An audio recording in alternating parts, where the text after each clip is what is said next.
of the other things is that if you are a very versatile team with lots of different flex picks, you can actually get away with some stuff on blue side that you can't always get away because, like you said, you have space opened up in bans. But if you're flexing on blue, even though they can see all 5 champions, they maybe don't know where they're all going. But we'll see what the coaches have in mind for this first draft here. PvB over on blue, as you mentioned, will ban away the Karthus, no surprise. Yeah, but here's the thing. Julian, you and I were just talking about the importance of Jarvan. When given the priority or the opportunity to pick something like a Sylas, PvB will always go for the Jarvan priority pick. They recognize how strong that champion is for Meliodas. So I love the fact that Vega Squadron are recognizing this, taking away a power pick, but we're like, let's go deeper, let's go draftception. What if you leave the Jarvan open later on in this series and you use it as a trap card, as a bait, because you know that PvB, if given the opportunity, would snap pick that. Yeah, have to. Again, with Melly being really the heartbeat of this team, makes sense to target him out there. Hecarim and Taric complete the bans there on the PvB side, and Akali and Sylas there on the Vega side. It is one of the concerns for Vega. We were peeking into their champion pools. They don't play Sylas, or they haven't shown it yet, especially not in a flex position. So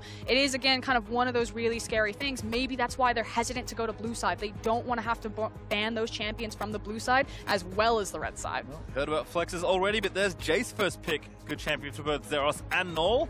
And with the kind of player that Zeros is, very aggressive, wants to dominate lane with help from his jungler. Makes sense there to pick that one up, and I like this from Vega, taking the Galio. Yeah, I love that Santos is given a high-impact champion, especially one that can start impacting high into that river, and especially in tandem with likes of Rek'Sai. Everyone always talks about the Cannonball composition, the Jarvan Galio, but I feel like Galio Rek'Sai gives you so much control over bottom side river, and just to echo Spawn, he feels like that's going to be the primary battleground right there. These teams love to fight around bottom, at least in their previous best of fives, and if you have something like a Galio and Rek'Sai, you should get the first punch when the fight breaks out there.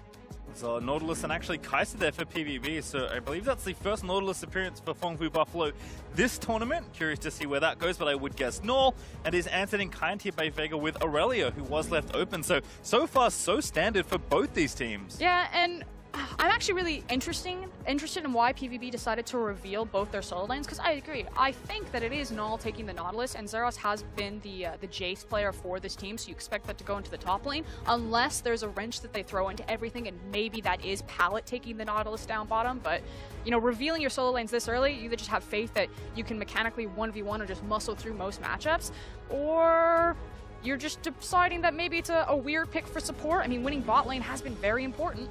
We'll see, but Vega are at least respecting the possibility of Nautilus going somewhere else, because that's a Rise ban to start off phase 2 of this draft. PvB ticking down. I'll go with Syndra, taking a champion away from No Man's. That does feel like then that it's Pallet on the Nautilus. I mean, Nautilus doesn't really care about a Syndra matchup. Go ahead, press on me, see what happens. I'm not going to die. We'll see what the final ban here is for Vega. And certainly the last section of this champ select is going to be the interesting half. I mean, Vega, we saw, I think, one standard game from their games throughout play-in, so they're capable of playing standard. It's just not been their best look in all the games we've seen. It feels like people are kind of jumping the gun right now on just being like, Vega, don't play standard ever again. No one wants to see it, because when they did play it domestically and when they did play it in play-ins, it looked fine. You know, it's one thing to play standard against, you know, emerging region teams. It's a whole nother animal to play standard against the likes of Betty. So I think maybe you just leave the Flash Wolves taking or lessons away from that best of 5. Maybe still give Gadget some credence that if he locks in a traditional ADC, like, give him another chance. Let him try to prove that he could still do this. Well, there's LeBlanc and Nico banned away to finish off all 10 bans here in this, so no Nico this time for Gadget.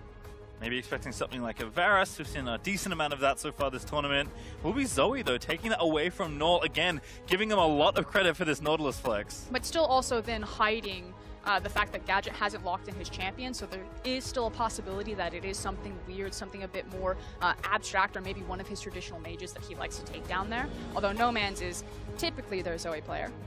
See what PvB do to finish off this draft, and we'll get an idea of where Nort is in fact going. Yeah, there's Olaf locked in for PvB.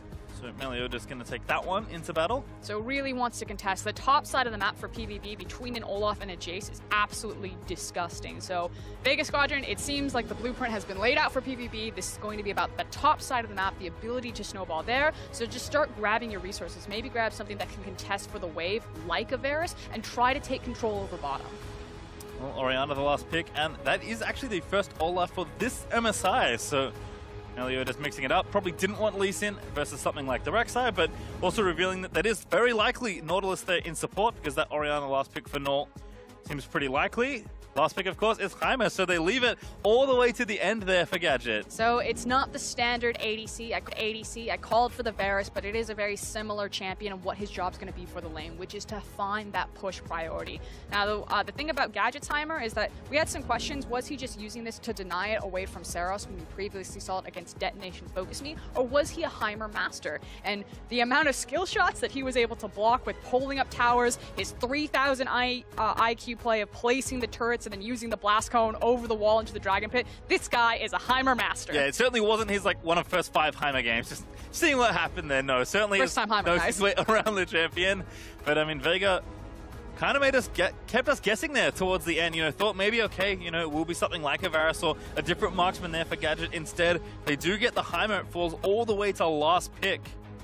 And what's cool here is that because Santas is so key to their playmaking ability, the fact that it is something like a Heimer who can be left on his own and be very self-sufficient, even when he's pushed forward in a lane, just unlocks Santas to use his experience on the stage and try helping out a Nanasik in that jungle. So this is what I want from Vega Squadron. I want Santas on the map, I want him on heavy playmakers, and I want to try to see Vega Squadron control that bottom side vision and try to exploit leverages there. Hopefully they get a good dragon spawn and they can look for a snowball. On the other side, of course, for PvP, they picked standard, but that's been pretty much their whole idea since dominating the VCS throughout this year. Yes, again, they are pretty high-octane, pretty fast-paced team as the champions of the VCS, but they do play pretty stock standard. So this comp's something they've run a number of times, or at least things like it. I'm expecting Melee to go towards that top side, because I feel like Jace vs. Aurelia is one of those matchups where if someone dies early, things can fall over very swiftly. Feels like the word that we use is volatile. It can be a very volatile matchup. Although the last time we've seen Melee kind of pathing around, he doesn't always have to go towards Zeros' lane. Sometimes he does try to protect his weak side. And one of the nice things about this draft from PvP is he has so many tools and so many options in both his side lanes to set up ganks for him. The kill pressure that Jace is going to be available to provide, as well as the hard CC that Palette will bring with that Nautilus. Yeah, one of those things about Nautilus is the ease of execution feels real nice, when, especially if you're trying to pin someone down like Gadget and his Heimer. First turret will get an Arcane Comet proc, but a bit of extra gold there for Palette as he takes that one out. And actually will invade kind of late here, but just, I think, getting info, and unfortunately loses 100 health or so for it. Give me the supportal combat. I'm ready for Santos and Palette to just go toe-to-toe. Unfortunately, both of them had a bit of a rough best of 5 yesterday. Palette was not connecting with the skill shot. Should be a little bit easier today on the Nautilus. More turrets down again. A bit more gold, but more Arcane Comet procs. So looks like Nanasik will get some help. On the other side here, the Zeros and Meliodas with that early lens actually going to sweep in and try and start for this red buff invade. So we talked about the map being split based on the champions picks. Now the map's really going to get split. Yeah, we assume that this is going to be about vertical jungling. So I'm going to pull up the mini-map right here, and then just everyone should be used to this. But right now, this side of the map, this is going to belong to PvP because they have access to the red buff, and there's no reason that Rek'Sai wants to cut across. Now, we'll keep our eyes and see if maybe they do something bizarre, but what it means is, we said this was about top side. We said this is about unlocking Jace, allowing him to make the most of that volatile matchup. Now that there's no reason for Nanasik to go top because he doesn't have any camps to farm, it just is free farm for Zeros up there. He can be as explosive and abusive as he wants to in that top matchup. You can see Crab here on the right, going to go down over to Rek'Sai.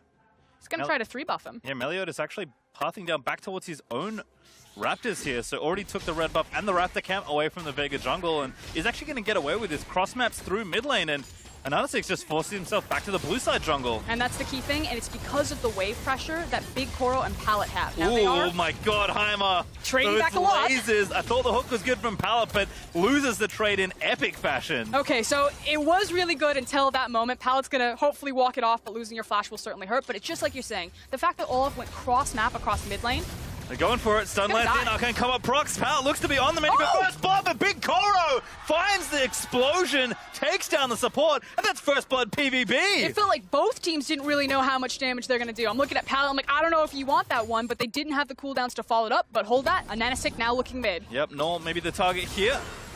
Does get the knock up there. He's going to force the flash. Very respectful there from Orianna. Okay, so We're still going. Yeah, We're not going to Meliodas have is some here. time. Olaf's going to fall asleep, and I think that will call off the end of the play. Oh, boy. He's chasing him. So you asked for support or combat, Frostgruen.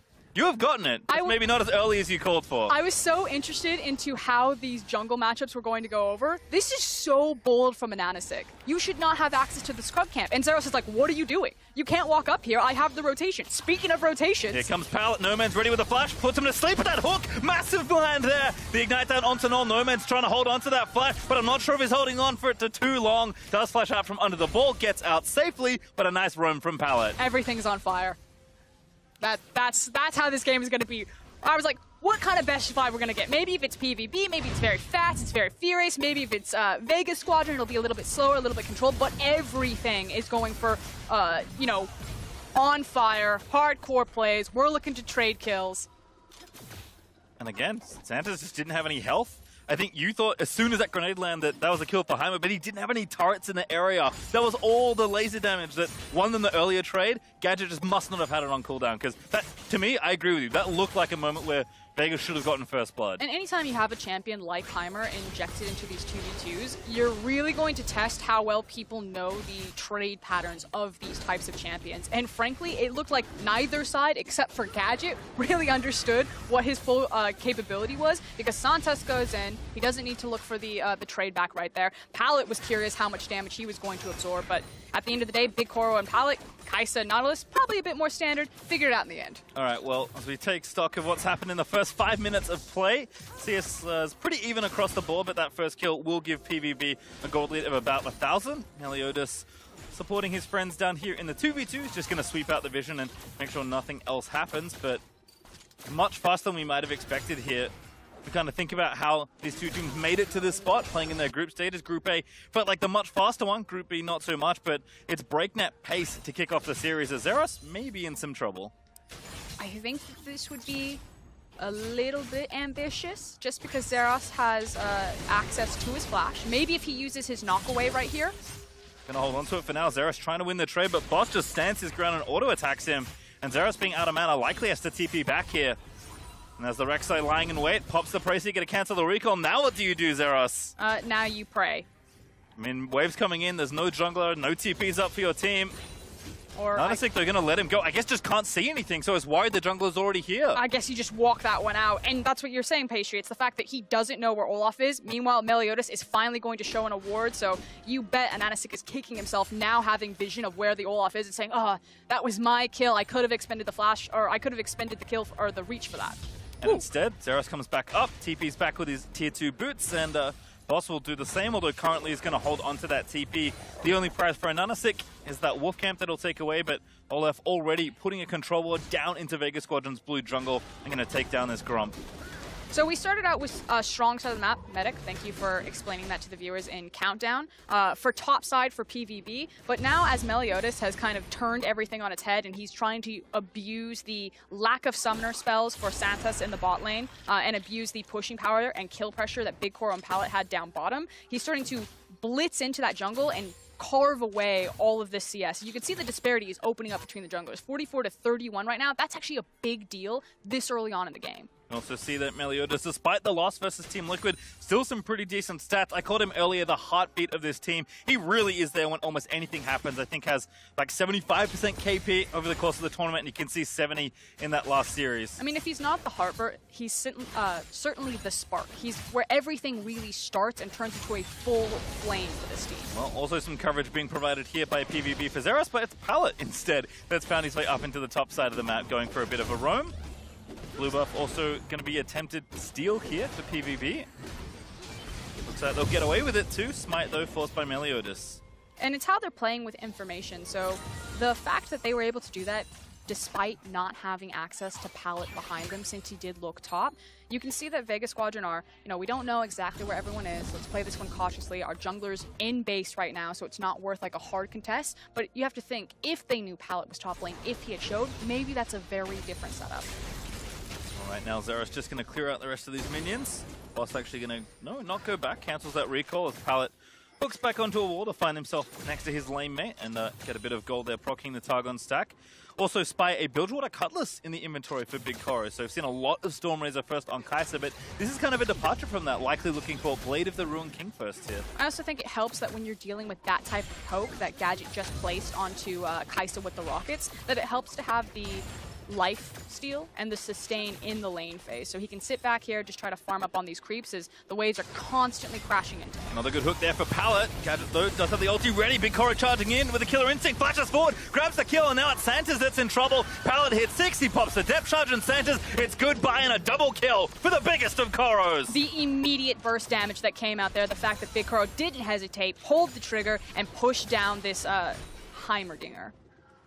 And again, we talked about Gadget, his different picks. Heimer looked very strong when they played in play-ins, but Big Koro and Pallet showing what they can get done. And of course, Gadget certainly had a struggle versus the Flash Rules, but hold that thought as Ananasig is ganking top. Flash on Burrow there, knock up is going to land, and now the stun falls in. Q is easy stop, and here's Meliodas going to try and get a counter kill. 1v2, pops the ulti there on the Olaf, and Boss just going to run away to a minion. Now has to be careful about getting dove himself.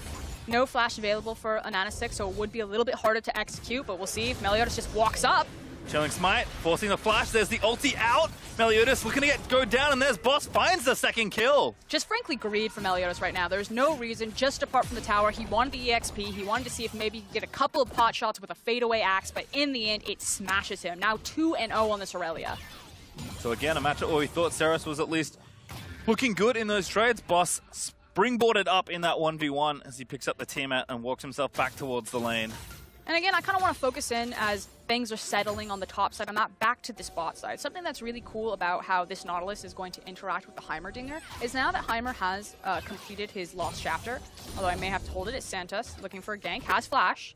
Null the target, no cleanse up, but does have the flash as you mentioned, so just fine there. Yeah, trying to find that window. Is that if Heimer is going to be so far forward down the lane, has the mana to sustain that so he can be constantly pushed, with a Nautilus ultimate, it makes it so devastating to be on that long of the lane because you have immediate hard CCs. Taking another look at this one here.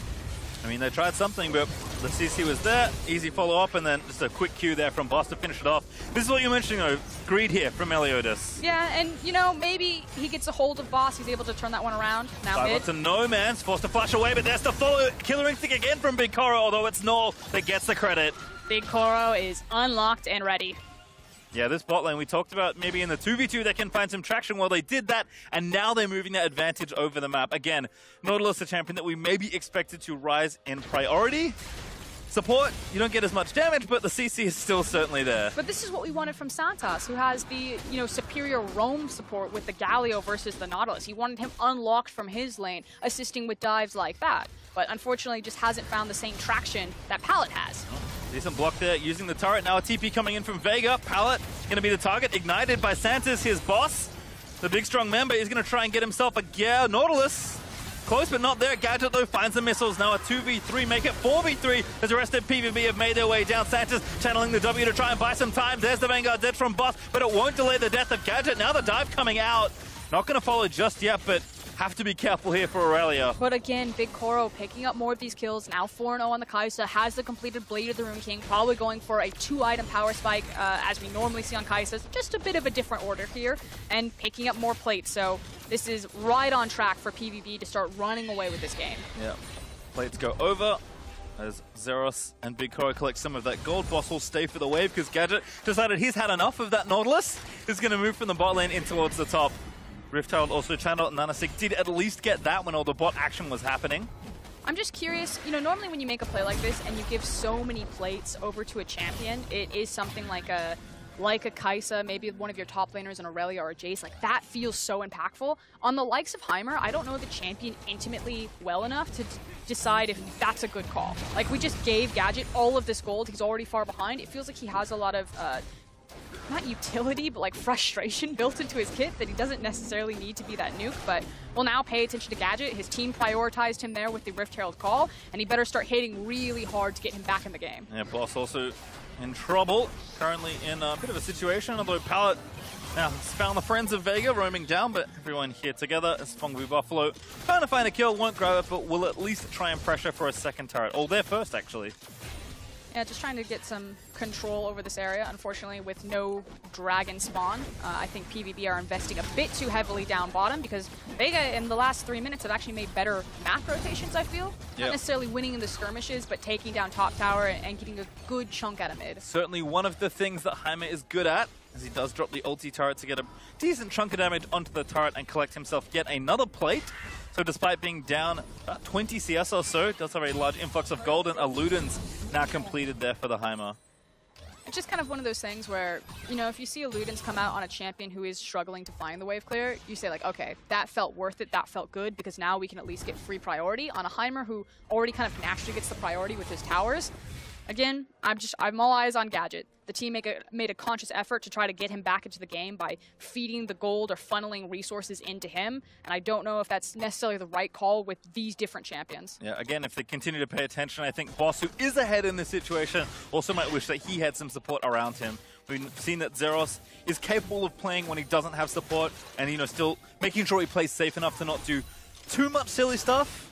See if Boss has kind of afforded the same luxury, because again, imagine if the plates went over to him, maybe that Triforce is now done, and you could start playing a little bit more aggressively. As it is, I think, with this Heimer being quite strong, playing for this next Drake might be fairly important, and it is going to be an Infernal as PvB already grabbed that first cloud. Yeah, and they're also moving in, making sure that they get control of the scuttle. They want to have priority over into this mid lane. Maybe they hunt for a pick here. Pallet looking to go fishing. Zeros does get some poke onto No Man's, but PvB going to group and try and do some structure damage. Plates have dropped off, but still want to try and take the objective if you can. They do need to be respectful, though, because Big Koro, their big cannon right now, is still down into that bottom lane, so they don't want to force too heavy of a fight unless someone just really steps out of bounds, unless he's with the squad. Right now, they're just happy to try and take a turret for himself and continue to extend that gold lead. 4 out of 6 kills do belong to Big Koro, and a bit of extra gold there coming from the turret as well. Yeah, and he should be really close to his Rage Blade now, so it feels like we should stall this Infernal with your PvB until he has access to those 2 items, and then he's going to feel really comfortable walking into that scenario. Whereas for Vega Squadron, it's kind of the same thing if they want to contest for it, where you need to walk into the area early, clear out a lot of the vision, and then just start setting up your Heimer turrets. He's kind of like a champion like Gangplank, where, you know, when he's reacting to a fight, unless he hits his rockets, he's not going to bring much. If he gets there early and he has his setup, then he feels a lot more viable as a champion. I mean, if you have the vision, Heimer plus Zoe seems like a pretty good area of influence to have when you're trying to take an objective, and Vega did actually take the time to push down the mid-outer, so they still stay up in the lead as far as towers go. But with 10 seconds remaining on this Infernal, buys have come in. No major completed items just yet, at least not the Rage Blade we might have expected, but certainly a fight will be had for this objective. Yeah, which is why Knowledge is trying to get priority. Maybe caught. Shockwave onto Boss does a decent chunk of damage, but Null will not have that cooldown now. Yeah, that's massive, not having access to a big burst here. It feels like it'll change PvB's playstyle here, where they just run full steam ahead into this fight, versus this is really about trying to draw Vega Squadron out and threatening pressure on the mid tower, which is why you see them cutting upwards. Like, without Shockwave, we can't fight this unless it's a perfect scenario. Yeah, and you gotta go, because as you said, walking into a Heimer with no vision doesn't feel like a particularly fun scenario. So the Infernal Drake will go over to Vega. PvB will trade for the mid-outer turret. And gold is staying relatively close. Fongwu Buffalo up about 2,000 gold. Zeros will extend that lead as they actually take the turret lead for the first time this game as he finishes that off. And also, Boss, don't know what you're doing there, but that's an easy pick off. In fact, Santa's completed that, now forced to flash away. Zeros going to come in and try and change the play. Olaf already popped the Ragnarok, but Zeros there with a flanking jet, an absolutely massive accelerated shock blast. Make sure Gadget's demise is felt, and now another sick knockback. Big Koro finds the ulti there in, and that's going to be yet another kill. In fact, make it almost an ace. It's just... The devastating thing is that Vega Squadron had placed all of their vision to control the Infernal, but they didn't exit to the correct side, and they didn't have vision to spot out anywhere else that PvE were. Maybe they thought they went for a reset. Maybe they thought that they skirted up towards the top of the map, but Boss overextends, and the trigger is immediately pulled. Again, your poke champion's far away in Fog of War, great. Your champion's next to a Nautilus with way more of the enemy team around than you, not a great idea. So watch this one again. I mean, Boss, just a greedy recall here. Right on vision too. Yeah, you hate to see it, and then immediately the dog pile on top. Santos is trying to get in there, trying to save his top laner. Ultimately, it just baits out the rest of his team where they try to hang around, and Zeros doesn't hesitate. Immediately the teleport comes through, and he finds them on the back half with massive Jace damage. Nice target selection as well. Knew they could try and chase for 2 targets and do so successfully.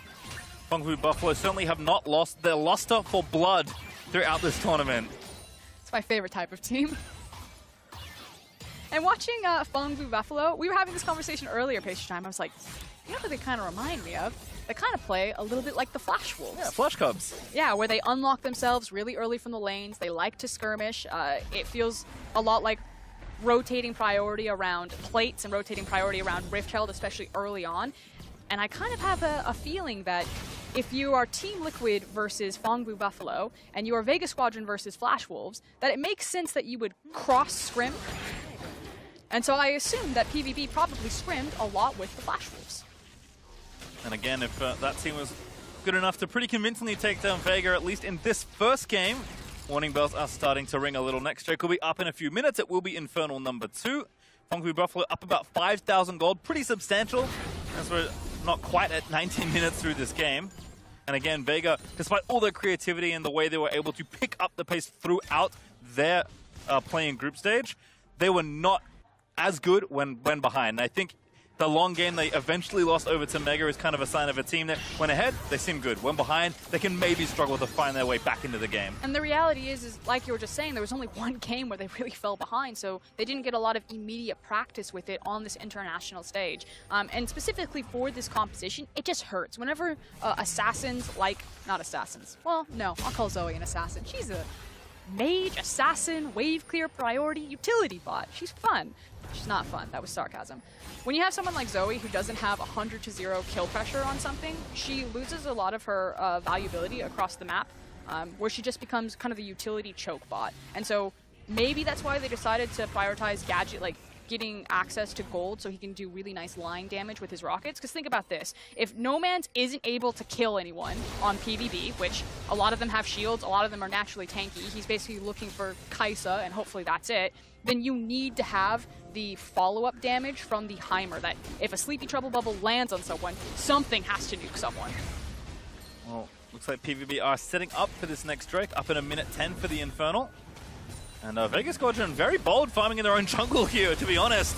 Probably going to try and start the fight up again. It's Santos that's rooted there by the passive. Redemption goes down. Depth charge is going to be stasis down. Boster on the run with a good Vanguard dead. Zerosto in a rampage. Takes down a Nanasik. No Man's able to get a trade kill, but Nor finds another as Gadget goes down. PvB blinking low, but not dead. They will get a trade, but a shutdown and an ace across the board for the Fengfu Buffalo. Just absolutely obliterated right there. Big Koro with the confidence that he ults into the middle of all of that action happening right now. But 3 members still alive. The creep wave behind them and knocking on the base door. Would have been happy to get a kill and take the Infernal in 30 seconds. They'll be even happier to take down this inhibitor at 21 minutes. In fact, Fengfu Buffalo might not be going too far after this. Looks like they will back off. Timers are still a little low. But all of a sudden, Vega's job was already very difficult. Now it's borderline impossible. But you said it, you called it. You know, why are you farming in your jungle right now when you are so far behind? There is free access to gold across the map. You don't need to be in there. Now, they take the fight. You can look anywhere on your screen and kind of pick something cool that's happening. And by cool, I mean just a lot of explosions. Particularly the fact that Gadget really didn't have any impact on that team fight because he was immediately caught out by Naw's Orianna. Yeah, he's got zoned by the Ori. And now Vega are doing the thing we just told them maybe not to do. But now they have a... No, they don't even have a man advantage. They're going to start this Infernal, though, and Fengfu Buffalo are going to make them pay. Zeros already with a massive Shock Blast. Gadget at 50% health. Shockwave finds 2, and Nanasik dead. Can't take the Drake now. Vega, what are you doing there? Trying to fight from the back foot. You know, it's bold. That's all I got for it. It's bold. I mean, maybe at this point you feel like the game is far enough out of reach that you have to do something desperate, but that seems reckless. I think you're trying to drive tempo where you assume that maybe PvB have made a hard reset and you can take the dragon before they get back onto the map. You look at something like Heimerdinger, it should be able to clean up dragons or monster objectives very quickly, and it's just kind of the wrong gamble. They did manage to disengage safely, although as I say that, that's a lot of damage. Ow. Now, Zeros is quite the character. He's the kind of guy that, you know, if emotes were enabled, you'd see them all the time on top of this guy's head, I think. He just flashed, shock blasted over the wall, and then didn't even follow, just assumed Gadget would die from the poke. Gadget lives, so thankfully for him now with the Zonya's Hourglass, might feel a little bit safer, but you can kind of tell the kind of swagger that Zeros is playing with right now. This team feels very comfortable. And it's not just Zeros, it's also Big Koro. We talked about the last team fight. He immediately triggered the Kaisa ultimate to get into the thick of it. And it just feels like all of PvB really bounced back from the loss against TL yesterday. And whether that's, you know, hometown advantage, the fact that this is maybe a stylistic mismatch, a very fast team versus a very controlled kind of outthink team. But they're looking good today. Certainly in this game, as they will pick up the Baron and move themselves ever closer to the 10,000 gold lead mark, up about 8 or 9k, with the Magi's finished there by Null. Looks like he needed some reading to do on the way back to the fountain. The classic 23-minute Magi's. We had a 10-sec Dark Silly. He's like, I guess I do this. We'll just see where they go next. Mid inhibitor will be back up in 2.5 minutes. That's actually quite a lot of time. Boss. Boss also realizes he's in the wrong neighborhood.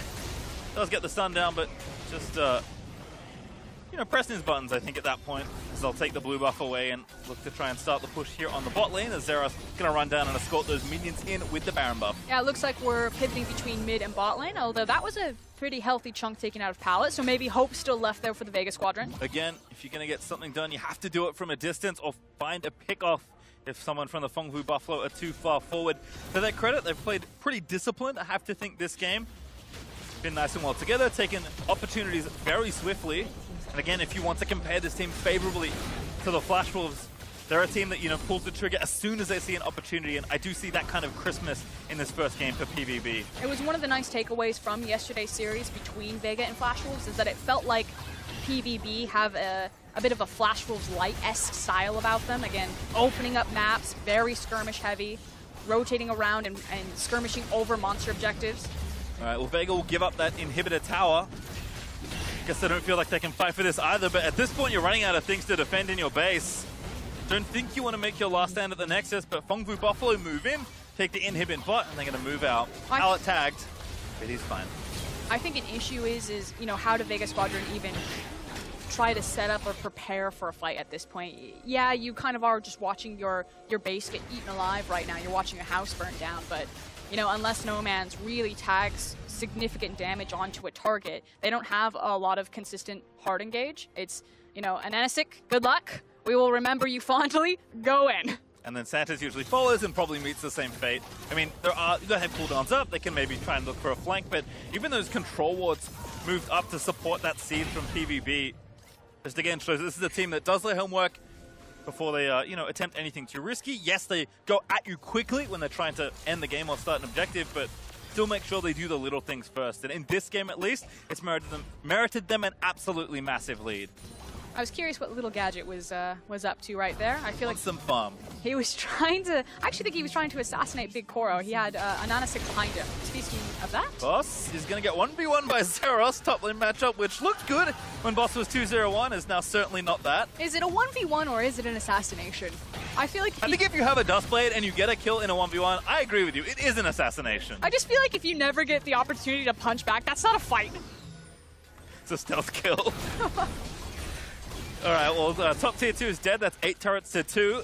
Mid inhibitor's back up. It's about all the good news I have for Vega right now, unfortunately for them. They're getting blitzed from all sides. Meliodas popped his stopwatch. Probably didn't mean to do that, but all 3 inhibs are down. Baron is going to wear off. Beautifully timed as walk onto No Man. See you later. Big Koro going to grab himself a kill. No, he gets the inhib. That's Null that picks up credit. Not sure it matters too much now, though. 5v4, everyone dying. That's a double kill for Null. Big Koro picks up another. Onto Xerath, they will get the kill. Vega just trying to collect what they can before they wrap up their keyboards for game 2, because Null going to grab the triple. That's going to be an ace in the base. Nexus turrets and the Nexus will fall down as the Fengwu Buffalo blitz through Vega in game number 1. Felt like it was a fight fire with fire, everything. There was so much action across the map in the early game, but that just did not play into Vega's playstyle. I think you need to hit a hard reset, shake this one off and say, okay, let's try to slow down this game pace, because obviously going tit for tat against PvB, it's just them punching down. It wasn't even close. If that was fire versus fire, Frostguru, and that was a candle versus a flamethrower, it did not feel close at all. Never bring a candle to a flamethrower. Do you need help lighting this? That's basically what that was. Yes, can you please light my candle, please, sir? I agree. I think don't play into the hands of Fengwu Buffalo. Your strength as Vega is, you know, playing unconventionally, playing through a more steady landing phase. That's the games we saw in that group. That was the identity in a lot of ways for Group B. I just feel like if you play the first 5 minutes again, things may look very different because that was too fast from Vega. Yeah, and unfortunately, it was you had your pick. You didn't get the Karthus, but you did get the Heimerdinger. But it felt like there was a disconnect between Santas and Gadget. The fact that Santas goes in, ends up giving away kills, expending valuable summoner spells. So Gadget sitting there on the Heimer like, mate, what do you expect me to do? This isn't how this champion works right now. All right, well, PvP have kicked off the series with quite the win. For more on how they did it, here's the State Farm Analyst Desk.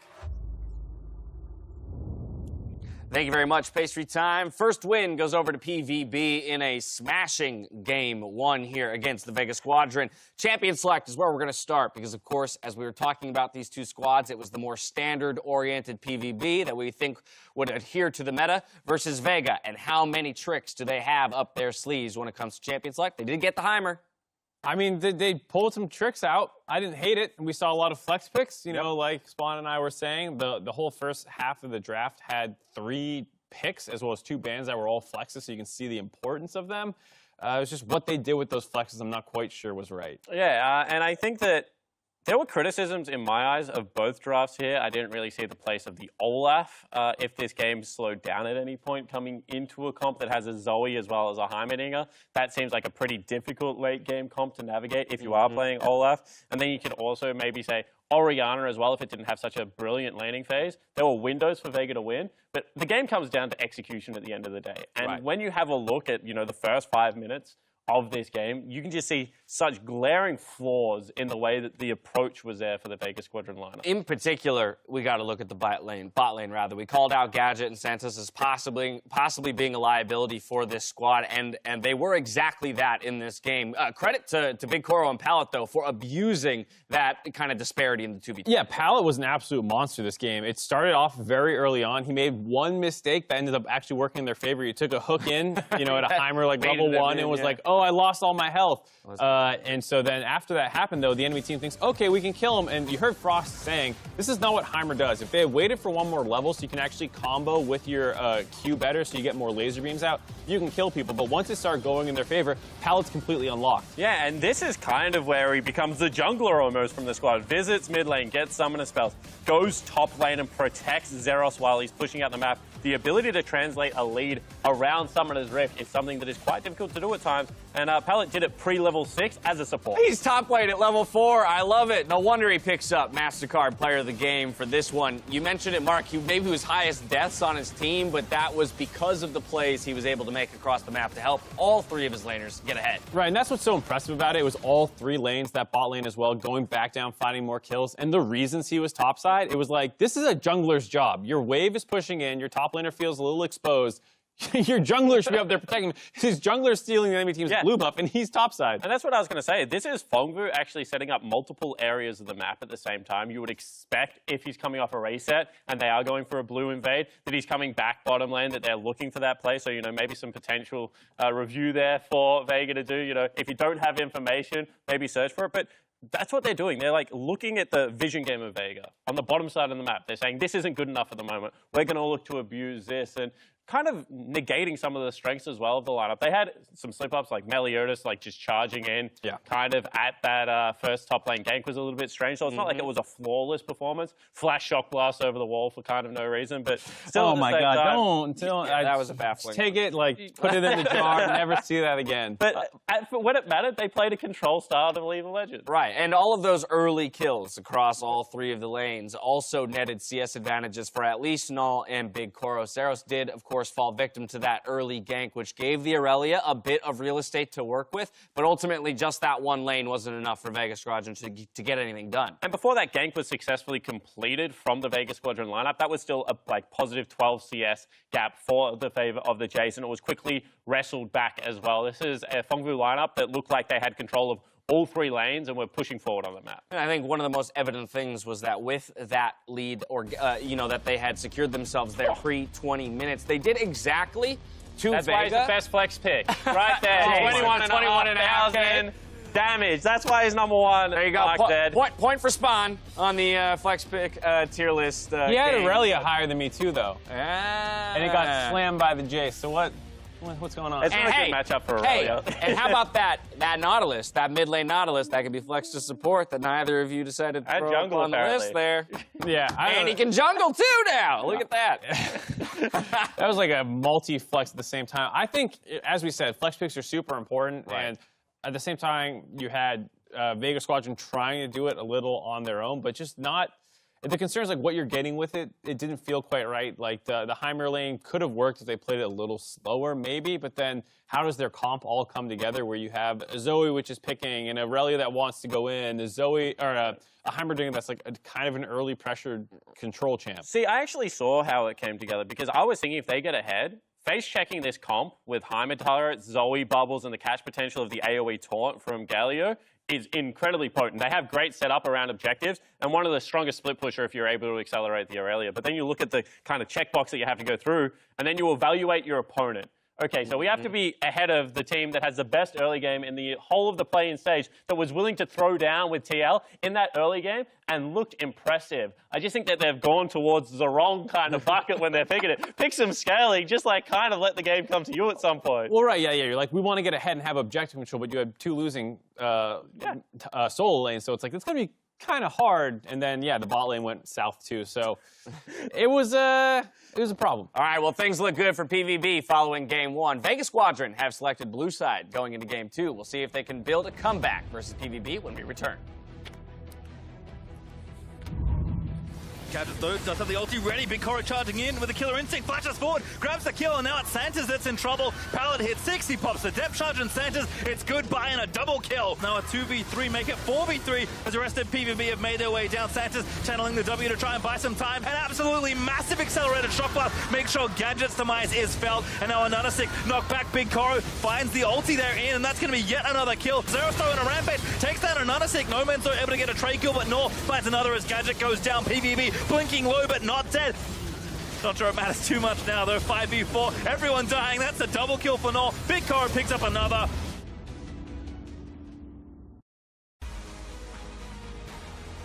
Welcome back to Ho Chi Minh City for Game 2 of Vega Squadron versus Phong Vu Buffalo.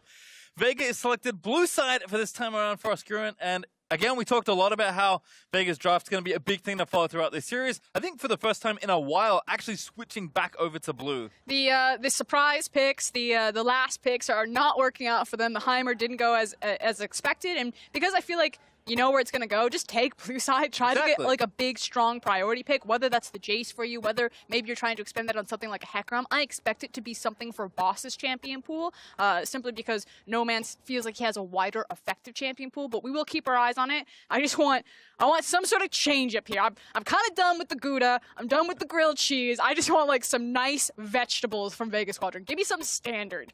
And it does feel like, again, if Vega just, calm themselves down, play it much more slowly than they did in the first 5 to 10 minutes of the game, then things could be quite different. Because again, if you say, I want to play a high-octane, ultra fast-paced game with Phong Vu Buffalo, that is not a winning formula. Well, not with those picks, certainly, but here we are back into the draft. I do like the fact, again, the respect given to Meliodas. I actually wanted one of these priority picks possibly to be something like a Jarvan, but like I said, it feels like with priority pick, they're going to prioritize Boss's champion pool.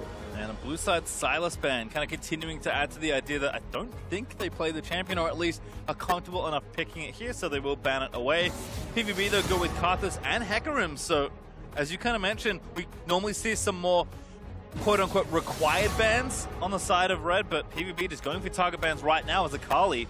Going to be the third there for Vega. And kind of the last one opening up is the likes of this Taric, and this is something that really hurts Vega Squadron. Because they ban Silas and Akali from the blue side, it means that they don't have to get anything taken away from them on red side. They don't have access to getting the Sona Taric because maybe PvB want to take away the assassins versus taking away that bot lane. Maybe Boss's Hecarim sneaks through, but I just think it's a really big hole that if they go farther in this tournament, if Vega Squadron do win this best of 5, that the main stage teams will certainly abuse. Well, there's Aurelia, their first pick, but had to leave open something, so Jay's still on the table here for PvB. Zeros had a pretty strong showing last game, although they will actually take Rek'Sai as the first pick, so Meliodas fancies himself taking away a jungler from a Nanasik. I really did like the hover of both the Jace and the Galio, though. I think it would work really well in tandem with Rek'Sai. If they go this early on into the draft, maybe they're suspecting that Big Koro might not get another pick like Kai'Sa again. This makes more sense. Yeah, I think I like Galio a little more here, and they will decide on that.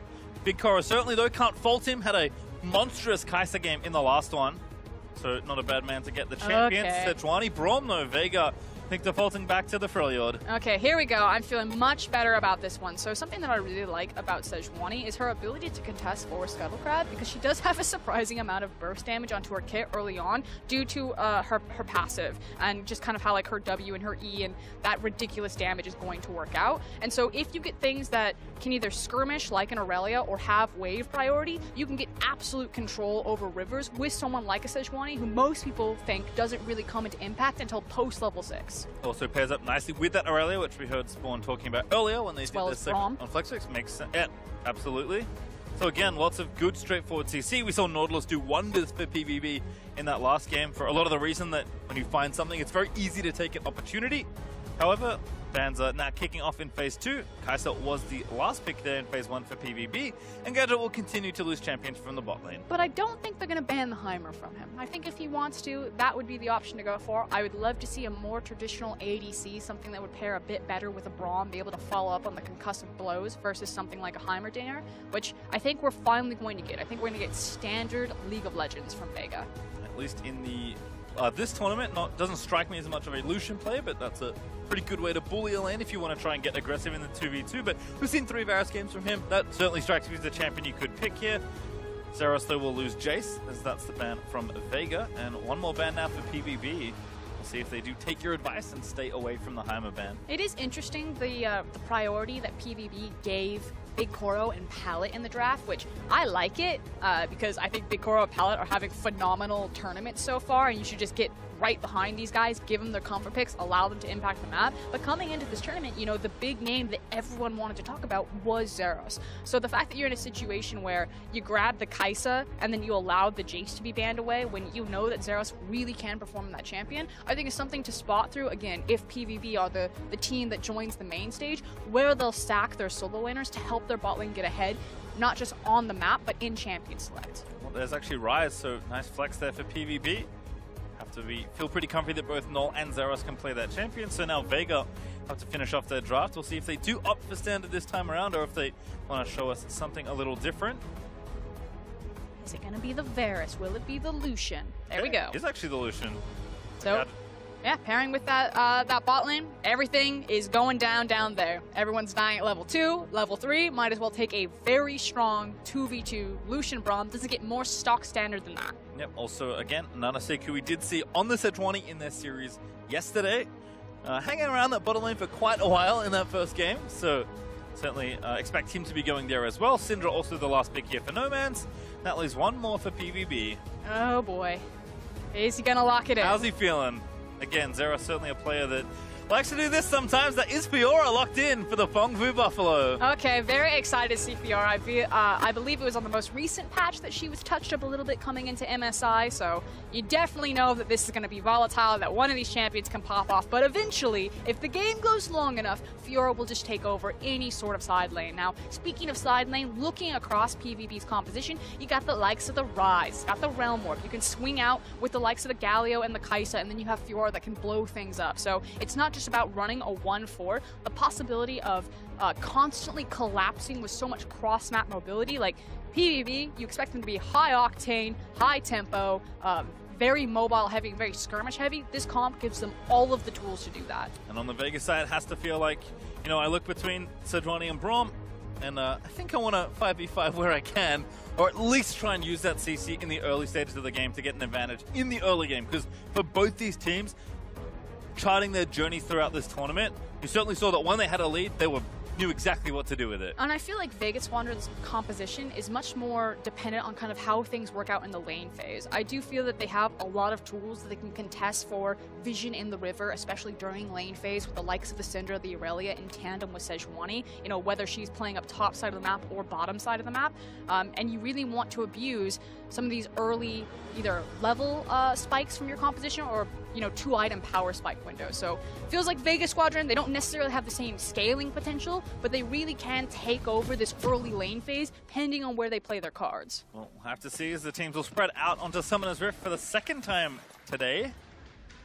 Vega looking to get themselves on the scoreboard. Fengfu Buffalo be very happy with a quick sweep, and they can just stay home, relax for a few days, and then start the main stage of groups here at MSI. But still quite a while to go here, as I already see a number of members of Vega all grouped together, and they have a Braum on their team, so kind of know what this means. Makes sense to go for a level 1 invade here, not only because, like you're alluding to, the fact that Braum is so good at level 1 with the concussive blows and the Winter's Bite, but also you're against Zeros' Fiora. I think they're hiding in Fog of War on the top side. Yep.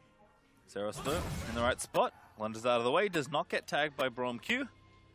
But I think it's important to peek in here, try to get information about where Meliodas is going to be starting, and then if they continue to push in, placing wards, and maybe, again, trying to split the map or look for some vertical jungling. Unfortunately for them, no deep vision placed, and PvB move their bot lane to make sure to ward the red buff, and we'll see if Anonymous goes there. At least get information on one half of the map. As we can see, looks like both junglers currently heading towards that red. One of the tricks that Pallet and Big Koro love to play, especially with Galio, is that when they don't have to leash for Meliodas, they'll actually walk down into the bot lane, get pushed forward really far in that brush, and try to get a surprise sneak attack as the 2v2 walks in. I think because it's a Braum and Lucian, they won't be so audacious, if you will. But always keep track of how those guys specifically are setting up their 1v1, because often they don't have to leash for Meliodas. Instead, they'll just start the wave early, so get a bit of an advantage there for the early push. And Anasik there, as we mentioned, on his red. Meliodas has finished his and now is on to his next camp. That's Krugs. And we'll see again. We saw a lot more bot lane attention in the last game here. With a pick like Fiora, have to think. Although I feel like I say this every game, and then no one ganks for Zeros until the one time you don't say it, and then they chain gank for him. But I would expect some attention here in the early game. And I think it's a credit to the fact that Zeros is able to make his own leads quite successfully. He's really good at recognizing when, Meliodas isn't on his side of the map, so he needs to have the minion wave pushed into him, or when he does have the emphasis that his jungler can join him, that he can be aggressive, he can trade on his superior mechanics and really start to put people down. I think in some of the matchups versus Impact, he was something like 40 CS up, so in the 1v1, he is very impressive. And that's certainly been true for him. Throughout his domestic career, he dominates the top lane in VCS.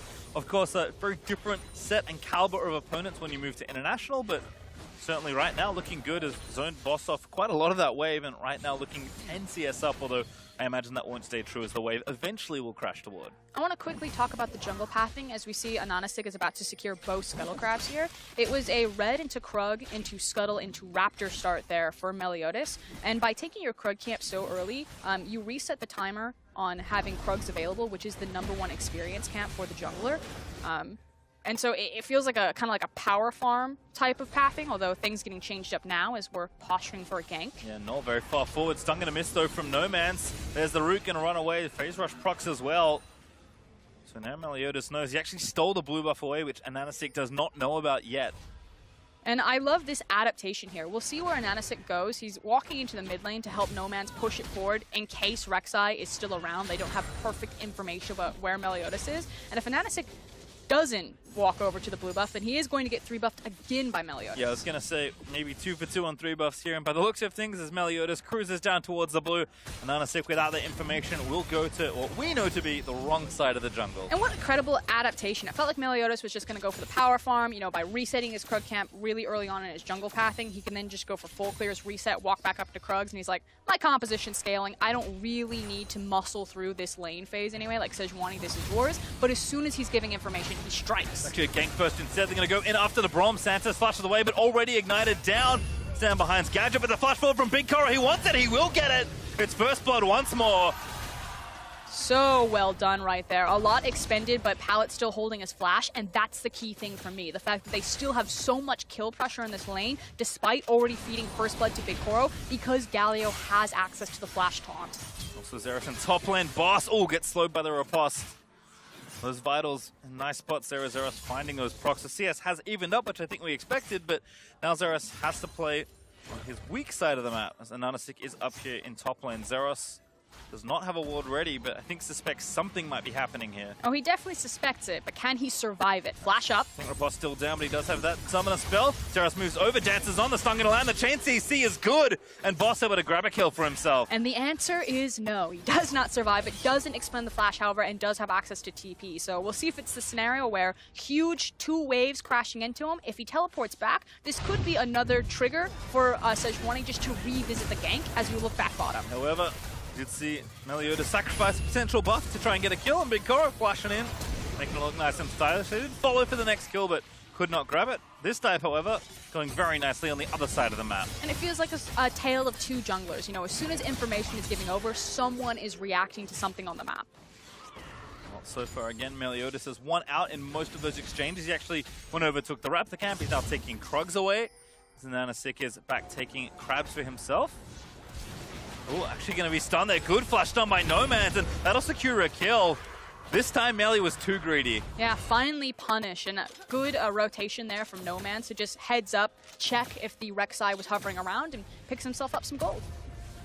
So TP going over, straight in onto Zeros, who's also TP'd back in. Stun lands, Riposto for the slower. Zeros is just continuing to proc Vitals. No ultis, but we can see the jungler, boss now level 6, and Zeros, I think this is the part where he gets a bit greedy. That's a nice flash, however, gets himself out to safety. Gets over the big wall. I love the fact that Boss was trying to bait him in, however, looked like Fiora was going to take that 1v1 matchup, make sure like, no, I got access to level 6, we push you off 2 waves, I have the EXP advantage here, and then Anonasik comes around the corner. So while Zeros looks flashy, gets out with his life, it's still a big win for Boss and Anonasik. Yeah, with flashes like that, you can get out of those situations, but it still costs you a lot, as you mentioned. Demolish gonna proc. That'll be at least 1 plate over to Vega here as Anonasik and Boss split that early gold and make it 2, as Boss again springboarded nicely here in the top lane as Meliodas continuing to steal jungle away will actually take the red buff on the Santa's runs interference, but doesn't check the brush, and that blue goes over. Zeros, though, good riposte actually. Now going to try and make some sort of 1v2 outplay. We're going to get the first kill, finds it, ulti procs, and now Boss, I think he has to get out of there. He's got no ulti, Zeros still chasing. I do not know how this guy makes miracles out of nothing. Crazy play from Zeros right there. Managed to get something back for himself, and if he can get this wave shoved in, maybe start inching back some of that CS.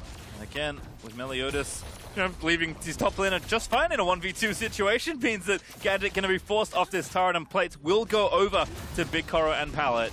Meanwhile, though, the tempo of the game is still starting to speed up. So, yeah, Zeros makes the miracle play, starts to grab something back at the top side. Meanwhile, while he's absorbing so much attention from 2 members, Meliodas just sets up another objective. There's plates going down in the bottom lane. There's Zeros winning the 1v1 in the top side, and now Meliodas picking up a free dragon. I'm also pretty confident that that blue buff has been up since the start of the game. So he'll finally start it off, although I think he's going to donate it, but let's watch this again. And you know, I was just about to comment on the fact that Zeros is sitting on basically all longswords, whereas he's competing against a Tiamat. So the play style or a play pattern was going to be that Aurelia was always going to have the priority of the shove there with the Tiamat, whereas Zeros would only win if it went for an all-in engagement. So the fact that he finds it in a 2v1 is awesome. Bottom lane though, Meliodas gets the kill onto Gadget. Now Anonasik there, too late to try and save his teammates, and Meliodas will keep chasing. Pallet forward, finds the taunt, grabs Santa's. Big Koro then needs to roam himself over. Pallet getting low, but here's the Kai'Sa finally joining the fray. Meliodas gets the kills on knockups found for Pallet's Justice Punch. And PvP winning out in that 3v3. Curious how it started, though. The fact that, you know, people are getting caught out in their own jungle. Another good stun. Oh no, had enough to flash out. Now going to realm warp out to safety. Has teammates on that side, so it can't chase there for Vega. But doing his job, Nalt was actually just posturing there because he was trying to zone off Nomads and kind of keep information if Vega Squadron were going to collapse and try to retaliate in this bot lane. So getting another peek about how all of this started, and it was a failed flash and another fight, just 2v2 up in this bot lane. These bot laners, they cannot stop. They certainly cannot. Big Koro, as they check back in, actually 30 CS ahead of his opponent. As the play continues, PvP know they've just got more strength here. And Vega Squadron, to be frank, you just have to learn how to lose gracefully in these types of scenarios. To be that far down and, you know, still caught out in the lane like this, it feels nice to get one back for Anonasik, but Gadget is just finding himself further and further into a hole on a champion that he is not going to scale as well against. Certainly golf clap there for the pick. Pallet does go down, but Big Koro's already finished that Stormrazor. As we already pointed out, that CS League, which is only now 20. Still very healthy after another good start here on Kai'Sa. And with Zeros, you know, finding his advantage now, grab his own Tiamat, already got himself a kill in that little outplay. Feels like the top side's maybe on a bit more of its own for a little while longer, and with an Infernal Drake coming up in a number of minutes. I mean, it must be because everything happens bot lane. You can't even leave the top laners on their own devices. Both junglers, though, finding the right read. Actually up here in the top side right now, so could see a 2v2 develop. Nanasick will walk over a control ward. Gonna hit down the plant just to make sure no one's there in the Herald. You also see the control ward there. Back down bot side though, Santa's still only level 5. Bikora level 7. Very significant discrepancy there in the 2v2. Calling out from Gadget doesn't really find much, and just feels like the bot lane's only getting stronger. Yeah, and now that that calling is taken care of, I expect that Bikora and Pallet, they're just eyeing him up. They're looking for their window. You can see it, Pallet just sprinting forward. He wants blood. He's like, you cannot compete with us. We will just kill you. Kaiser's level 8. Santis is still level 5. It's about to get worse because here comes Rise and Meliodas. Yeah, again, just have to force them off here. Vega, rightfully, do not go there, but it just feels so bad for Oscurin. Someone has to help them, but the only safe route here, because you can see how carefully Noman's is trying to like smoke PvP out of his jungle, is for a Nanasick. Maybe? Wants it, Nanasick there with a counter gank. Meliodas forced to flash over. Good ult finds it. There's a soon to follow up. Meliodas low, but not fallen just yet. Flash forward. W is going to grab it. Here's the Galio roaming in. Pallet doesn't grab the knockup, but again, Nor's going to keep chasing in onto the Sejuani. Bikora's here. He just wants a few more kills. He's going to grab it. Nice snipe on the Void Seeker. Finds yet another kill. And you can see what an Nanasick is thinking. He wants to make use of the fact that he has a Syndra. You have so much burst damage at this low of level between the Sejuani and the Syndra, and he does rightfully find the shutdown, but it just takes so long. That hurts. Zeros reads Boss's mind. Just lunges out of the way of that ulti, and that's all called off for Boss in that trade. Zeros might have been fancy a dive here. He's clearing up the creeps. Demolish proc, lunges out. Just wanted a bit of damage on the turret. And look at where Nanasick is. He's sprinting up into the top lane. So I think this is Zeros not only trying to read what Boss is doing, but also read what his jungler is possibly up to. His jungler, though, already on this side as well. Takes down the Scuttle Crab and pops underground for some Tremor Sense. Is now going to see that Nanasick is in the area. So Zeros will have the information. Maybe he just fancies another 1v2. Not yet, it seems. But look at this. The fact that Meliodas finds where the enemy jungler is and then just pieces out. You know, this isn't a situation where we can look for this 2v2 here. Like, I'm going to hide around the corner. Let's try to bait them. It's, I got the information. Let's quickly continue to try to set up multiple objectives on this map so that when one thing goes right, it all goes right. Did you see that? They did. That was interesting. It was. Null has arrived, though. What? Will completed. I'm immediately that dissipated and went invisible. Don't worry about it. As Infernal Drake also up in 5 seconds, but Hungry Buffalo actually want the Rift Herald here. And this is part of one of those high-tempo setups. It's that Meliodas finds where Nanasick is, immediately goes back to his jungle, holds the mid wave, the TPs come in, everyone's rotated, and suddenly what could have just been a 2v2 topside to help out Zeros is, okay, you get your back, we already pushed him under the tower, let's set up Rift Herald.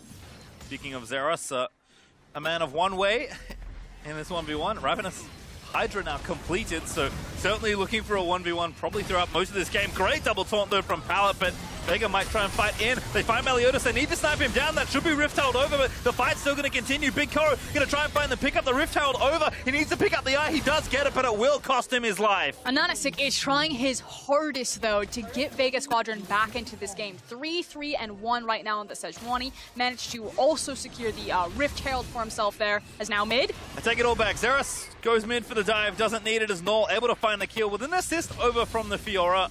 Also gets a TP out of it as well, but Boss probably does not want to tussle here with Fiora. And this is the feel bad moment where Nanasick is actually having a good game. He's trying to go blow for blow with Meliodas here. The rest of his map just unfortunately is not on the same page. They're not in the same fight. We see this again. Pallet thinks he's got an opportunity, but Vegas say this time we can fight. And I actually want to point at Null here. I think if he actually just turned around and assisted with Meliodas to burn down the Rift Herald, you're in a very different situation. Like, let Pallet zone them away. It's clear that you weren't looking to kill them there, that it was to keep them away from the Rift Herald. Zeros, though, too bloodthirsty. Does chase for the kill, and Null does get it at least. So there was an extra one in there that slipped my mind earlier, but PvB still rocketing up in gold. 4,000 ahead here at 14.5 minutes, and Little Infernal Drake has been abandoned for a number of minutes, but again, there's so much movement around the map. Vega just kind of forced to respond, although this time might be setting something up here. Stun lands in onto Pallet. Meliodas also over the wall, but can see the movement with the Tremor Sense, so knows that Vega have grouped to try and take this objective. Yeah, trying to muscle for control. What's interesting to me is that Vega grouped with all 5 members, even now No Man's cutting down the river, whereas it's very clear that PvP recognized that the first step to this Infernal Drake was to secure priority over bottom, and instead of pulling down Fiora, they reset Zeros and they send him top lane. And you'll see trades like this all the time from PvP where they kind of think farther ahead. Like, is it nice to have the battle stats of the Infernal? Absolutely. But it's more important for us to kind of get the gold from the towers themselves and get immediate advantage versus like waiting on the scaling of the Infernal. Yeah, as a note, the gold lead that's pretty substantial here for Fengvu Buffalo is still without the first turret of this game being taken. So a lot of gold left in one of those turrets if he can knock it down. And I think this is quite counterintuitive to what a lot of people will read on PvP. They're not just a mindless fight team. Although, as I say that, mindless fighting. Yeah, Null forced to flash away, and Nanasik does look mid with the ulti. It's the fact that they will look for cross-map objective trades like that top tower for the Infernal priority. Fiora is a champion that kind of bends the game to her will in a lot of ways. Zeros, they're going to pop the ulti, try and duel boss, but No Man's right behind him. Vanguard's Edge was the follow-up, and Zeros is able to get the vitals down still. The shutdown lands for boss. Now Meliodas in a 1v3. Cannot escape, will get a kill as a result, but stunned down and killed by No Man's in the end. But the fact that it's Syndra in particular that's picking up a lot of that kill gold is now a possible play set at bottom. Pallet was spotted out by a ward, though. He's still going. He is certainly going. Has the flash ready, does not commit it, and barely misses the taunt onto Santa's. Gadget, though, going back in, but Big Cora says, hey, I'm here too. I think Big Cora says, hey, these minions are worth more to me than their lives. He's got 3 kills, so it's kind of impressive. But again, Zeros chasing in, and this is some of the greed that we can see from him as well. Some of the greed. I'm going to point out that there was a Rift Tail that was dropped down into the mid lane, so it's not like Null's going to leave that to its own devices on his tower. He's not rotating with you guys. Distraction worked there, at least for the Sejuani. But unfortunately, that still means that Rift Tail will not take a turret, and Zeros did get the top outer turret, so he collects that gold. Now has a fade for himself, building in towards what actually probably Trinity Force. Although, of course, Black Cleaver a decent option as well. Can you imagine being a Nanasik, looking for a gank, and the guy that you're going to gank immediately turns and lunges towards you? That is the state of this game, this bot lane. Pallet was not having any of that. I mean, since that 1v2, that's kind of been the story, at least on the top lane. Who's ganking who there? You will come down here, you will bring double buff, and I will like it. And Zeros now with a long lane to play in. And that Ravenous Hydra. This is where Fiora can start to get a little out of hand. Boss still working on item number 1. Actually also had to divert into an Executioner's Calling, because you must cut the healing from Fiora to have any chance in a 1v1, but In a very long, sustained 1v1. only delaying the pain that Zeros is bringing to that 1v1. Whether you like it or not, he is making the game about himself in a few ways, although rotating mid, the ganking Fiora, not something we always see. Onto No Man's here to kick it off, and an Nanasik might be an easier target. Gadget here, though, to try and turn it back around. Meliodas looks for the knockup, finds it, but he's going to get himself stunned. Actually pops into the ulti to avoid the CC, but will still fall down. Vega starting to punish his over-aggression. Way too deep there. An excellent setup there. Nanasik, again, is still, it feels like the hard carry, but with some of those previous kills now falling into the pocket of No Man's, it feels like he has someone to actually play around. This Syndra Sejuani combo is starting to be devastating, despite the fact that Null had an excellent sidestep on the Sejuani ult. Watch that one again. Stun starts off. Null goes in. Exactly, and you can see that he's just trying to set up for a Nanasik to just dunk onto Null, but sidesteps the ults. Doesn't matter though, because they had the numbers advantage. Their bot lane finally rotated an advantage for them. Gadget doing a great job zoning away anyone else to follow up. And Meliodas is like, I'm in too deep, I must go deeper. That can be the motto of the top half of the map. I'm not getting out of this one, guys. I'm taking him with me. All right, well, again, still, despite all that, still 4,500 gold ahead for Fengvu Buffalo. And most notably, in those last 2 fights, Big Coro has not been present, and he's now finished his Ginsu's Rage Blade. He's also 40 CS up. When he makes his way into a team fight, Big Coral will certainly make his presence known. And it kind of feels like this is going to be about execution, at least at this point in the game. Like, does Big Koro survive the Sejuani ultimate and the Syndra ultimate? If yes, Fengvu Buffalo probably gonna win. If no, there's your hope for Vega Squadron. We'll certainly have the CC to do it, but they're continuing to move around the map here. Fengvu Buffalo up 2 turrets to 0, so again, Zeros having a great time, but another 1v2 situation is upon us. We'll see how Zeros does this time. He was spotted out by a ward, so Fengvu Buffalo know exactly what's up here. Yeah, this time it's Zeros kind of knowing there, knowing also that his jungler is coming up. And I also think it's respect to the fact that they're keeping track of Null's TP timer, although... I expect, yeah, straight in. Big Koro wants to start it off. Realm up in for Null. Big Koro's going to face take the CC. Pallet finds the taunt. Sanchez into stasis, but Big Koro's still alive. Made such a bold play and will be rewarded with a jet. That's too bold indeed. Oh. Now Vanguard's Edge finds 3. Pallet just waiting in the wall as Zeros does get the kill on an Nanasick on the other side of the play. Into boss now for the next one. Zeros insta-flashes over to try and seal it all, and PvB did make it in time. Big Koro may have made the mistake, but his team's still there to clean up the mess. But it is a 2-for-2 trade, so Big Koro, very bold maneuver here. No man's mid.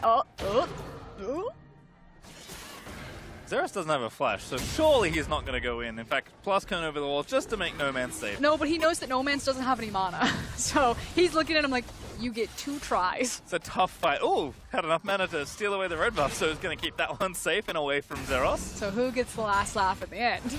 Not Big Koro. That play was, as you said, Frostgurren, too bold. Too bold. In China, they say 2 hero. That was 2 that hero. was absolutely 2 hero. There's also a Cloud Drake Meliodas. Gonna refocus the team onto the objectives briefly, at least remembers that it's there. Blue buff over to Null, who's continuing to stack up farm and gold, so mid laners both looking decent here in this one. Okay, guys, we need to reset. We need to calm down here just a little bit. Make sure that when you're fighting over something worth it. And it felt like this one was just about the swagger and the flex. The fact that Big Koro, he just doesn't have perfect information, and he just flies in there, and then he's immediately punished. Like you said, the CC is there to lock down the Kai'Sa, so if it lands, generally this kind of stuff will happen, and Big Koro paid the price. Yeah, just maybe he thought Sejuani was on his team. Zeros, though, chases down the Sejuani under the turret, now flashes after boss, also chasing near the turret, so certainly bold is a good word to describe the state that Fengfu Buffalo are in. The scary thing, though, is that Zeros is now starting to pick up some of these kills, so it's no longer just being funneled heavily into Meliodas or Big Koro. And that's the nice thing about PvB's setup right now, is that the gold feels like it's split across all of their members on a comp that scales better, whereas unless Nanasick and No Man's are just showing up and just nailing these team fights, the same cannot be said for Vega Squadron's comp. And in some ways it feels like, to a less extreme degree, but still similar here for Vega, where you went to tussle with Fengfu Buffalo early and you paid the price again. It's not as steep as it was in game number 1, but Fengfu Buffalo certainly know that they're playing with a gold lead. And it feels bad because you look at Vega's composition, you know, this was supposed to be much stronger in the lane phase this time around, and it's still just not connecting with it. And they brought the resources to help them. Gadget and Santas in particular are just not having a good tournament right now. Certainly Big Koro and Pallet continuing to have a strong showing for themselves here at MSI 2019. Still, also, the map being so small for Vega is just always troublesome, especially when you're getting 1-3-1, which Ryze and Fiora will have a tendency to do. Collapse here on mid, will zone them away, and again, just a few hits on the turret, although ulti committed. Pallet going in, looking to find the taunt. Can't choose between them, finally gets the jungler. Norther also roamed up, so that's Gadget dead as he got caught up at the pass. And now Braum ulti going to try and buy some time. Redemption to reset here for PvB. And they're going to keep fighting. Meliodas finds a knock up. Big Koro grabs a double. Make it 3 as Null able to grab the next kill in onto an Nanasick. Zeros is cutting them off. That tower is 1 hit from just popping down. Vega Squadron needs a backup. Koro falls down.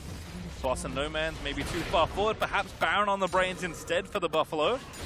And I feel like a Nanasick, he recognizes that his map has collapsed around him, and he's just trying to find the right play. Unfortunately, he can't figure out which side to actually play around because none of his sides are winning. It means that he falls down, there's no jungler to contest, and this is a free Baron and what looks like a very handed game. You can only have so many buckets in so many hands to bail the water out of the boat for Frostgurren. Also, the boat's on fire.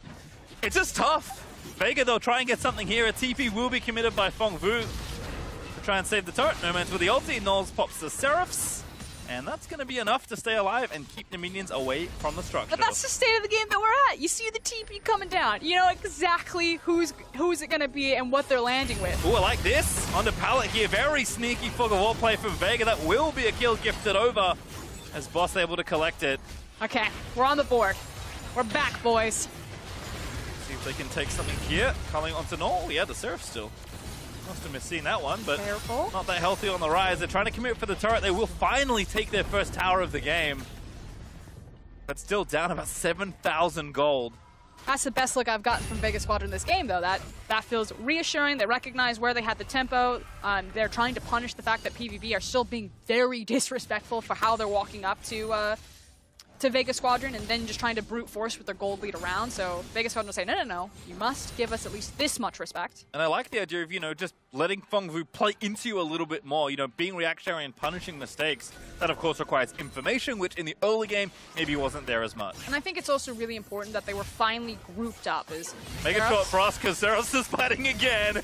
Boss now the target. Big Cora's here as well. I think they can continue. W's going to miss, though. Kai'Sa needs a little bit more to charge in there. 2v3 though, as we can see Santa's insta-cleanse out of the ulti. Here comes the Galio charging in, but that's Pallet going to try and save the day, and Santa's will be the first target. Pallet found a massive flash taunt as Big Cora grabs another. Pallet for president. That's like the 4th 3-man taunt that he has found. Yeah, you look at Big Cora's score and you think he's doing good, but always check the support next to the marksman. Ulti there from No Man's, but Pallet pops the blast gun out to safety, and a reminder that Fengvu Buffalo do still have Baron.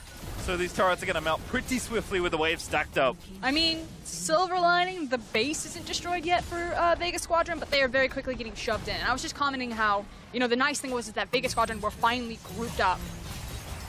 Oh no. The boat's still kicking on fire, but it's still intact for Oscurin. 6 tower goes down. But against this combo from Fengvu Buffalo, we talked about it in Champion Select, its ability to split up the map and then use its mobility to quickly collapse either side is what's so devastating here. So Vegas Squadron, they want to pair up with Ananasik and No Man to kind of follow that big burst damage, but they can't get there. I think for me also is one of the reasons Ryze is such a powerful champion. Just very, very good in the side lane. And you don't have to pick something like the Fiora to make it work. But certainly that will kind of show you the extreme of this sort of splitting up of the map. Just the hit and run League of Legends. Kind of hit, run, and then hit again in the case and of again, Fengvu and Buffalo. again, and again. Yeah, but gonna go back, spend some gold. Baron will tick down, so only 4,400 gold or so on the Baron power play, and make it a Cloud Drake to boot for a bit of extra there for Buffalo. Does help them get around the map. Certainly nice that they actually got 3 for themselves. But I mean, as soon as you saw this play, you knew Zeros was going in. The confidence and knowing that they needed at least 2 members to try to contest with this Fiora, and then the fact that they're able to collapse faster, that this is never going to be a fair fight unless they have a massive numbers advantage for Vegas Squadron. Props on the cleanse there from Big Coro, basically frame perfect. And as you said, Pallet swoops in, continues his strong campaign in the presidency, and finds a 3-man taunt. This Fengvu Buffalo up about 12,000 gold, goodness. I lost his QSS. I was looking at Big Coro's items. I was like, I swear he had a QSS. Did he sell it? He's selling a lot of things, but... Wrapped it around the handle of his sword. He upgraded it. I normally don't see that item upgraded. Well, has starting to run out of things to buy there on the Kai'Sa. Still 1 slot, though, open for Big Coro. Nor also Realm up to the top lane because he has decided that he must take the top inhibitor at all costs. With a minute 40 on Baron, we have Zeros in the long lane there in the bottom side. And this is how it's going to play out for the map state for Fengvu Buffalo. They're going to have Ryze and Fiora constantly cheating forward in those long lanes, and then it's going to be about rotating very quickly with the Kai'Sa ultimate or the Galio ultimate to either side. Well, Ananasik back down here, but Zeros already showed that he's feeling confident in any sort of 1v2. Gonna start it off again here. Zeros there with a riposte, finds a stun until Aurelia pops the ulti just to start the duel, has the GA up as well. Will now resurrect. Here's a redemption, but a little mistimed. Looks for the stun, does find it, but again, losing the structures is the big deal here. But look at Vegas Squadron. Oh. Yeah, Nor's taking matters into his own hands for Oscurin. Well, he got it. You said that eventually at all costs. Again, it's taking the turret. Now gonna just move in. Zeros still playing around. Walks into there. Oh, Galio's in. That's not very fair at all, is it? And Ananasik gonna get chunked out. Out there with another taunt. And Ignite down, not quite enough to kill Sejuani, but they're losing the base. So 3 members of Vega will chase onto 2 members of the Fengvu Buffalo, and the rest of them will steamroll down those inhibs. And Vegas Squadron are just trying to find something that they can crack, but nothing is breaking here for Fengvu Buffalo. And again, Meliodas, this time he's the one with the CC, finds the knock-up, flashed in to get it. Looks like they are going to just take the last inhibitor tower and finish off the inhib as well. Jungle up in about 20 seconds here for Vega, so PvP will leave the area, but it's one of those things when when all three lanes are getting pushed in, this far behind, it just feels like you have no good choices. And especially when the Baron is going to be spawning in 3 seconds right now. So Vegas Squadron, I think they clear out their base, and maybe you sprint towards the Baron, you try to place some vision and take the gamble on it, but they know they've got one option, and it's this fight 1 over Baron. Well, again, PvB go back, reset. Make sure to run there. Also, Ananasik was the one that was dead, so he'll be more delayed to the objective. They do have a little blue trinket on it, so they know it hasn't been started just yet, but soon that vision will be snuffed out. Of course, Zeros is here hiding in a brush. Vanguard's Edge lands in there for Boss. Zeros trying to dance around. Nice maneuver, though, from the Aurelia. But Zeros going to keep chasing. He's got his flash. So does Boss. Stun's going to land, and Aurelia going to keep running the wrong way, unfortunately. How far can she run, though? Keeps going in towards the turret, maybe looking for the execute. Super Minions wave, hello? Boss taking the tower hits. Zeros wants it, he will collect it. Does get the kill, but no, actually, this time too far forward. At all costs, it will be. He will forfeit his life, and that's 1,000 gold to the Syndra. Unfortunately, they committed so much that the Baron is over to PvB. It's a heavy shutdown, but like he said, it was the Baron that was the true prize. So Nall gladly gives his life for that. You now have the ability to start funneling all of these Baroned up super minion waves into Vega's base. And just, it's a matter of time, it feels. Few would give tactical credit to Nall there for his positioning. I will not. But at least his death is not in vain. The team gets the Baron uncontested as a result. His only job was to go forward and to look delicious. That's all. Just be a distraction. Well, it worked. That was the plan. But PvB now, even without their rise, he'll be up in about 15 seconds with his teleport. And they have Baron for 3 minutes with supers in every single lane. Are we going to pad KDAs? Are we going to end the game? What's the call here? Time to walk the minions in. I'm expecting Zeros to tower dive any second now, but I mean, Vega have to go. You can't lose all your Nexus turrets without a fight. Big Coral even going invis in view of the turret. Forced to burn the heal, but again, Pallet finds the taunts. Turrets are going to fall. Galley going to try and tank up what he can, but he's not going to last too long. But again, the Nexus is open. PvP just have to wait here. And Big Coral is shooting the Nexus. You have to go. They dive in, pop the Vanguard's Edge.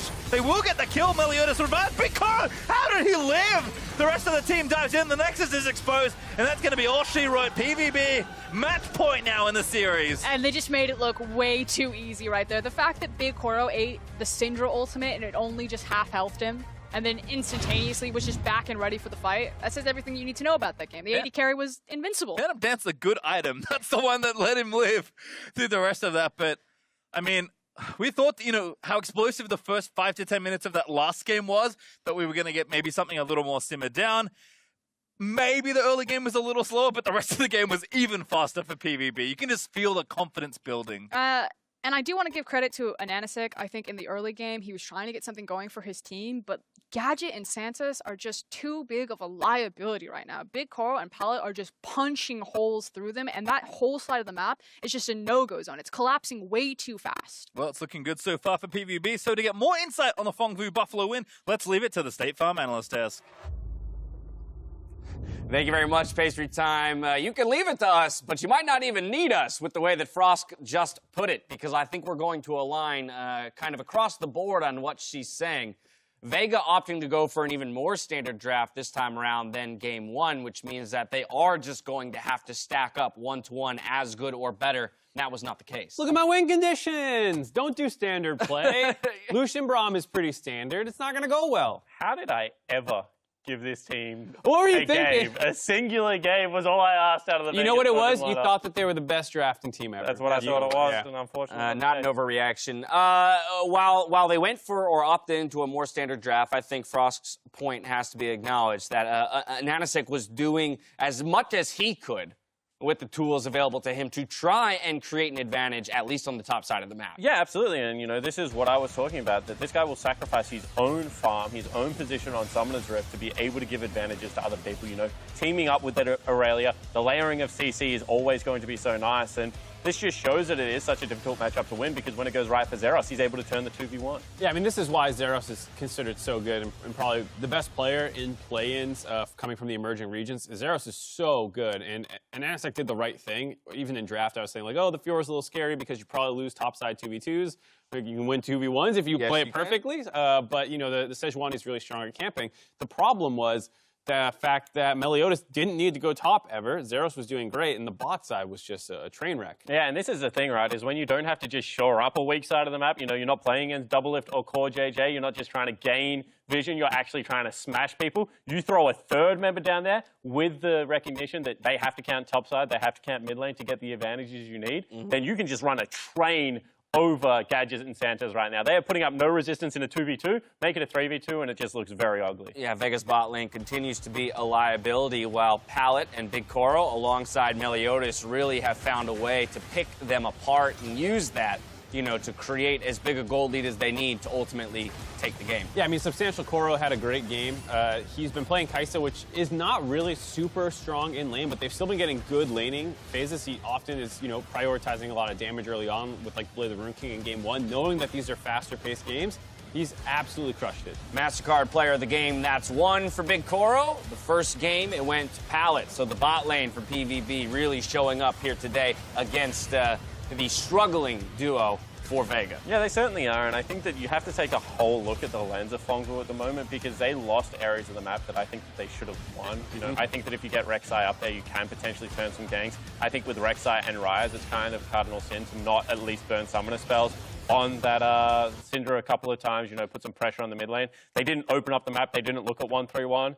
There's lots of little things that you can nitpick. They're looking for greedy plays, but at the end of the day, when the gap between the two teams is this big, it just looks so hard for them to be able to find any avenue to kind of fall down. And when they do, it just doesn't. It looks like Vega regains control of a portion of the map. They never really gain anything. Yeah, it was 8-10 in kills at one point, but they were down 2 turrets, and it was like a 5,000 gold lead at that point. Yeah, 15, 18 minutes into the game, when it's like, well, the Fongwu Buffalo are making tons of mistakes. You're killing them over and over, but you're not converting it into anything because you're so far behind in pressure and CS. Right, you see a couple plateaus there in the gold graph, and that largely comes from the kind of overreaching that we talked about for PvB. And so from there, I turn towards game 3, and I think while we talk about the likelihood of PvB winning being, you know, almost guaranteed, my question is, what then do we want to see? I'm not going to knock a team for coming away with the victory, but I do think there is something to be said for looking for that cleanliness, looking to reduce those mistakes, because this is a weaker opponent. You're about to go into a stage of games against almost objectively better opponents across the board, and so you can't afford to make mistakes. And that's what I want to see, Dash, because they've had their fun. They've had their 2 flex games. Okay, now turn scary. Like, clean up your gameplay, come in, take care of business. This is exactly what TL was able to do. I want like a 24-minute victory. I want the easy execution.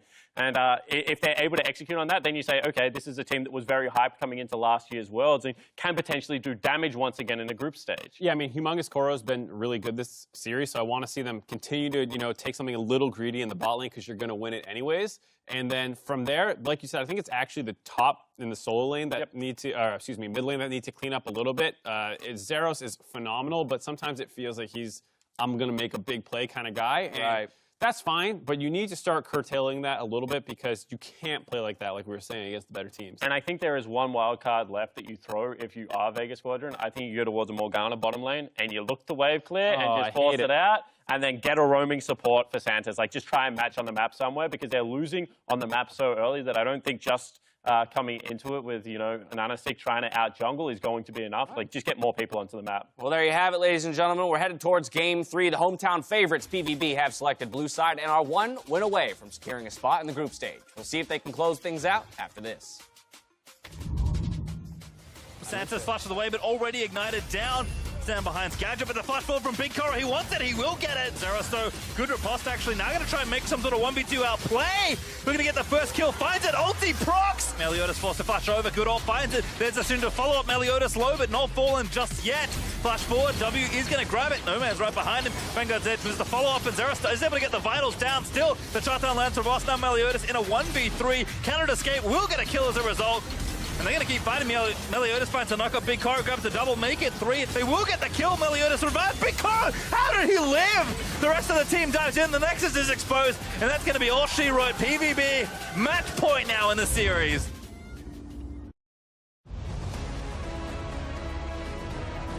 Welcome back for Fongwu Buffalo versus Vegas Squadron, where the team from Vietnam is 1 win away from heading to Hanoi. And we have the answer to the age-old question, what is better, the Buffalo or the Shark. And unfortunately, this fight seems to be taking place on land because these Sharks are just getting annihilated right now. Yeah, not particularly fair, but PvB have certainly been playing maybe even above the level they'd showed early through the tournament. Yes, they had a tough matchup up against Team Liquid, but have clearly bounced back from whatever setbacks may have felt in that series, and they are just blitzing all the way through Vega. Yeah, I'm going to be frank. I tried to open up some crackers in between these games because I was really hungry, and it put up more of a fight than Vega Squadron's bot lane did against these guys. Big Coro and Pallet are just, I think Spawn said, running a train on Gadget and Santos. They're playing exceptionally well. And again, when you think about this team, you often just call to the top side, to their top laner, to their jungler. But Big Car and Pallet, I think, have been playing better than the rest of their squad for a team that's been playing very well so far this event. And that speaks volumes for the distance that if they clean out this best of 5 right now, how far they can go in the tournament or what kind of competition they're going to put up. Because you expect good things from the likes of Null and Zaros. It's usually Big Coro and Pallet that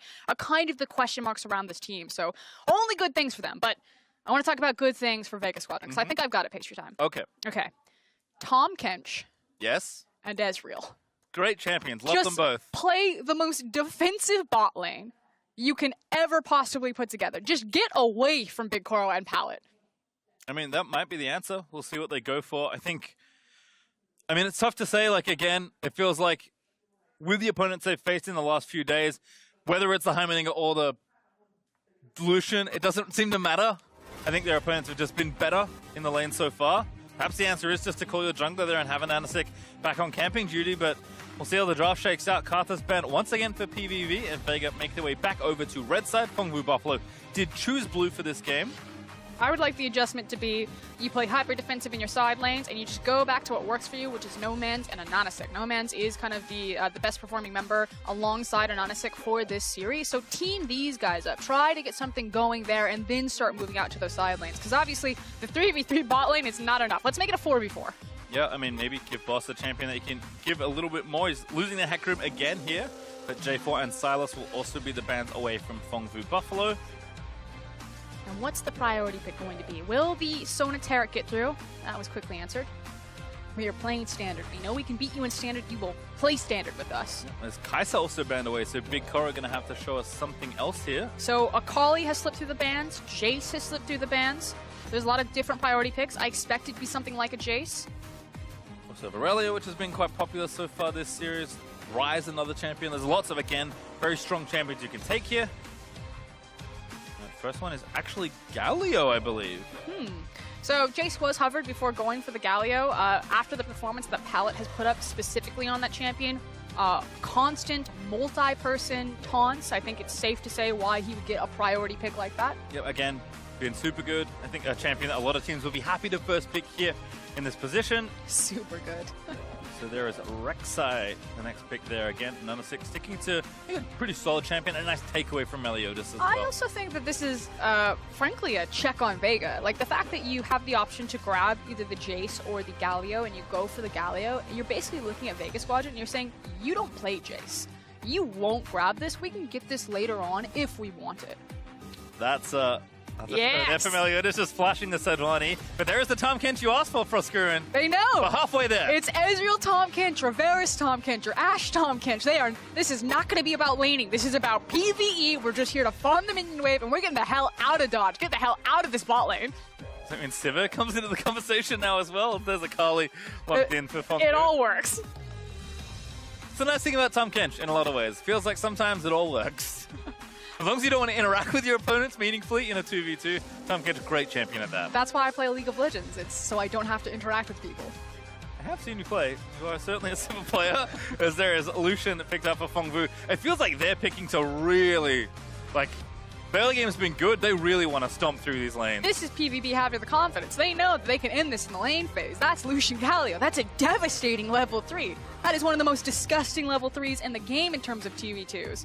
And again, we saw the Jace being hovered doesn't lock it in. So I think this is one of those big holes. Vega Squadron, they don't flex the Sylas, they don't play the Sylas, and they are not playing the Jace either. I mean, again, it would just be comfort here for Boss. Back to Aatrox here with the Hecarim ban. I believe it's his second most played on the year. It is a comfort pick for him, yeah. And then Zeros will lose his Fiora, but He's got plenty left in that bag of tricks, including the Akali they already have locked in. So already from the first 3 picks from both sides, we said that Fengbu Buffaloes, that they're just going to sucker punch you in the lane phase. They have a lot of assassination potential. They have a really scary bot lane. On the other side, Vegas Squadron, it feels like they're setting up for a top camp. That they got Boss, his comfort champion. Depending on how they pinch the top lane pool, they can try to really exploit that matchup up there. And since you have a Tahm Kench, it's like Gadget Santas, you're on your own. Godspeed, good luck. And in that case, if you're PvP here, do you take, say, LeBlanc away from Nomads, which they've done already in the draft? Or do you actually take the Ezreal away and say, play something with a lot less safety? Because if PvP do want to punish through their bot lane, taking Ezreal is a way to make that even easier. In fact, they ignore both those champions and ban away the Heimer. I mean, I agree with you. I think by taking away the Ezreal, then you can force to try to break the tower. You know, it's much easier to get a hold of a champion that isn't the likes of Ezreal, but maybe, again, this is just a tester. Do you play it? Are you comfortable picking it up? Because we know that you're comfortable with Heimerdinger. Doesn't play it this tournament. Certainly, I can tell you that much. Has not played it so far. MSI 2019. Jace was also the other ban there for Vegas, so Zeros loses that option, and it will be Tahm Kench Ashe. So a pretty stock standard bot lane, again, not the Lucian Braum, but definitely taking the other side of that. So the thing is that Ashe and Tahm Kench can fight for priority. You do have great pushing power right there, but I expect that Santas and Gadget will be playing a much more utility-oriented bot lane. So it's still nice to break that bot lane to start unlocking some of these semi-global ultimates like the Asho and the Abyssal Voyage, but when are they going to break them?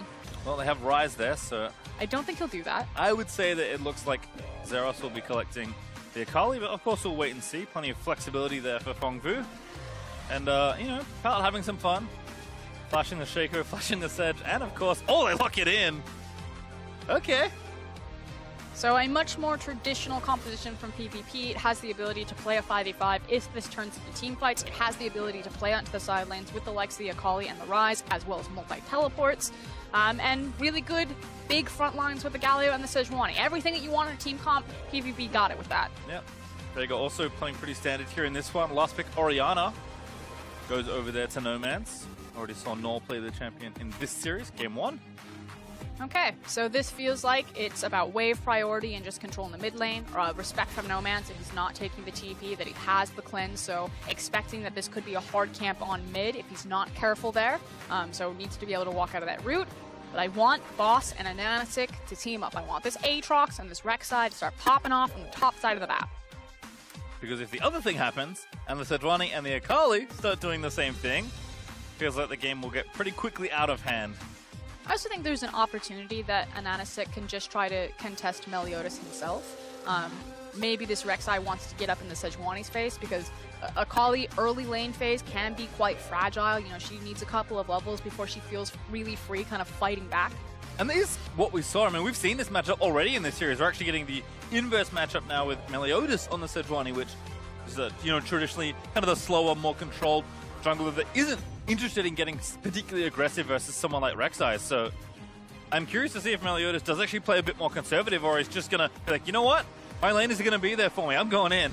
For me, it's all about how Meliodas plays around the information that his laners are able to acquire for him, and just, it feels like he's always making the right decisions, especially for this series. So I'm all aboard something like a Sejuani that has the option, can go for the skirmish because of her potential burst damage early on, or maybe just wants to path around, scout out for his laners, and see it in the team fights. And I think that's a great thing to highlight, because we look at these early games going so well for Fengbu in this series, and you think, man, they're just pretty good players. And that's true, they are strong players. But I think so much of why Fengbu Buffalo have been good at early game this tournament is because of Meliodas and his pressure and the information that he gives the team. Because it's one thing to just outplay your opponent and hope it works. It's another to actually get the information and then make a calculated outplay. I mean, frankly, at this Champions Tournament, mechanics are just the bench line. You must have mechanics to be able to participate, to ride this ride. So we know that Fengbu Buffalo have that in spades. What else do they have? Well, we'll see what happens, because if they win this game, they are through to top 6, into the main stage, into group stage of MSI 2019. And they'll go from one hometown to another, moving on to Hanoi if they can make it work here. They certainly have the crowd behind them, but they need to seal one more win in this best of 5. And that's why, you know, I'm okay kind of giving away some of the down and dirty League of Legends that we've seen from the Buffaloes today. It feels like when you do have that crowd behind them that is so loud, that maybe you get a little bit hyped up, you get a little bit over eager, you want to kind of flex or have that swagger, as we said. So think that we can forgive some of the bloodlust. And it's looked relatively... I don't know if discipline's a word you should use too often when talking about Fengvu Buffalo, because they go from 0 to what's going on very quickly. But I think they have shown just a really, strong, solid set of gameplay today. And yes, Zeros in particular has done his thing and maybe gone over for once or twice, but for the most part, it's been working out, and it just feels like they're outclassing their opponents in a lot of ways. Yeah, but my eyes right now are going to be on Meliodas and Onanasik for this early game pathing. It feels like every single game we do have something that is interesting. Meliodas has gotten the better in terms of Onanasik's jungle pathing, but Onanasik has done better in the early gank stage, I feel, for the first 3 games we've had here. No Man's also doing some nice work there. Hit level 2 and harassing down Null. We did see Onanasik throw red buff straight to this crab. So wanted to make sure to get that first. And it looks like maybe full clear here for Meliodas, at least for now. Although he is going to skip Wolves. And Pineapple here on Rek'Sai can look for the double crab because he can cut across his mid lane since No Man's has priority. So that's going to feel really nice. Whereas, like you're saying, Meliodas probably taking it safe, recognizing that he doesn't have priority where he wants it. This is curious, though. Spotted out his Raptor camp and then slowly went to his red. Yeah, kind of like what No Man did there, using that pressure, just threw a ward over the pit. I think this is Meliodas trying to read what the pathing would be from Pineapple here. Well, that hook shot's nice there from Gadget. He talked about utility, and now Onanasik here with the red buff, just going to take it down. Really, really like this pathing from Vega. And you could tell that both junglers knew what was going to happen. Love that Onanasik pulled the trigger on that and finally said, no, I am not getting 3-buffed again. It is you who will feel my wrath. But when Meliodas popped over to his Raptor camp, he probably suspected, okay, it's probably a mid lane cross into double scuttle. This guy can contest me at red. Maybe I can burn it down fast enough. So felt like a heads-up play from both junglers. In the end, though, Vega Squadron, again, off to a very early jungle start. Yep, Rek'Sai, the more aggressive champion, plays the more aggressive route and is rewarded as he pre-seeks the wave. Just to help No Man's keep up the pressure that he's built for himself. Meliodas still only level 2, did take the walls, but it wasn't enough to gift him over the XP. And now Onanasik going to see if any camps, all junglers are available. No Gromp right now, but might be spawning in a few. Probably not, though. So at least he's just going to check out and get the info, but there's no jungle at all to really clear. Yeah, unfortunately, it's kind of pathing issues like that where I'm like, Onanasik should have just assumed and then gone back to his jungle.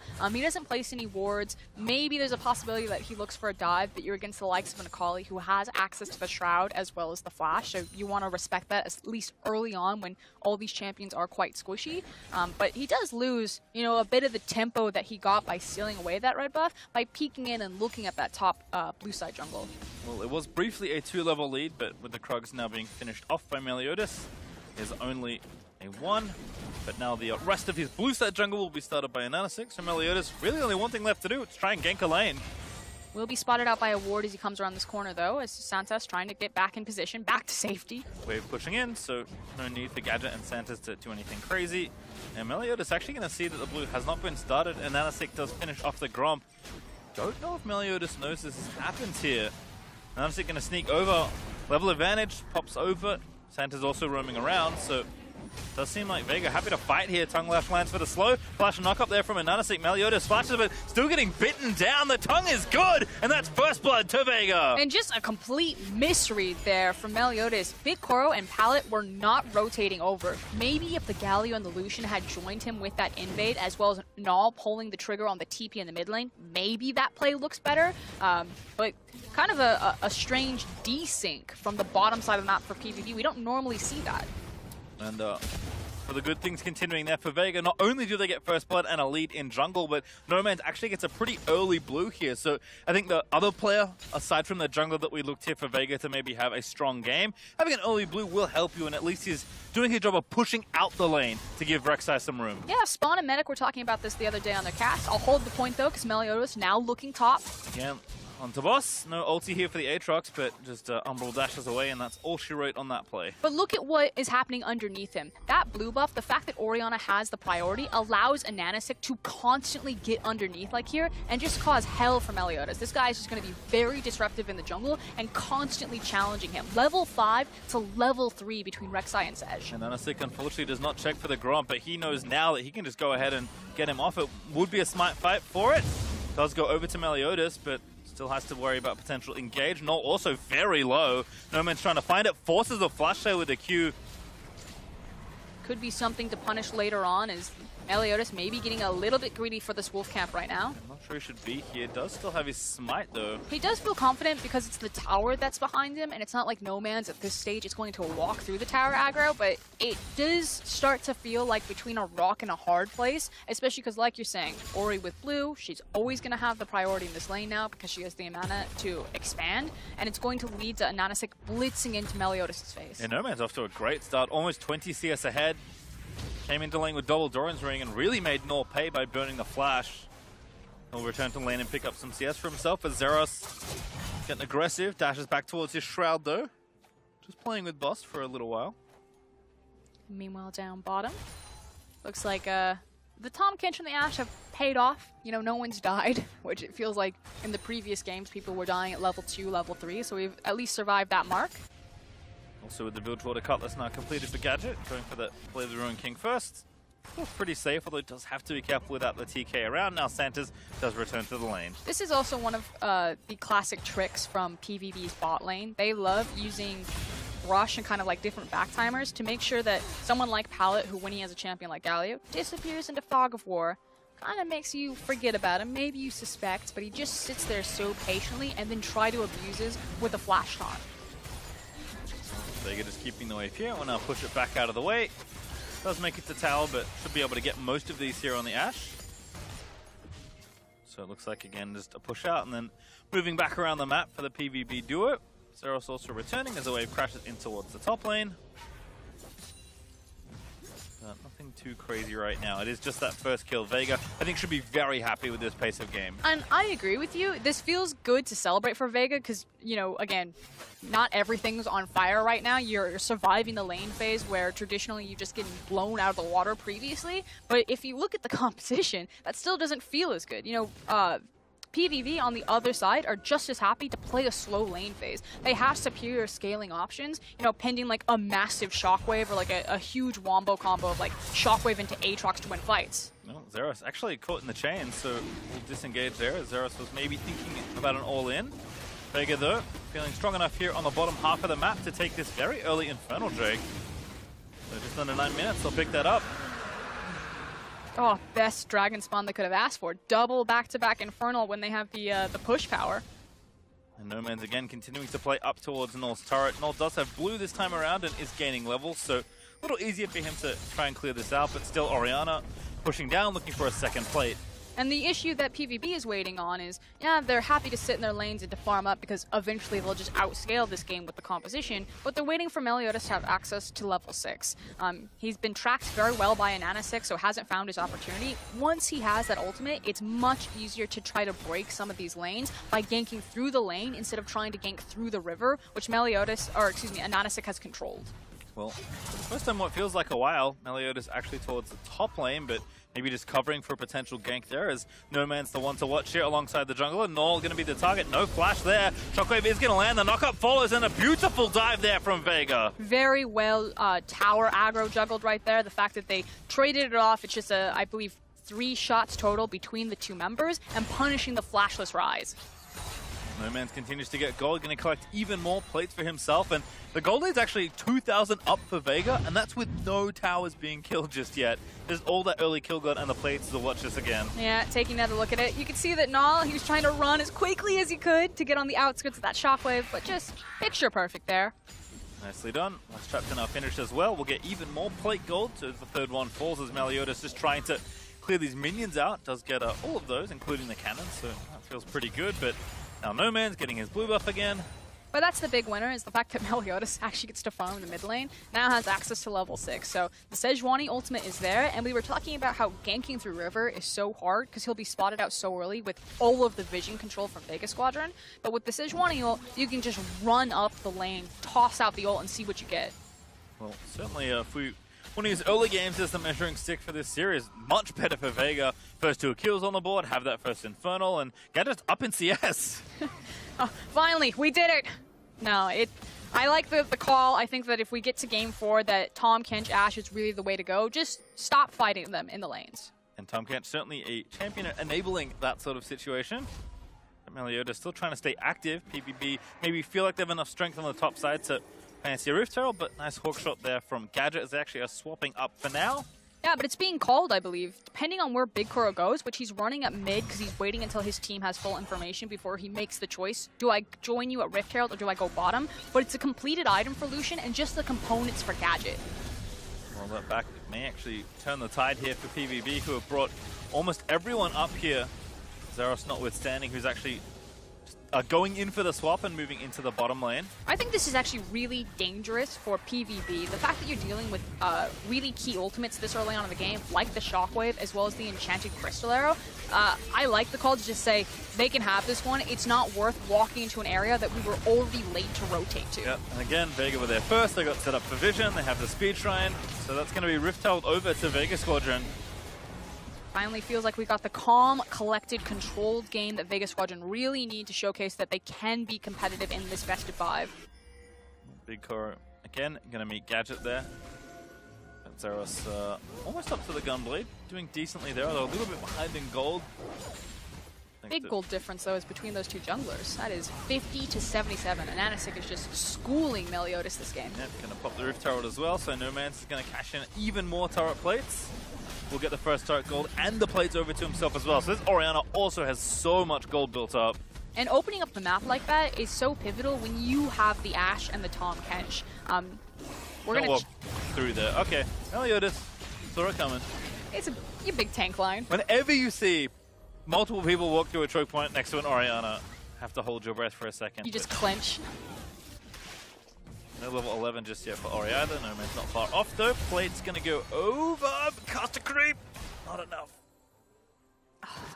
It's like one little wizard spell away from that caster creep for giving the plate over. So Gadget and Sanders will keep the push up now. Just a stiff breeze comes by, knocks it over. Pallet back up here to join the 2v2. As Meliodas again just getting consistently harassed in his jungle. Loses his red buff again. He's getting ripped around the map, and we're starting to see big discrepancies between the lanes, not just in the CS, but mostly in the experience, particularly that mid lane, level 9 to level 10.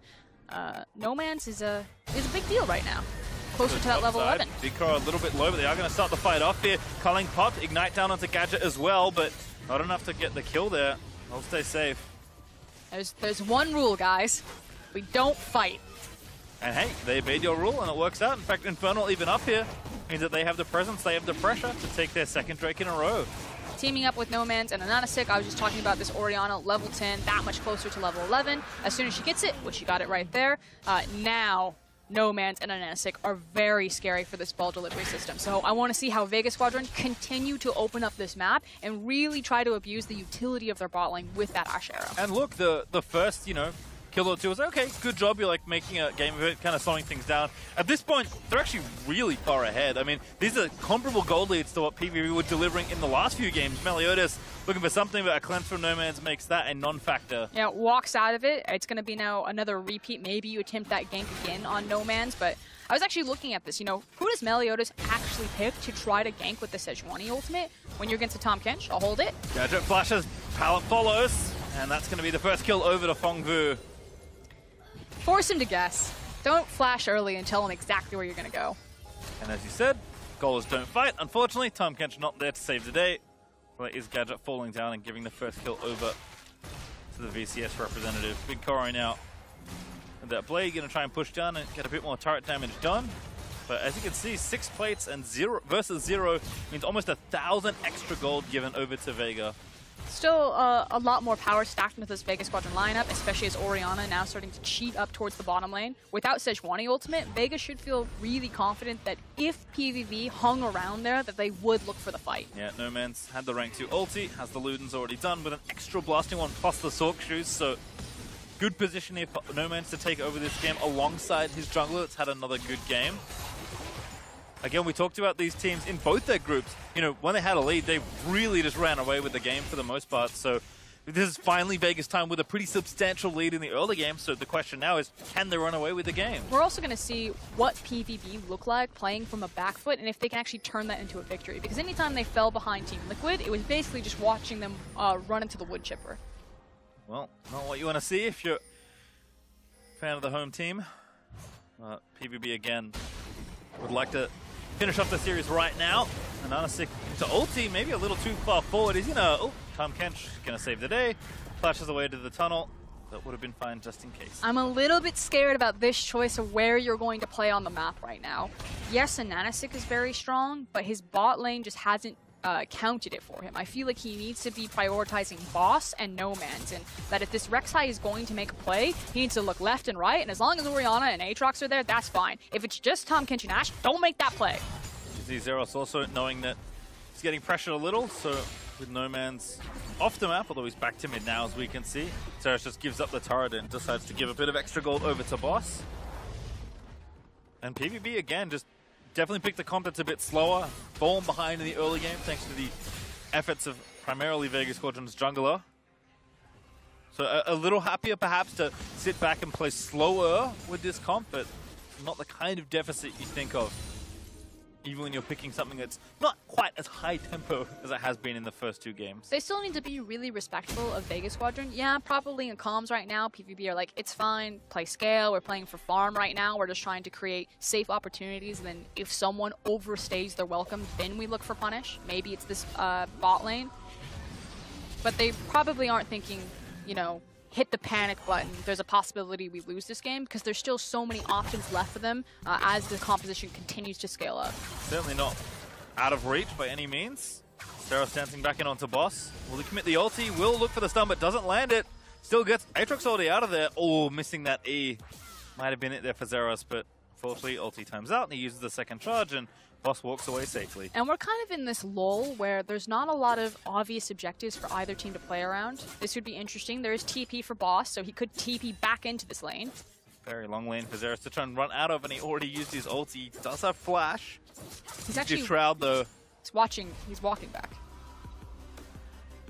No, is it going to try it? I think you have to go for it. You stayed down here long enough. Now Zeros sees what's up. Prayseeker misses. Zeros going to flip away. That's going to be enough to get him out.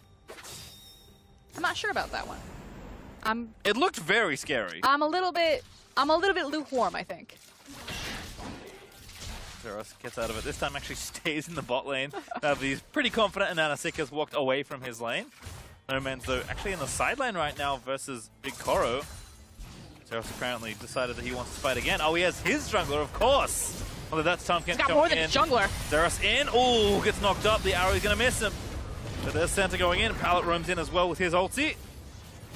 Flash not committed. Noldo commits for the flash route, but it's still 4v4. Vega walking back towards their turret now. Maybe they can turn tail and try and get the fight turned around for themselves. Pallet locked up in the chains is going to get caught up and killed. They've overextended, and Orianna is running behind them. Yep, no, Realm Warp not going to work. That's Gadget grabbing their next kill. And here's No Man's going to cut them off with the Shockwave. Oh, it looks so good. Finds the Shockwave, gets one and a flash. Meliodas fail flash. And that's going to give the kill over to Rek'Sai. Vega are really coming alive. Hope is alive for this Vegas Squadron in game number 3 right now. They got the minion wave behind them. They even grabbed the aggro, so the minions are going to survive just a little bit longer, but immediately punish the overreach there from PvB and shove down the tower. PvB, for the first time, almost all tournament, look very passive in this game. I mean, yes, you have to play, you know, knowing that you're behind, you have to play with respect, but they're almost giving them too much at this point. I don't know if that was respectful, though, Pastejump. They, like, TP'd and threw everything down. No, I agree. It's been, like, slower, but as soon as they thought that they had an inch in, they decided to try to take the fight. With the ability for Vegas Squadron's composition to disengage from the initial attempt here was what really punished them. So it felt like who was going to win in this 1v1? Boss and Zeros have been going at it all game long, but Tahm Kench actually just means so much. I was going to say, we talked about the power of Galio and his globals as Noel jumps in here. And this is kind of what spelled disaster here for PvP, because now you cannot run. Yeah, good positioning by Gadget as well. I like the fact that he doesn't immediately commit. He's just there to, again, provide that utility and help his team walk them down. But it's Boss and Santos that were kind of leading the charge. Yeah, Boss's comfort on Aatrox also showing. He got 2 very nice knockups there to basically get those 2 kills. And then Meliodas, slight mechanical error. Probably would have died anyway, but you can see the fans not happy. I'd like to point out that guy in the middle space. Well, that that was kill, so Santa's dead's nice. Gadget, though, will live. Finally, PvP finds something on the scoreboard. But again, I think, you know, it's funny that, you know, you mentioned it a few times, but Jumpcan is a big difference maker. When you're playing against a team that wants to be aggressive, he diffuses all that, and you're able to match global power and just move to fights as quickly as PvP are willing to start them. And Gadget and Santos have experience playing with this pick. You know, it's not something that's completely out of the wheelhouse or out of the blue for them. So I'm curious why it took so long for them to grab hold of this. It felt like, you know, sometimes you just have to put up the white flag. You just have to say, this one's probably on me, guys. I can't beat these guys. We tried to go toe-to-toe. It didn't work, so let's just play defensive. Let's change the game plan. And I'm glad that it finally happened for Vega Squadron. But the question is it too little too late? Perhaps, but it would be funny if the smallest change in draft is the one that makes the biggest difference for a team that has shown us so many creative drafts throughout the tournament. Still, PvP did grab a kill. They're woefully behind still at 6,000 down.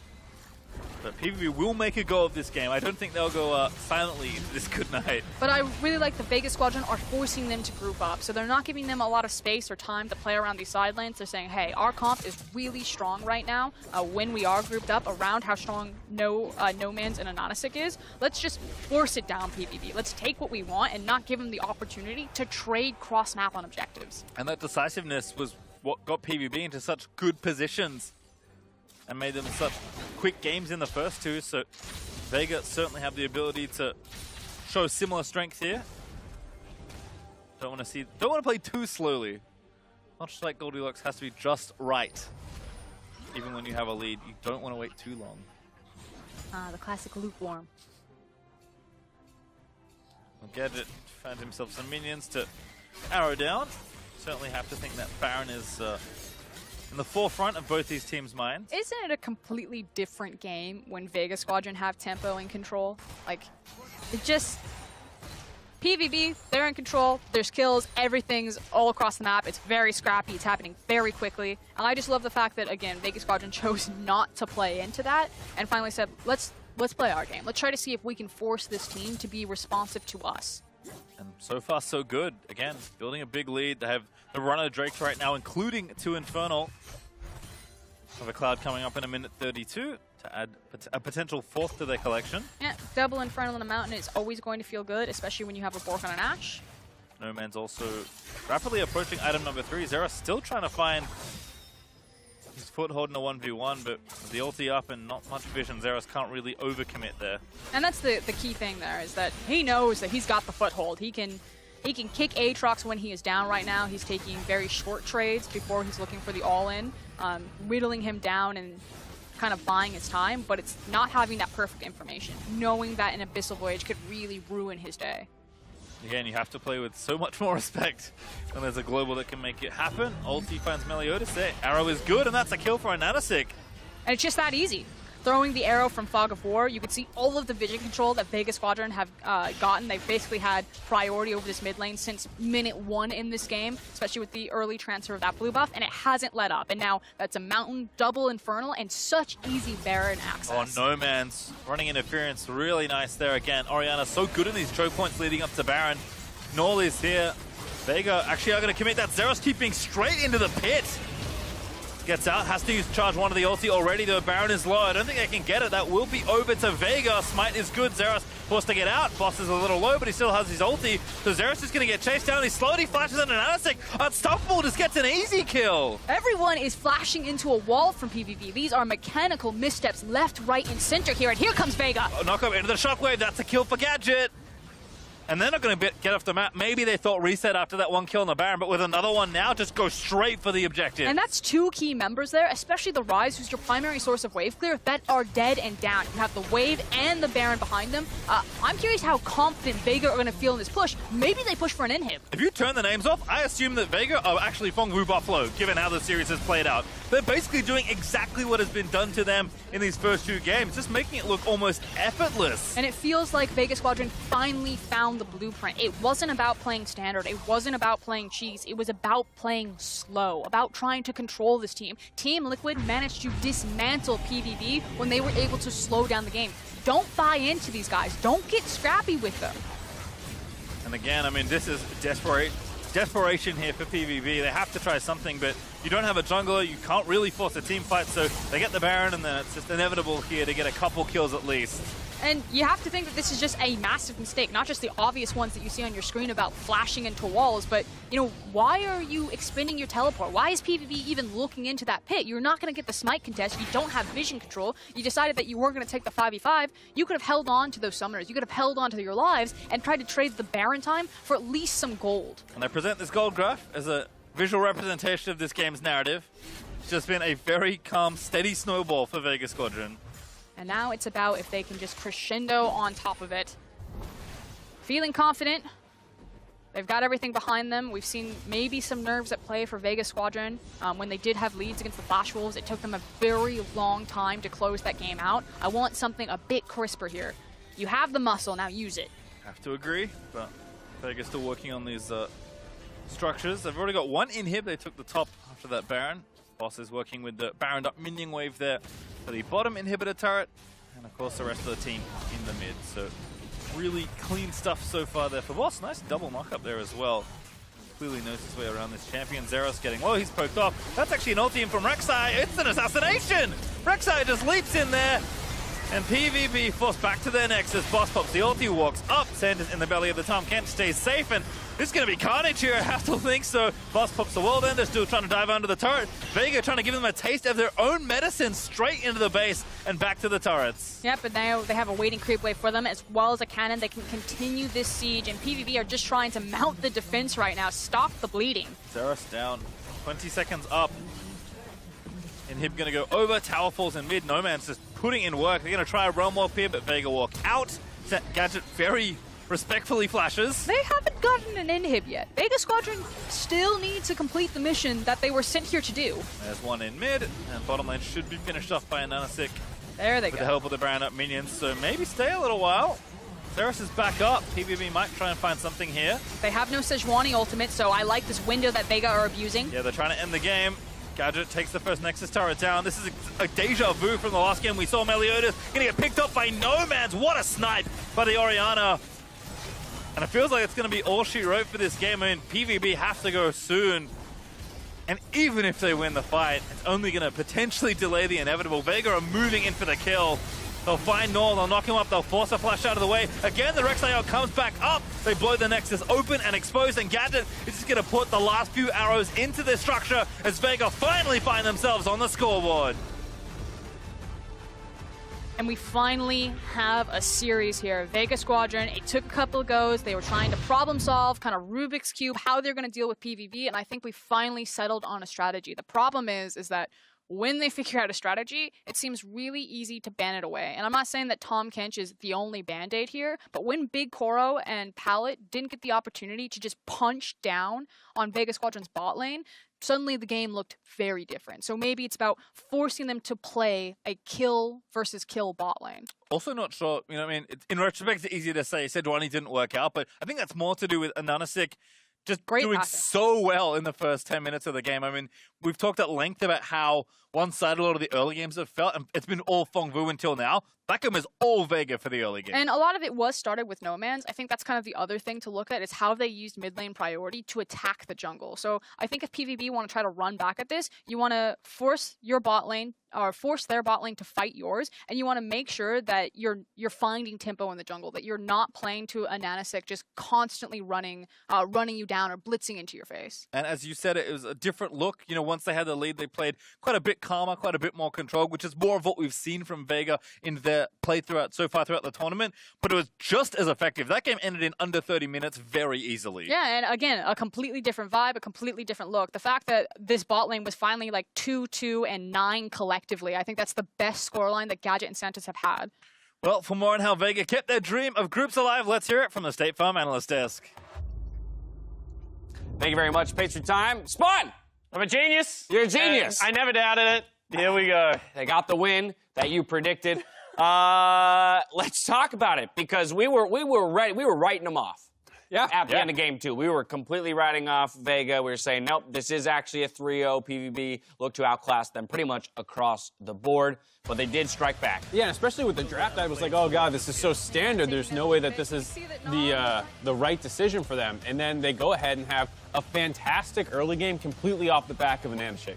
Yeah, they certainly do, and I think that this is an example of when Meliodas' lanes aren't willing to help him after he spent kind of the first couple of games trying to help them out. He's also had some back-to-back pretty terrible performances. And when you do fall behind on something like a Sejuani, you can't have any pressure.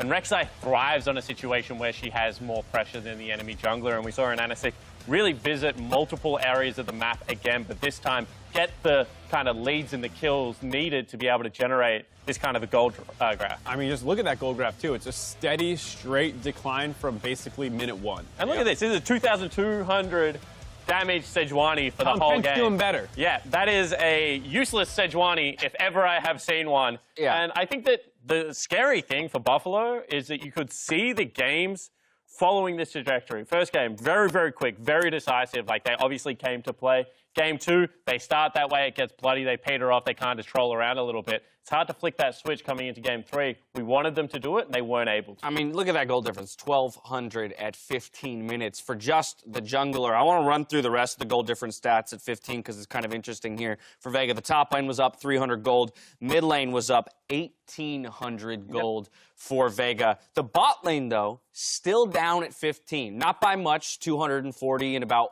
just over 100 in the support position. But it does kind of show that it took the jungle and rest of, the top side of the map to kind of circumvent what had been a liability in the first couple games. I mean, you have to be fair to Gadget as well. Like, they didn't get slammed because a lot of it was just individual performances in the first 2 games where they were getting crushed in 2v2s. And the fact that they stepped up, they went even this time while their jungler was having a great performance, and the mid laner as well. No Man's was fantastic. So I think the scary thing for me was just how, non-existent Fengvu Buffalo was at all this game. Yep. Like, they were getting crushed in mid lane, in top lane. And that was surprising because I thought for sure that they had the better mechanical players. And these matchups, they got killed in. And we do need to talk about the fact that, this is an Aatrox matchup that is very swingy. So once the snowball starts, it is hard to chase it down. When you're playing Ryze into a standard control mage, once again, you fall behind that curve. You can't take him to a side lane. All of your win conditions start to disappear as the map deteriorates. So I understand that the game state does come into it, but the fact that they can't even, use some of that speed, some of that craftiness to generate a play to try and get themselves back in the game really did look sloppy when they looked for it. They were missing flashes. They were mis-executing in team fights. There's lots of little things going on in this game that made you a little bit worried. Oh, that's the thing that jumps out to me.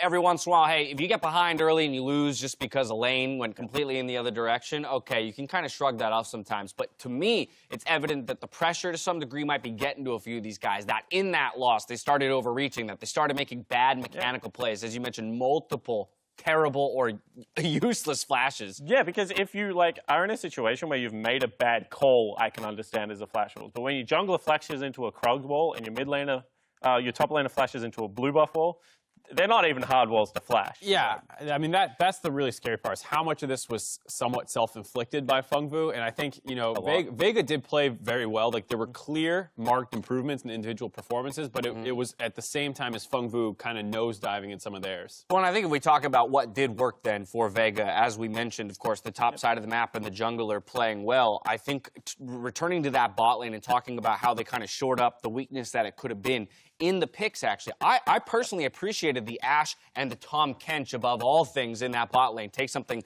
very safe, utility focus. Hey, Ashe can help start fights. Don't need to outfarm my lane opponent too much, understanding it was a Lucian, so I'm going to outscale eventually. Right, and this was what we kind of called for even in the last series versus Flash Wolves when Frost and I were on the desk. There was a chance when they had a good Tahm Kench pick. They didn't take it. This time around, they do, and you get to see the influence that champion can have when you're more focused on stabilizing your bot lane. Not only that, it influenced the rest of the map. If you're talking about we're going to play 1-3-1 quite heavily, why not take a Tahm Kench to shore up the 1-4? It makes a lot of sense when you have a look at it, and it kind of beat them to the punch multiple times. Also, form of engage in the bottom lane as well. You can see Gadget is the guy with the itchy trigger finger. He wants to get involved. We'll give him more tools to be able to do so if that's the case. All right, so I imagine for, Fengvu Buffalo, it's about returning to what we saw in games 1 and 2, eliminating those, those kind of out of the blue mistakes, and playing a more controlled game, right? Like, you've shown that you can win beyond the 20-minute mark, so you don't need to go down. Just pick the draft that suits your playstyle. So you can either play more controlled if you want to take Sejuani. If you want to play fast, just don't pick the Sejuani. Pick something that can fight. Take a Xin Zhao into the jungle, as we saw Flash Wolves do against this exact same team. When they tried to fight early game, Xin Zhao just said, okay, I'm the best early game jungler. Level 1 to level 5, no one beats me. Like, just do something like that. Well, our series score has moved to 2-1. We have ourselves a series. MasterCard is committed to providing League fans with unforgettable, priceless moments. And today, they awarded Tam, Fong, Huang, and Nam with those NAR plushies and were named Fans of the Day as they cheer on Phong Vu Buffalo and aim to head to Hanoi. A few of those fans there, I believe, are from Hanoi themselves. So hopefully we'll be making the trip back to home alongside the Phong Vu Buffalo. Yeah, and they looked like they were headed for a 3-0, so everyone was probably feeling really good. And then all of a sudden, you're like, I got an award. And wait, my team just lost. Oh, no. Yeah. Well, cheer harder. You got 2 more games. You only got to win one of them. And that's that. Yeah, absolutely right. And I think that as we look at how the series has progressed, it still is on track for a Phong Vu Buffalo victory. They just need to show it up. Yep, there it is. Clean, clean, clean. Get clean. The LCL reps have picked up their first win. We'll see if Vegas Squadron can take this series in Game 5 when we return.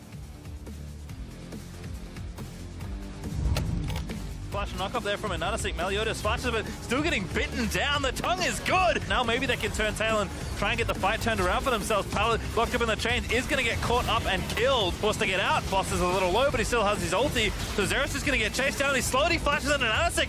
A deja vu from the last game we saw. Meliodas going to get picked up by Nomads. What a snipe by the Orianna. Vega finally find themselves on the scoreboard.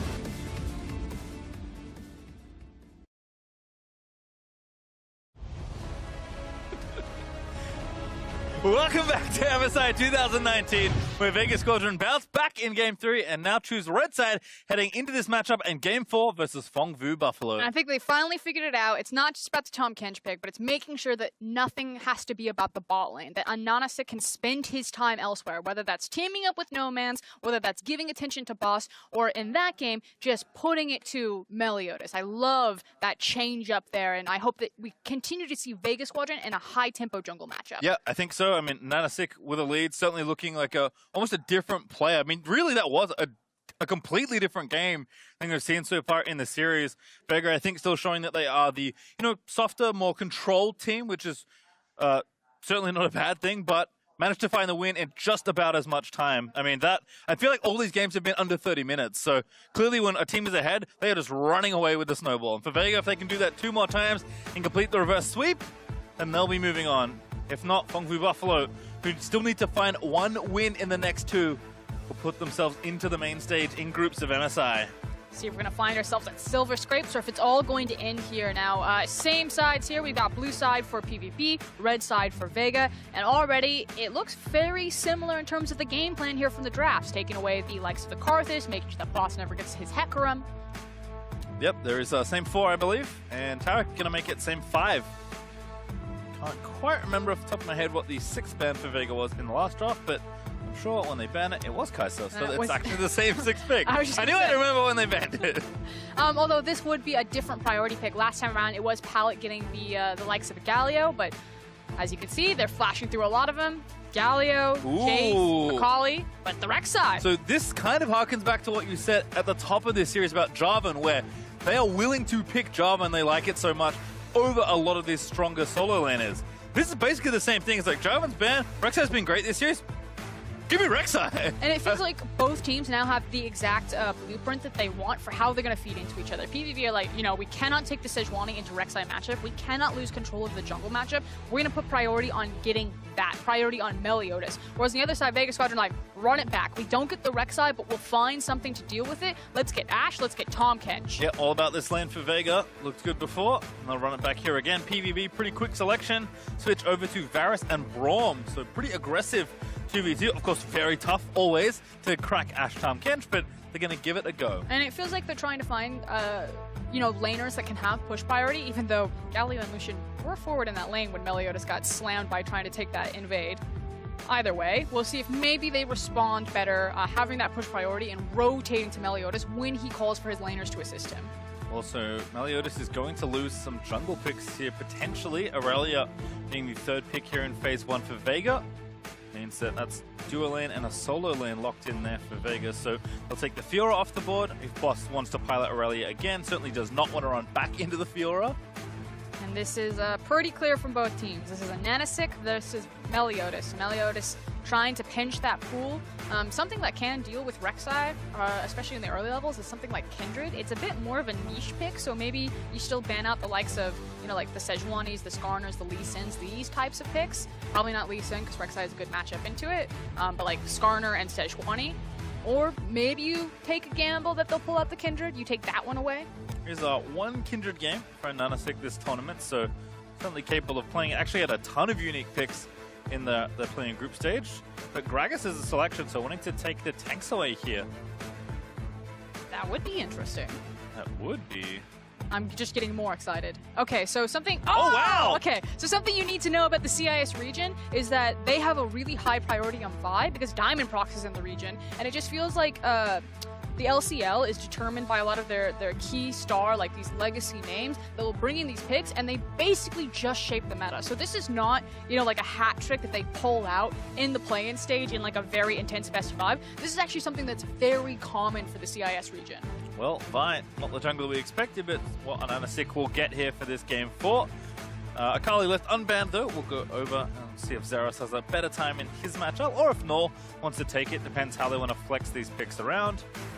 But also LeBlanc banned there by Vegas, so Null lost that as a potential pick. There's maybe something like Zoe, but can be tough to blind. I kind of feel like it might be an Azir.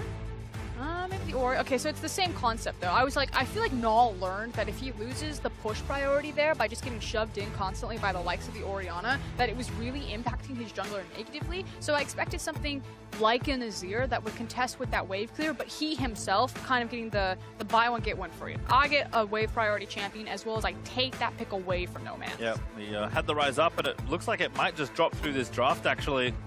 The No Man special. So we're getting CIS comfort right now. We get the Vi, which is a mainstay in CIS, and we're also getting Corki, which is No Man's special pick. He likes to pick this blind. He'll pick it into so many different matchups. This is like his go-to champion. Well, if there's ever a time for it, it's trying to push your team to a game 5 and one game closer to qualifying into MSI groups. Now, the thing that I want to focus in with Vi is that she does have a rather binary play pattern, because it's pretty clear what a Vi wants to do, and once she's in, there's no ticket out. She's only going forward, so we need to make sure that Vegas Squadron are able to get their landers ahead, that they can follow a Nanasik when he decides to dive in with this Vi. So it feels like, again, teams have played a few games, have, I think, figured each other out in some ways. I mean, these picks are surprising from Vega if you're not familiar with the team and the region, so perhaps some of this is unexpected here for PvB, but if they've done their homework like you have, clearly I think these are picks you can expect. So it does feel like the teams have finally said, okay, you know what? We need to match at about the same spot and just see what happens in the early game. I think Vega have learned to not overextend, to play a bit slower, and I think PvB have learned to play maybe not so recklessly. And it can be one of those situations where even just having some of these strange picks like Vi, especially if you're not ready for it, or even if you know that it's coming, can catch you off guard, because you're thinking, how many experiences do I have knowing how much damage Vi is going to put out, knowing how much burst that she has capable on her kit. I mean, with how global of a game League of Legends is, it's actually quite rare to find picks that are, really specific to one region. It certainly does happen. There's plenty of competitive leagues around the world. But I mean, even if you know to expect the Vi, the chances of you playing against it when it's a regional specialty, very unlikely. Here we go. Game 4. It's all on the line. Are we going to get Silver Scrapes? Are we going to get game number 5? And is Vi going to be the thing that takes us there? Well, that would be, I think, a very fitting way for Vega to push themselves to that 5th game. And PvB aren't interested in that narrative at all. They're looking to they wanted to seal it up last game. They couldn't do it. So refocus, reset, and push themselves to a solid game 4. That's what them and the home crowd are hoping, at least. And we said it before, and we're going to say it again. It feels like the teams know it, we know it, the audience surely knows it. Everything is determined by the junglers in this matchup so far. We've seen a couple bad looks and a couple good looks from both of them. I feel like Nanasik, especially in the last 2 games, has kind of been stepping over Meliodas. So all eyes on how he's going to continue to try to exploit that with this pick, or if Meliodas is going to kind of return to form and start getting off these crazy ganks that we know him for. And again, between watching the pathing and the lane priority, there'll be a lot to look for here in that first 5 minutes. Right now, we can see all 10 champions just spread across the neutral zone of the Rift. Doesn't look like too many wards are going down, nor maybe going to rotate over, but just going to ward that brush there for the scuttle. And I think, again, for both these teams, take a deep breath, just try and play this game out, and I'm expecting things to slow down a little bit, at least in the early game. Although we do have an Infernal Drake, so All right, maybe not that much. I'm ready to speed it all up. It's not going to be a leash, but it is going to be a bottom start from Meliodas. Again, watch this for Pallet and Big Koro. If this team goes to the main stage, they love doing stuff like this, of making sure that they get priority towards the lane, that they can play aggressive. And so even when Meliodas does start on their side of the map, they almost never assist him or never leash for him. He's going red into Krug, and Ananasik is red over the wall straight to top lane. Welcome to CIS. Has the Q up in 2 seconds. Enjoy your stay. In he goes. Zeros only level 1. Does have the flash. Probably going to have to use it pretty quickly here. Does use it. And of course, one of the cool things about Vi is, like Nidalee, she's one of the few junglers that can look for gank paths like that, because you can go or have access to go over the walls such early on. And it just makes pathing and kind of the speed to which you can get these early ganks off really impressive. And then, unlike Nidalee, actually it's CC when she goes in. Albeit, it's kind of tough to hit before your ultimate, but still a very aggressive path. He takes the Scuttle Crab. He's actually going to force the map vertically now as he moves towards the blue buff. So we talked about the vertical jungling previously. You can now see it in effect this time around, as it feels like both junglers are just going to trade their blue buffs. And that's simply because Boss has now helped in burning Zeros' flash, and they want to get Boss ahead. It seems like Ananasik is like, it's fine, I can take over this. There's no reason for Meliodas to be here. You can be aggressive and try to punish this Akali. And since we have Tahm Kench and Ashe, they should be safe enough to play with the added pressure of Rek'Sai peeking around down here. They're actually going for a dive. Meliodas waits for the wave. Now going to try and go in onto the Tahm Kench. You have to think TP in from Vega. Going to try and defend here. So Fengfu Buffalo will back off, but that's Boss committed. He looks to stun Big Koro. Good flash there. It does have to use the summoner to get out. I mean, the silver lining here is that Boss doesn't lose a ton by making this TP. You know, he TP'd from the aggressive position up into the top lane. That was actually a really cheeky Prey Seeker there, trying to cancel the back. That would have been actually big brain for Meliodas if that worked. Fortunately, not quite in range, as Ananasik is back ready to try and Q somebody. But Nor just going to walk away, as Meliodas can't really decide where he wants to go here. I mean, he had opportunity to maybe take a buff away, instead chose to gank. So if Ananasik goes for this blue and gets it, again, Ananasik will 3-buff his jungle opponent. And this just feels like, I'm very curious what happens in comms for PvP, because it just feels like the louder voice is winning out. The fact that Meliodas has the opportunity to go to vertical jungling, and he tries to break it or force ganks both times, and then it just ends up really punishing him is kind of a head scratcher right there. The fact that you're trying to force a dive at level 3 against people who have cleanse, who have 2 flashes, one of them is a Tahm Kench, and you're not accounting for an aggressive TP. Like, yeah, it's nice to get the TP off of Boss. Maybe that helps Zeros out in the long run, but I don't know. That could have gone very sideways for PvP. Yeah, I'm just a little confused, to be honest. But if we think about the jungle matchup and how integral it's been, I believe that's our 4th 3-buff in a row. And fun fact, the jungler that has gotten the 3-buff has won every time. So if you're a Vega fan, good news. I love fun facts. As we're probably... Trevor's not here yet. I have to do something. No quick stats. Oh, don't worry. I'm not going there. Vault Breaker coming in. Look at a Big Koro. Fights Pallet instead. They'll take it. No first blood this time for Gadget, but at least gets the damage down. Again, just trying to create clever gank pathing by using the ability to go over walls is, he's not done here. Maybe he is. You never know which way it is. But Ananasik just takes the control ward. Doesn't want to go too crazy onto Meliodas. The thing despite is, having a level lead. I can't get a read for these players and their aggression. I'm like, he shouldn't do that, but I think he really wants it. Nola doing work here up against No Man's. Doesn't have Ignite, but he's going to just force the Valkyrie away. Of course, with both having Flash, not really likely to get a kill, but Orianna continuing to show power here in the matchup. Hold up. Boss is proxying. Zero slow back towards the tower. He's struggling a little here. After getting that flash burn, Boss is actually up almost 10 CS. I want to say he's struggling a lot here.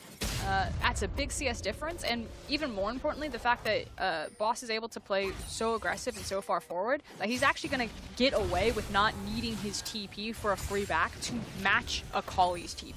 He can force that lane in and then just take a free back and walk. Oh, he's level 6. Vanguard's Edge will connect, but in the Shroud still. Terra's going to have to pop out soon, but Boss doesn't want to dive. Here in the bot lane, looking for a big car. They do find it there with a knockup. Damage is there, and Gadget again will grab first blood. And it's finally working out for Vega Squadron to pay attention to this bot lane. And Meliodas just looks completely lost on this map right now. And Ananasik certainly getting the better. Oh my goodness, PvB. This reeks of desperation. Big Korra and Pallet both down, and they get nothing. I mean, at the same time, it's an unsealed spellbook Braum, so I agree with you. Maybe if that was like the top laner and the mid laner that showed up, you're like, oh no, not this. But because it was the bot lane just trying to trade around, I do like the change up of tempo here, going from defense back onto offense and being like, okay, we have a buy advantage, we had a TP, let's try to force Infernal, but it's being matched here by Vega. Yeah, Sand is also with the unsealed spellbook, so is Null, by the way, but we'll talk about that later. Meliodas looking for Nomad, flashes in, Pallet gonna have to try and protect him. Null's got no mana. Yeah, and Meliodas has got no health, so I'm not sure that PvB can do too much here. Yeah, I think that means that PvP have no chance.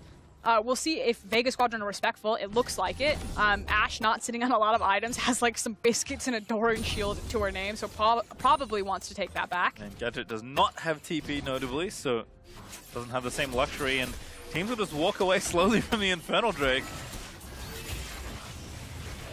Meliodas trying to finish off the Raptor camp. Should be just fine here. I feel like I was faked out by the observers right there. I was like, he's really low. He's on the Raptor camp. Is he gonna die? What do they know that I don't? Well, nothing right now. He's okay.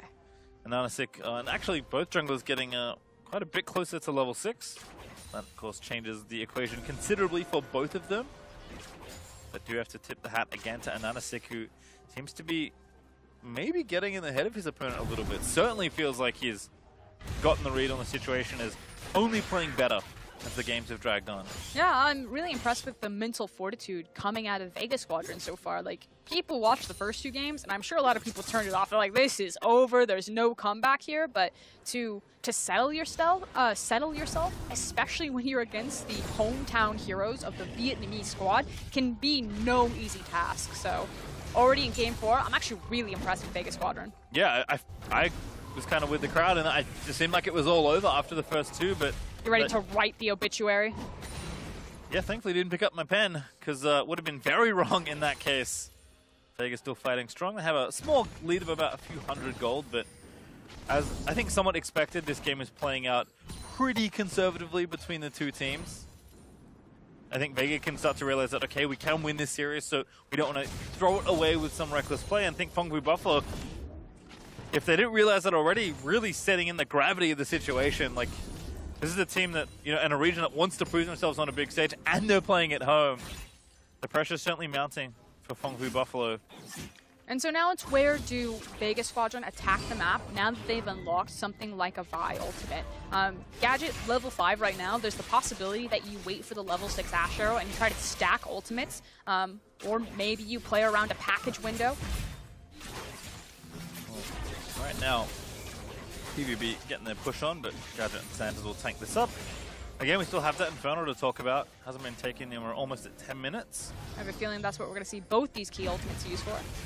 They're just going to knock up the Crab, and maybe a catch. Oh, good juke around, but still tagged by the Q. There's the Braum ulti as well. Very well played by Pallet. And Anasik maybe forfeit, but Santa's there for the Devour. Here comes Vega. Pallet now the target. Boss flashes in, finds the ulti on a big Korra. Will get the flash. Finds the stun. Immaculately played by Vega. They just destroy and wipe PvP off the face of that dragon. They then turn to the Infernal, and unless Meliodas can look for a steal here, doesn't have access to the flash, I think they have to give it away. Where was this team 2 games ago? Looking, like, honestly completely different. They'll get the Infernal. Xerath, yes, he will get some turret plates there in top lane, but 1,000 gold up, starting to, again, pack that snowball together. And, you know, credit to Anasik because he eats up a lot of time here, able to dodge out the Varus ultimate. Yes, he's tagged by the Braum ultimate, but kind of bicycles the animation of the stun there by immediately locking onto a Vi ultimate. Yeah, so he basically comes out of the air from the Braum ult directly into Vi ultimate, so not a lot of time wasted. And of course, Santa's there, ready with the save. And Boss with a beautifully aimed Vanguard's Edge. Gives Vega their 3rd kill of this game. And Anasik also back down here. Gonna try and pressure for some plates. No ulti back yet for the Vi, but it's not that far away. I also think, you know, he can set up the gank. He doesn't have a lot of the key ultimates up. They are just about to come up. Or if Santas and Gadget want to play aggressive, he's there. Yep, being patient again, setting up the tent. Not a bad day for camping on Summoner's Rift, and Anasik starting to show a ton of attention here.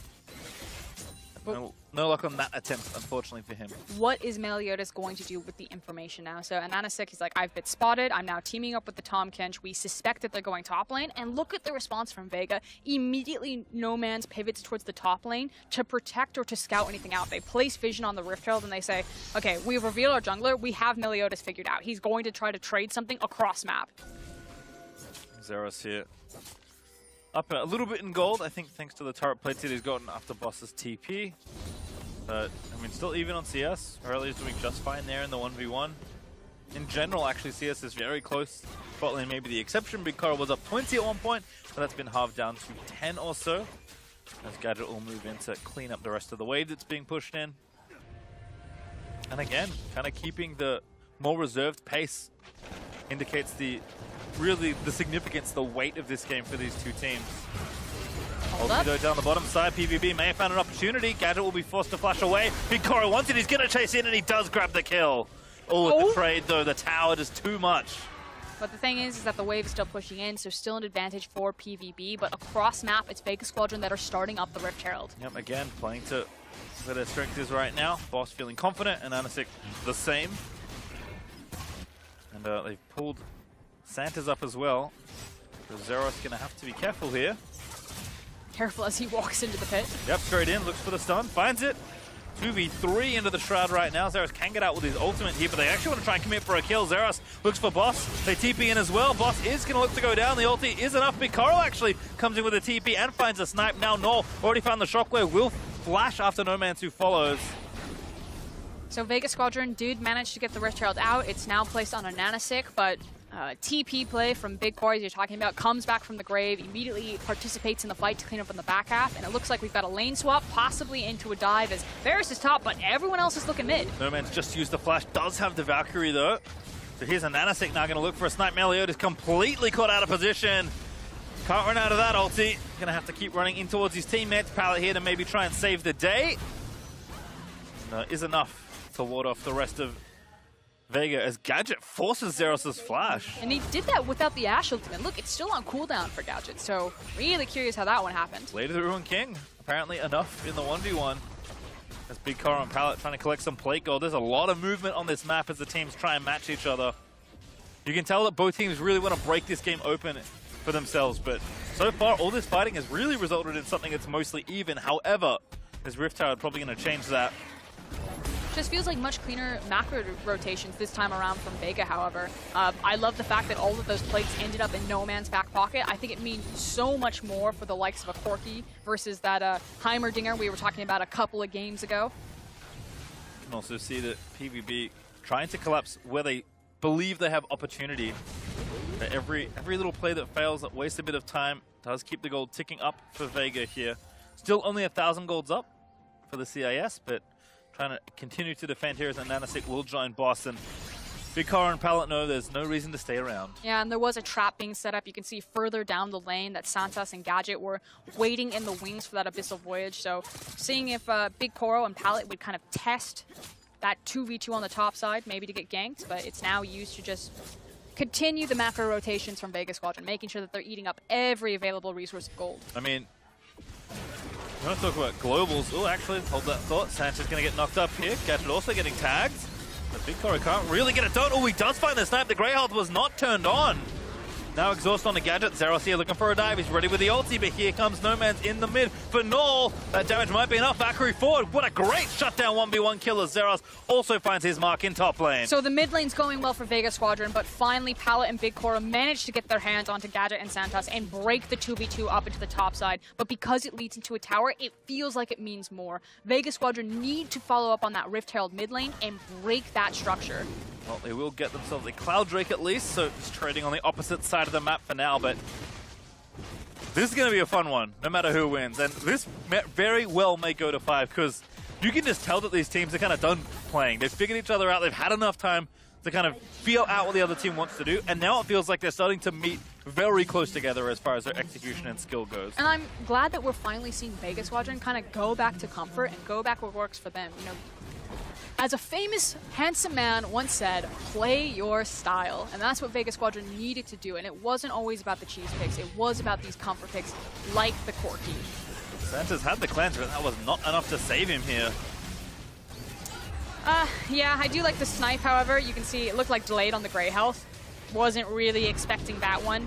But this is what PvP want. They want the skirmish. It feels like they're relying a bit too much on winning fights before transitioning them to objectives, where Vegas Squadron feels much more like they're setting up objectives, and it's not about the fight itself. If a fight happens afterwards, that's nice, but it's about the dragon. It's about the tower. I actually think it's a great representation of these two teams' different styles. You know, PvP, fight first, then take the thing. Vega, you know, a bit slower, you know, fight for the thing, or set up for the thing, take it, but if it doesn't happen, maybe look for an opportunity elsewhere. Yeah, it's a fact that if the fight ensues, then it's just kind of a cherry on top, because you usually have the confidence to take the objective if you're walking over to it, that you can take the fight. Personally, I prefer a style like Vega's a little bit more, but you can never discount just the raw aggression that PvP can catch you off guard. Neither are wrong, I think is fair to say. PvP continuing their streak of aggression. They take the turret. Zeros charges in, looks for Gadget, does find the execution.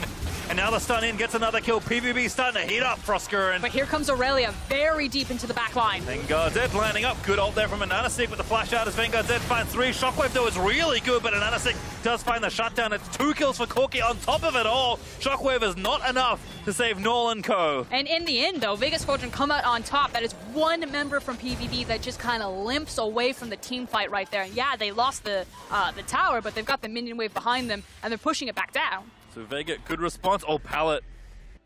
Maybe a little too far forward, but does get back towards the safety of the turret. And I wonder if this is kind of a sign of PvP, you know, getting too eager too swiftly. It's, again, it feels like they're not there for the mid lane tower, even though that was the primary objective, but they really wanted to dive. Like, if they stay, someone in the comms is saying, go for the dive, go for the dive. If they stay, we can dive them. And they just don't account for the kind of the retaliation that Vegas Squadron are able to output with their champions. There's a good TP in from Boss. As I was looking at it earlier, although, again, hold that thought. Every time I want to talk about globals, Nor flashing out of the way as Ananasik camps the brush, but it's 2 from PvP up here already. Ananasik out of there. Noman's maybe not so lucky. They'll dive a little bit, and that's goodbye. Shutdown over to Null. That moment when you realize top first tower is still available. Okay. Well, Ananasik gets out of the way, and it is one of those things where there are so many teleports in this game that both teams, I feel like, the same thing has happened. When we don't bring enough people to the fight, we lose. We don't want to lose fights, so we're going to try and make sure we have as many people there as often as possible, and that means multi-teleports plus spellbooks across many different champions in this game. I mean, that was the thing. There was like 3 spellbooks in this game, and maybe the TPs have exhausted themselves a little bit, at least for some of these members, but... Including spellbooks, there are 7 TPs available in this game. But as you said, it seems like some of them not available for a little while. And we'll definitely be interested to see if this game goes longer than our first 3 have gone. They have been quite short. This is How the teams can use those. one team fight away from a Baron into what feels like a collapse. And you can tell that both teams are confident making hunting plays like that. Nice ult there from Big Koro, well aimed, but Santa's had the cleanse, so nothing to write home about after all that. Cloud Drake back up in a minute. Vega do have the first 2. And Baron for the first time up in 10 seconds as well. And I do want to note that Vega have what I feel like is a map advantage in terms of how they want to play their win conditions. It feels like PvP are much more reliant on playing a 1-4 or playing grouped up with their composition for it to really work. Whereas Vegas Squadron, I feel like, have more options to play these side lanes because Corki is so strong and because Aurelia and Vi are also in really nice places. Again, if we talk about the formula we saw last game, certainly still enacted here for Vega. And 6 had another good start. Nomans is kind of the recipient of all his hard work. And on a signature pick for him like Corki, already with the Triforce and the Eye Edge done. Those are really the 2 like tough humps for Corki to get over because they're so expensive. The most expensive build path. But once you're there, things only start to get better for Corki, who scales exceptionally well. This is a Cloud Dragon that's spawning, so if Vega feel like their vision has been exhausted from this area and they don't want to face check into it, there's no reason they can actually just let this one go. If they contest for the Cloud, to me, it says that Vega are feeling so confident that they want the team fight more than the objective, so they can quickly swing to Baron. Well, we're going to move into the area, and Zeros actually went to the bot lane, so he does have TP, but will not really be here in time for this Drake. In fact, there's the arrow out, and Anasik finds the ulti on the big Koro. They've got no way to really save him, but a good shockwave may be enough here. Both's going to try and dive in, but Nomad straight in there with the package, moves into the backline, and that's actual demolition from Vega Squadron. That's the ace. And PvP have just been wiped off the face of this map right now. It's only one member left for Vega, and they're marching towards that Baron. Like I said, it wasn't about the Cloud Dragon, it was about the fight. It was about the Baron. And the fight they found, Nomad's even leaving the area to get the turret started early. He's seen the party in that Nexus. He wants to go straight there. And the momentum is now behind Vega Squadron. They have learned that they can do this. They managed to win that uphill mental climb over PvP being 2 games up on them. And not just 2 games, but a smashing performance from them. At this rate, it would feel... trying to think.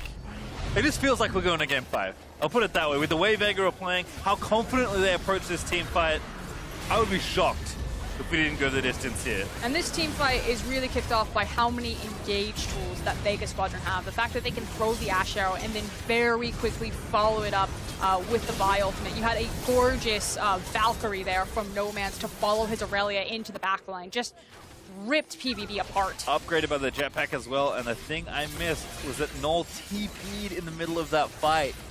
He had Spellbook swapped to Exhaust, and I have to assume he was trying to press the Exhaust button, which might have done something on the back half of that fight, but didn't even get that done, and Nomad's cleaned house there. You cast your mind back to that TL series, it was also Null that was making very uncharacteristic mechanical mistakes. You know, messing up his flash over the wall or not comboing correctly. And so another maneuver like that, you have to think maybe something's getting in his head, something's messing with him. I think the pressure is starting to get to Fengvu a little. We've seen, some failed flashes last game from them. See that mistake there from Null in the middle of that team fight. I mean, there's just so much pressure in this game. Best of 5 series are always grueling, and if you have to play one more game, given the momentum that Vega have shown you throughout this series, well, this catch would be good. Nomad's going to be the target. That's a shutdown for Big Koro. There may be signs of life yet. But that said, that's still a lot of Barons alive on Vega Squadron. Another tower that's going to fall, and Nomad should be able to walk out. Just shake that one off. Still sitting 6-2 on this Quirky. Very fat and happy. Won't be happy to give over the gold, but certainly, already 3 items. We were talking about his 2-item spike a few minutes ago. Now he's already at 3.5. It only gets better from here. PvP, though, need to stay strong. Minute 30 for Vega left on the Baron buff, but a pick onto Nomads probably calls off the rest of the siege, so it's unlikely Fenghu Buffalo will lose too much more, at least while the Baron is still on the members of Vega.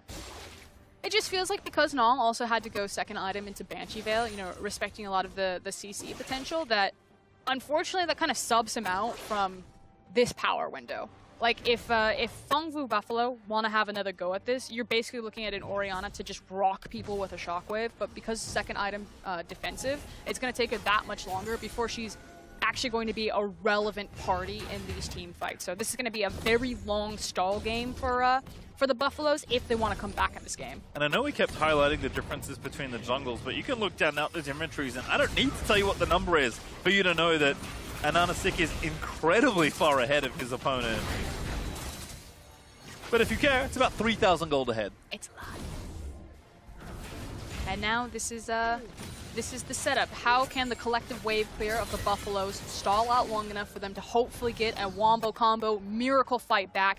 Or are Vega Squadron just going to see their moment, pull the trigger on the arrow, follow it up with the Vi, and end this and take us to Game 5? Seems like it's lights out, but certainly PvP will fight on. They're capable of winning this game, although it is a very tough ask given the deficit they're already in. Baron is thankfully wearing off, so that siege power will be dropping off before the next wave can crash. We are in a bit of an ARAM right now. PvP don't want to go anywhere else, because if they leave, I feel like they know they die.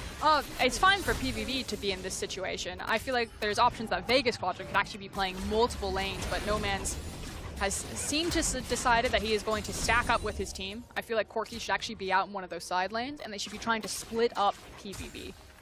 Yeah, I wonder how much longer they'll stay out here, because again, they've got gold to spend, I have to assume. Yes, they do. Not that much, but still something you might as well go and cash in. The next Drake's coming up in 13 seconds, although it is only cloud number 2. Feeling very persistent to want to knock down this mid-tier 2. Maybe just waiting for the Drake spawn until they find their reset.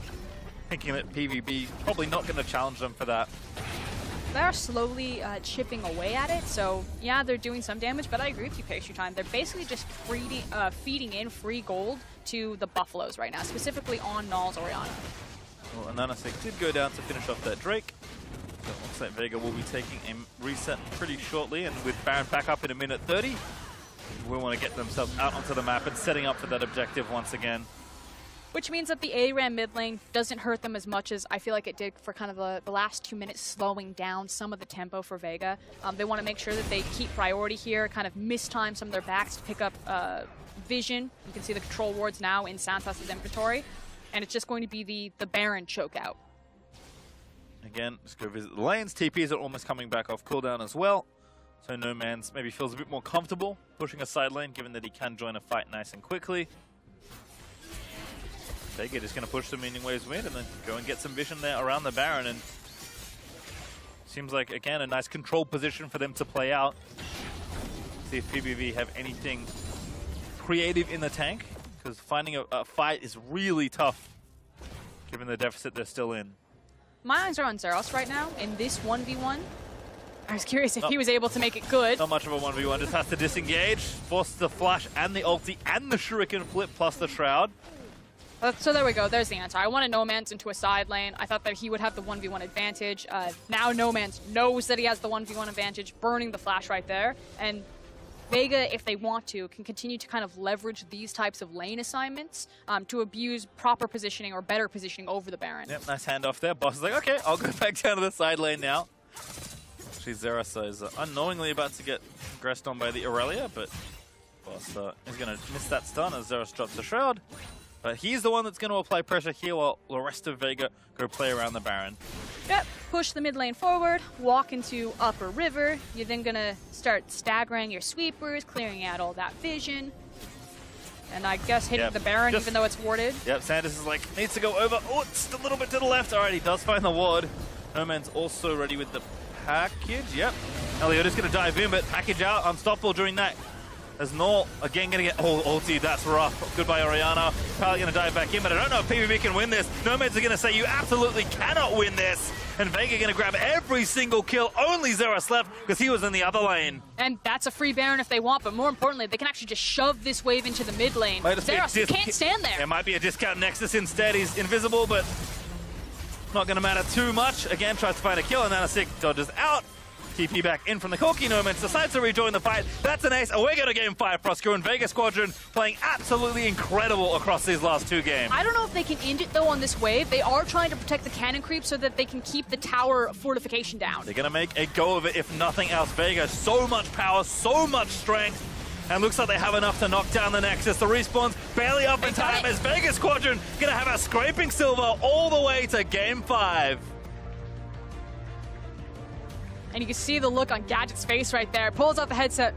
Woohoo! It's a long day. And you got one more to play. You've done your part. You figured out what's worked. You have the Tom Pinch and the Ash. Let the rest of your team do the muscle work for you in the early game. I just cannot overstate how ridiculous this situation is and how different these 2 teams look in wins versus losses. All 4 games, I'm fairly confident, have been under 30 minutes. All 4 games have felt not particularly close for the team that's won. So what on earth is going to happen in this game 5? I mean, the big thing for me is just the mechanical missteps from PvB. That last Baron fight, Big Coral flashed over the wall to try to save an Orianna that was already dead. Orianna wasn't approaching on the same side as their team, just eats an arrow and instantaneously dies, burns his flash for no. Like, these are mistakes that when you talk about the PvB, you're like, what is strong about them as an emerging region team? Well, mechanically, they're very sound. In this series, that is not the case right now. They are failing mechanics left, right, and center. I feel flustered, but we have to catch our breath to break down how Vega Squadron tied up the series. Let's head back over to the State Farm Analyst Desk. Thank you very much, Pastry Time. Well, this went from a smashing in one direction to a smashing in the complete other direction. Series now tied at 2-2 with Vega putting up another win. And a team rallying behind their jungler for a 2nd game in a row now, showing what he can do. And Anasik opening up the champion pool, showing us some more of that diversity and having a great game. We got the Vi. I'm the happiest person alive. James loves Vi, so he's going to break down the entire rest of the game. I think that the other thing that really blows me away is that Hecarim ban is still up there. When you The bot lane of Vega is their weak point. You know that. They just beat you with Tahm Kench Ashe. And Kench is a great pick into your playstyle. It's a great pick for surviving lane. And Hecarim had been losing for them yesterday. It's one of Boss's best champions, but he didn't win that much on it. Ban Tahm Kench. Right. That's why they took red side, was so they could Ashe Kench again. Like, they telegraphed what their play was going to be, and Feng just do nothing to react to the previous game and draft. They do zero things. Yeah, and this is what we saw yesterday with Rek'Sai. Whilst it is the strongest, standard early game jungler, there are still things in the meta that can shut it down, whether you want to go for something like a Vi, a Xin Zhao. Like, there are answers to it that are a little bit off. The other area, not to harp on it, but the Jace was so successful in game number 1. It shut down all of the early game pathing, guarantees the push. It feels like Zeros right now has a point to prove that he is a very good Akali player, because he just keeps going back to it. And I had to break it to him. It does not look all that successful at the moment. No, not at all. That was a lane that Boss teleported away from twice, came back to him, was 10 CS up. That should never happen in a competitive game of League of Legends when you're expending your resources to go back top. Yeah, I mean, there's a lot of things going on in these games. It's partially draft and partially play. So, the draft phase, there's so many identifiable things they could be doing different, what their bans are, what their picks are. And then when you get into game as well, they're also starting to flub a lot of these plays that they were pulling off in games 1 and 2. Right, a lot of those mechanics, as Frost pointed out, are just missing all of a sudden. But I don't want to take too much credit away from Vega and what they did well in this game, again, off the back end of their jungler. Yeah, Nanisec is literally the reason that they are still in this series, and they know that themselves. So they're like, dude, what are you feeling right now? And he says Vi. And they're like, great, yeah, lock that in. You're playing Vi. Go off. Starts camping the bot lane to protect that bot side that we said is sometimes weak. They still lost this lane kind of hard. They were down 30 CS after all this attention that you see him just constantly throwing down there. But that's fine. He understands what he needs to do as a jungler to get his team off the ground. And not only that, he went top lane level 2 to guarantee the flash. Just walked at Zeros until he had to burn the summoner. Zeros was still level 1. Then he goes, okay, boss, you're on the island now. I've given you the advantage. I'm helping out the side of the map that needs it. This is, once again, playing 2 areas and shoring up multiple weaknesses. Level 2 gank top lane, 3 ganks pre-level 6 to the bot lane, one of those netting a kill. Didn't back until beyond 8.5 minutes. The dude had 55 CS and an assist. Full buys a warrior, comes back out onto the map now, level 6, looking for some more kills. Stellar play out of him. It's the way, that you want to see Vi played. Ultimately, she does need to get ahead a little bit so that she can keep using that ultimate to go in.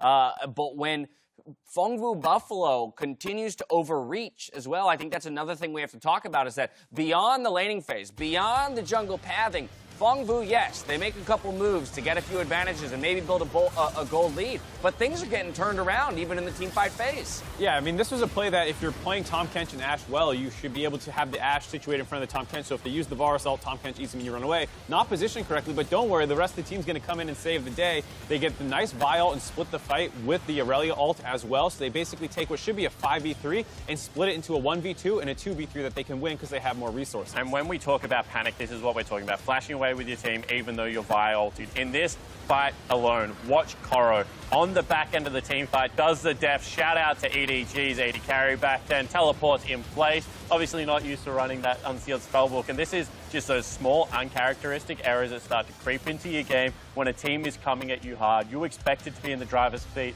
After game number 2, you were styling, you thought you were the better team. Well, now the tables have turned, and you can see the Fengwu Buffalo are not handling the pressure well. I mean, there's so much, like you said, pressure just from being the hometown crowd. Like, you can probably feel the air in that arena if you're there right now. Like, it's just going to start dropping. The energy level of the crowd is dropping. Those loud cheers start turning into groans. And, that is pretty palpable when you're in a decent-sized stadium. Well, there's now pressure on both sides, though, too, right? I mean, for Fengwu, they've now, they were in a position to win, walk away with this 3-0, and now they're fighting for their lives with 1 game left. On the side of Vega Squadron, you're in that situation down 2-0 in a series. You've got nothing to lose, so you throw it all out there. But you just clawed your way back into it. So now it's about staving off the pressure that might try to creep back in around the fact that you could actually win this series now. But this is where the history behind the organizations come in.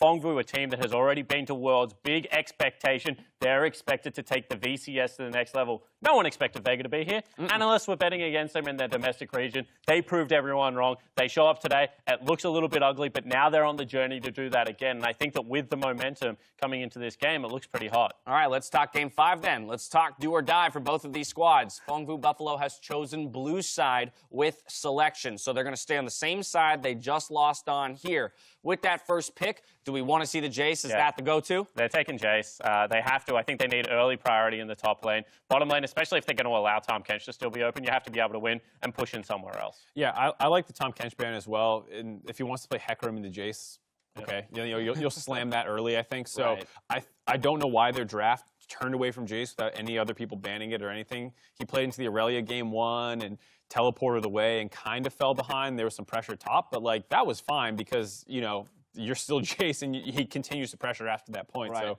I think a lot of that's like, I think Fengvu should still win. I would still predict them to win the next game, but only if they do the right changes in draft. Because I feel like you draft that again and you don't have that kind of confidence. I feel like their drafts haven't been great recently, and the fact that their quality of play is kind of dropping from games 1 and game 2, you need to start fixing the draft problems. And I think if they do that, the quality of play hasn't dropped so much that they can't win. See, on the flip side, when Fengvu Buffalo were playing in the group stage, they blew out Bombers in their first game. You could just see how much of the map they opened up through Meliodas, and then they continued to play that way. Then when we saw them drop games in the group stage, it was actually because Meliodas got shut down a little bit. Right now, Ananasik looks like the better jungler in 3 out of 4 of these games. If you can continue to shut down that highway, if you can make them take long ways around the map, they're not going to do it. They're going to treat. They're going to try and get to an area first. They're going to try and take shortcuts. Their vision game isn't all that great at the moment. I think that if Ananasik plays a similar game, like not even elevate, just to this level, that there's a very good chance that Vegas Squadron take this one out. Are you saying Vega's going to win? Because I'm still picking Fengvu. You know what? To hell with it. Yeah, sure. Vega win this game. Absolutely. I mean, I think there's a really interesting conversation, probably one that we don't have time for, around Meliodas and either how he individually steps up or how the team props him up, right? Because there is one discussion around maybe the matchup that you could secure Meliodas to have that control in the early game, or around securing, again, strong laners across the board so that they can move in and help him when Ananasik is in a position to challenge. They've never really felt like that kind of team where the team moves to him. So I think getting stronger laners so that they already have priority and then he can work with them is the right idea. Yeah, absolutely. And that's what I've kind of been saying from the start, right? You need to open up. You need to be able to take Null with you, because when they open up Null and get him around the map, I'm just having flashback to the Zoe games, the bubbles flying through every piece of terrain and him flashing over walls. So if they go back to that playstyle, a lot more confidence. But I don't think people understand like how hard it is to change an 0-2 swing. It's been successfully done once today. To ask for it to be done a second time and for Fengvu to close this series out, I think is a very big ask. All right, well, it didn't happen in a way rather that anyone expected, but we are going to 5 games in this series. This year's MSI skin, Conqueror Alistar, is available in client today. Alistar's bundle will be available until June 11th with a fancy loading screen border and the MSI 2019 Ward. 25% of revenue from Conqueror Alistar and his bundle will go towards the teams competing at MSI. So pick yours up to support your favorite team. I've been a black AP Alistar player nearly since Season 1. This skin might take me off it. It is a very nice You're skin. lucky, though, to have the black Alistar skin. For everybody else, it will be this one above all else. Although, I don't know, Mukau. Mukau's pretty good, but this one's pretty sweet. All right, it's time for Game 5 as PvB and Vegas Squadron have one game to secure their spot in the groups. We'll see who comes out on top after this. In, finds the ulti on a big corner, will get the flash, finds a stun, immaculately played. Sanchez gonna get knocked up here, Gadget also getting tagged. The big corner can't really get it done. Oh, he does find the snap. Vanguard Zed lining up, good ult there from Ananasik with the flash out as Vanguard Zed finds 3. Shockwave though is really good, but Ananasik does find the shutdown. It's 2 kills for Corki on top of it all. Nomad straight in there with the package, moves into the backline, and that's actual demolition from Vegas Squadron. Null again gonna get ulti, that's rough. Goodbye Oriana. Probably gonna dive back in, but I don't know if PvP can win this. Nomads are gonna say you absolutely cannot win this, and Vega gonna grab every single kill.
Welcome back to Game 5 of Fongvu Buffalo versus and Vegas Squadron. We're straight into draft, Frostco, and it's no nonsense this time around.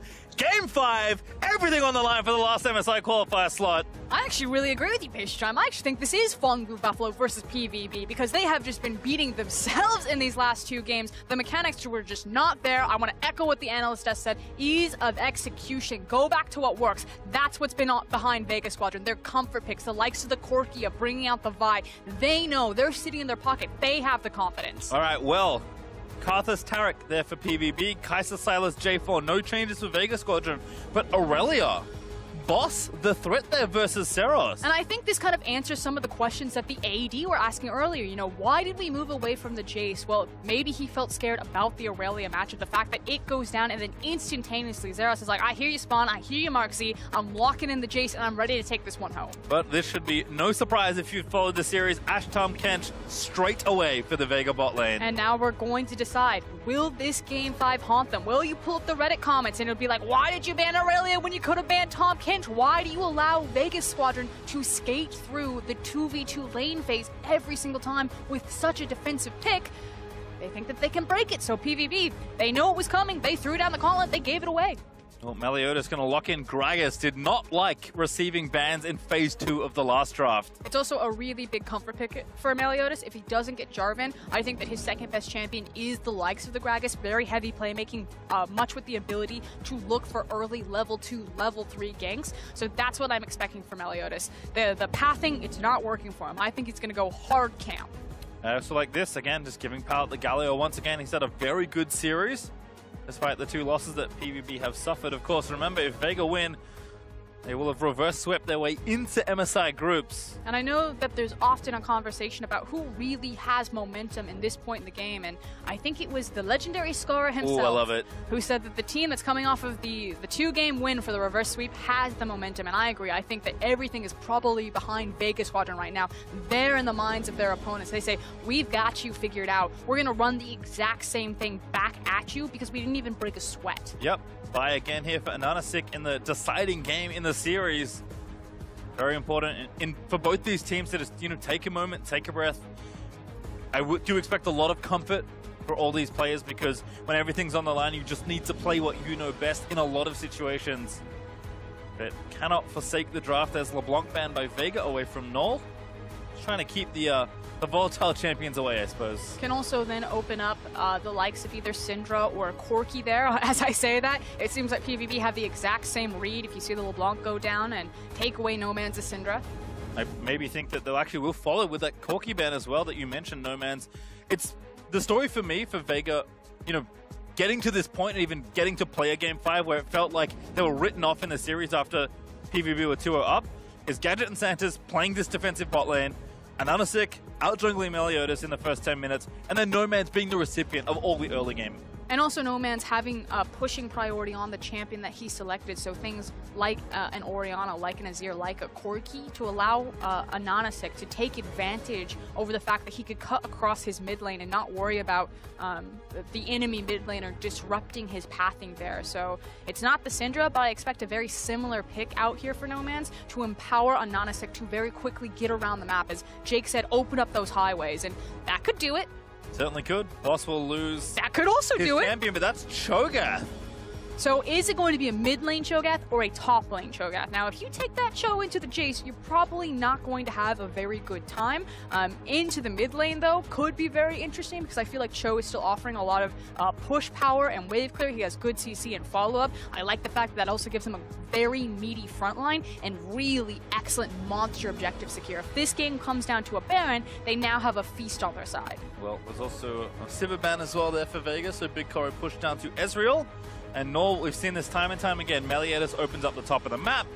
As Spawn put it, Null is opened up on the River Highway on Zoe, and then PvP take over the game from there. So as far as, blueprints and what we've seen from Fengvu Buffalo this tournament, I would say that this draft on the left is about as good as you could ask. And it's so much long-range poke. Think about the Jace, the Ezreal, the Zoe, and then if you put a Gragas cast on top of it, there is so much ability for PvP to whittle you down and to force out fights. And Vega, will they pick something as bold as Cassidy? No, they won't. They'll take Orianna instead. I mean, chances are that this game is probably going to go late. It's game number 5. This is your access point into the playoffs, or excuse me, the MSI group stage. You don't want to gamble it on something like a Cassidon. Maybe you don't have the wave clear that you need, so you go for something a bit more stable, a bit more low variance, like the Orianna, who could just wave clear for days, and then you drop that ball on Vi and you just cinder in. I was going to say if there was ever a team to gamble, it would be Vega, given what we've seen, but I think saying, you know what, we've played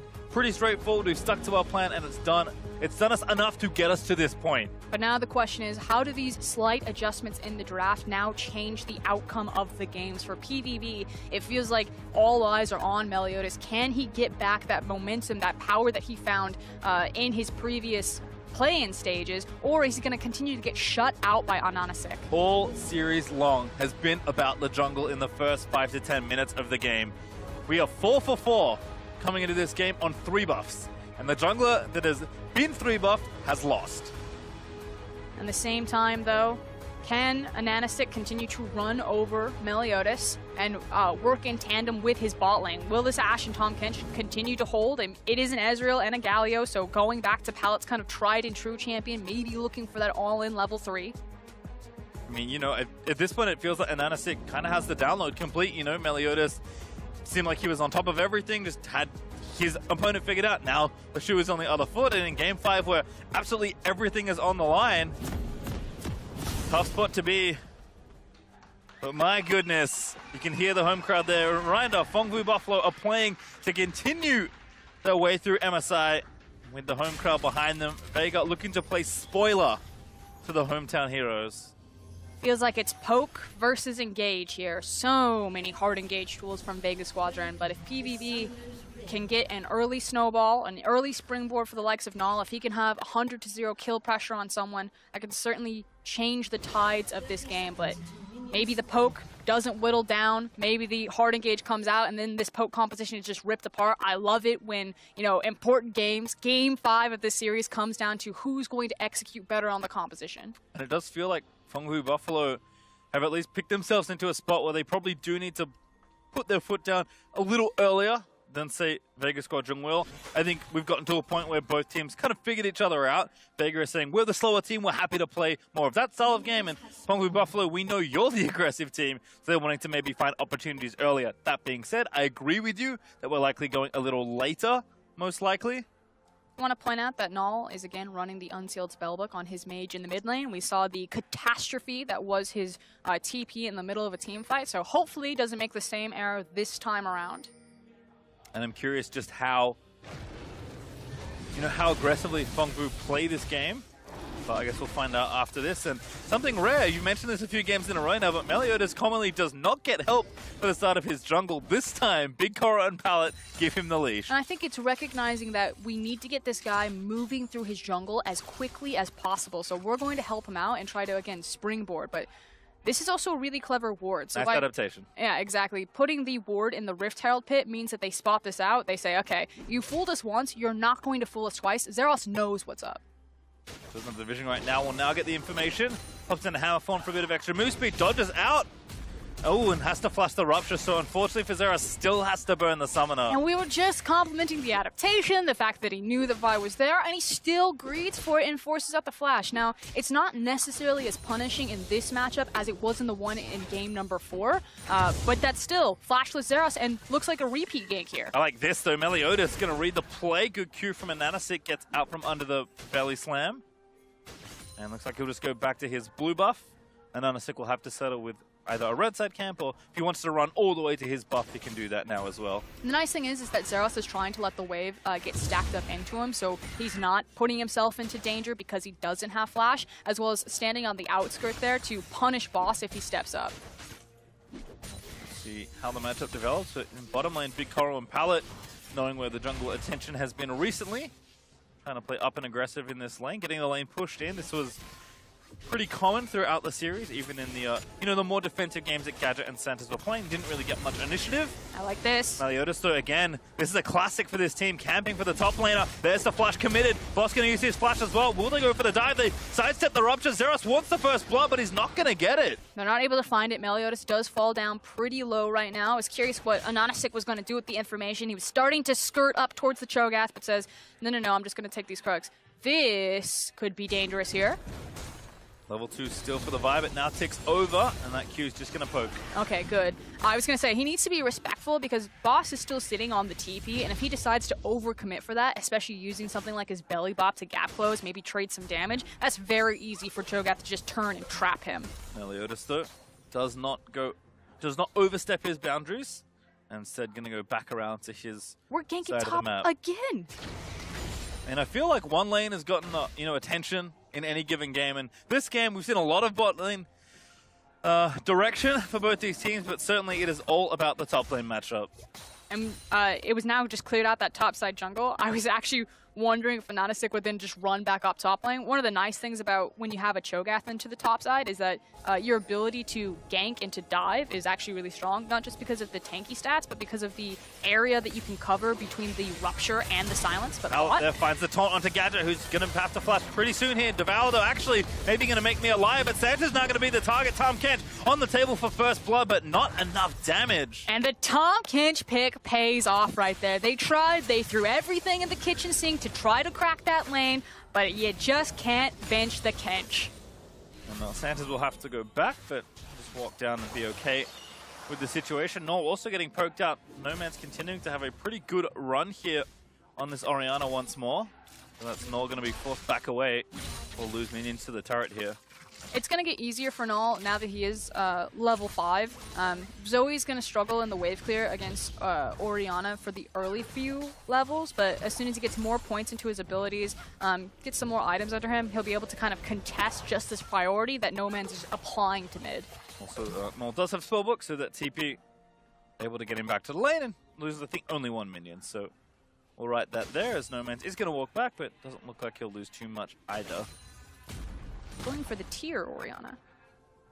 Don't see this too often, but certainly an option you can have. Maybe just investing in the late game they feel like they may be heading to.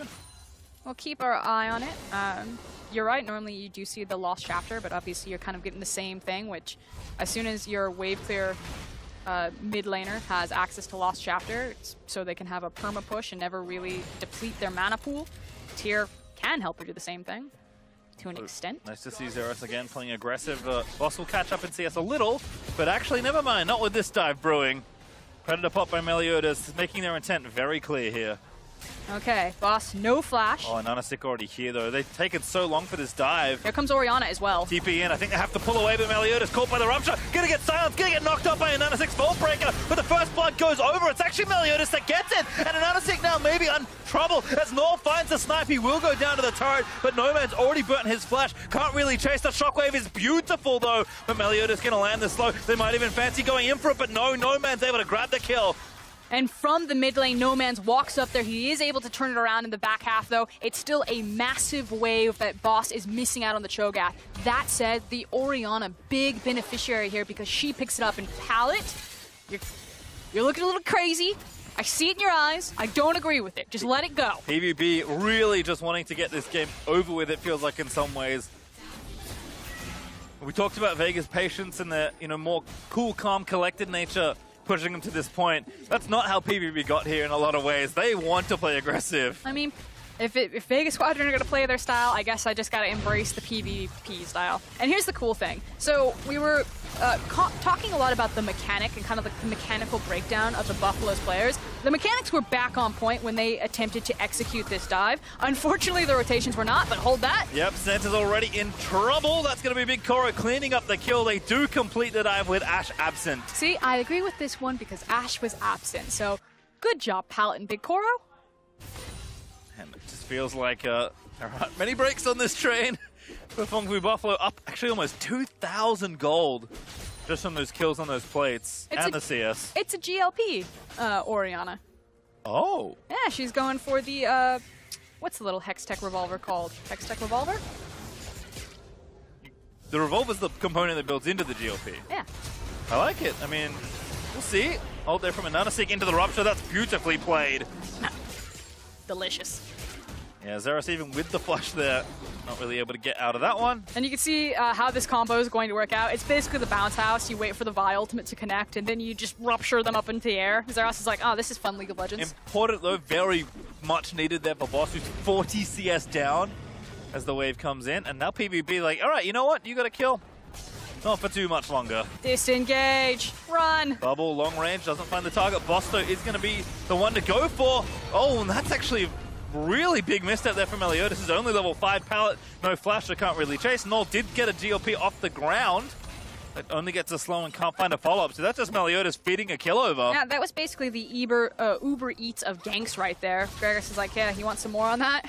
Sweet. And Boss feeling actually really good into this matchup now. Yeah, the CS discrepancy is still there, but the nice thing about Cho'Gath is he's still kind of like a traditional low econ tank. Because of his natural base stats, he's still going to do exactly what you need him to do, which is layer that Rupture, followed up with the Silence, and just be that super obnoxious meat shield. Yep, gold's only 300 between the two, so with Boss picking up armor, has to feel pretty comfy. Don't know how long this lane swap's going to last for. I think they're just covering the lanes because Null already roamed up towards the top lane. You can see Zeros is trying to be the player that he's been so long in the VCS, just completely dominant, taking over a lane. He's on a signature Jace.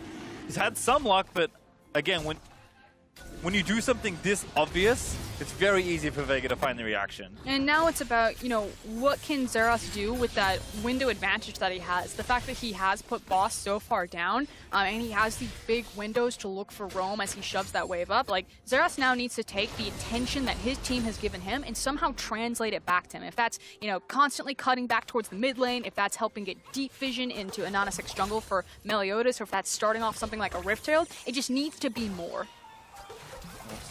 You can see Nor, for all those roams, actually down almost 20 CS himself. So the top side kind of being sacrificed to Seros here to make sure he got that lead. Meliodas, though, is going to try and use this pressure to take the Rift Herald away. And this is the first start of it, but on the other side, it is a Mountain Dragon. You are, again, still dealing with the likes of a Cho'Gath, a Blade of the Rune King 80 carry, and then a very early Mountain. That means that if the Baron isn't warded, if they're not accounting for it, it's so easy for Vega Squadron to abuse later on in the game. No Man's also does a nice job spotting out Meliodas, and he's only level 6, and Oriana's level 10. So No Man's, if Null isn't here, can actually contest this pretty comfortably. So we'll move in, reset it, and that's Ananasik just getting the Drake and maybe an extra buff here as well. And this kind of goes back to the previous point that I was making of, like, Zeros needs to translate his power elsewhere onto the map. And the Rift Herald was one of those areas, but he didn't rotate down, and instead it was the mid laners that bullied around. But now bot lane, there's the arrow. What an ulti. Big Korra gonna get snapped to pieces. Ananasik chasing in with a Chilling Spite. Now Pal gonna get ultied, and the bot lane for Vega once again has their jungle visit, and it's 2 kills over. Just nailed him. Gadget making that Ashe pick really count for him. Known for his mages, but hitting the arrows when it matters. I mean, Zeros again, he's trying to bully. He's still up a massive amount of minions, but this feels like, again, starting to not matter. Now it's Vega actually find themselves in the league. We were talking only moments ago about how PvP were up 2K. Now it's Vega up about 700. Because they're only winning on one point in the map. Look at all of that vision that is scattered around Vega Squadron's bottom side jungle there. That is, everything is lit up. There are so many choices that Ananasik gets to make with that type of information, and he's making the right one every single time. Yeah, we didn't have a 3-buff this game, by the way, but Ananasik certainly feels like he's really come to form in this game, or in this series, I should say. Nor going to try and line up the Drowsy. He does grab it, but here comes the Vi, cleanse out from the Oriana, and Zeros, you know, now finally making his way down here, but nothing really to gain, just the summoner spell. Also, just a really good read from Vega Squadron to recognize that Zeros was on the hunt. Now, they will take away the red buff, I think, but that's chump change to them for the fact that Oriana's still alive. Back to Gadget, nails the arrow when it counts. It's then perfectly followed up on Ananasik, and finally punishing Big Koro for not taking something like a cleanse. Yeah, it's Ezreal, and you do have the access to the Arcane Shift, but he's taking teleport every single time. He's just playing so arrogantly down there. I also like that, you know, we had Manic in counter illustrating strong side versus weak side. Too far forward on your weak side. You don't know where the enemy jungler is, and it's a Vi. Usually you think you can get away from most junglers as Ezreal. Not the case in that situation. They didn't even need it with Gadget's aim. And I just love how they're comboing with this Vi by making sure that they just have so many multiple pieces of CC to help Vi really land her ultimate. The fact that it's not relying on Vi to open up the fight and to press R, that you have something like an arrow, which I think is kind of like the key, most important takeaway of making a champion like Vi really work in a competitive meta. Yeah, good point there. Although now honestly going to get jumped on. Barrel not quite connected because I think he queued away from it. I thought he flashed, but Meliodas tried to line up that combo and could not complete it. And slowly but surely, they're starting to lose control over this top side of the map, as now you're talking about strong side versus... Arrow barely misses Null. Okay, you might as well throw it. Are we checking now on top lane? Are we waiting for the arrow because it already flew by? Yeah, I think it's floated on, but... I was saying that the strong side has now swapped over. The fact that Gadget and Santas made an early rotation. Gadget's still down there, does have TP. He's now pulled it now. Yep, could be a big fight over the Rift Herald here. Zeros going to get jumped on, forced to flash over, and Ananasik follows with the ulti. Boss over the top, feasts on Zeros. Now Shockwave does miss for No Man's, but still already the first pick done for Vega. We're going to call it a zoning Shockwave right there, and all No Man's needs to do is to get his ball laid down in that little choke point. So waiting for Drowsy, will probably step back forward, and he's just going to keep all 3 of those PvP members at bay. Good poke here, though, again from the Ezreal and the Zoe. Rift Herald not getting done that quickly here. Continuing to charge in and poke down. Big chunk there onto Gadget. Boss trying to zone them out of the way. A great silence there. And when the Rift Herald done, I don't think they're going to get too much here. Pallet does have the flash. It is the TP and PvP committing for a play. Meliodas looking to go over the top, but he can't make it over the wall. Pallet finds a two-man taunt. Zera gonna get himself the kill. Santa's maybe forfeit next.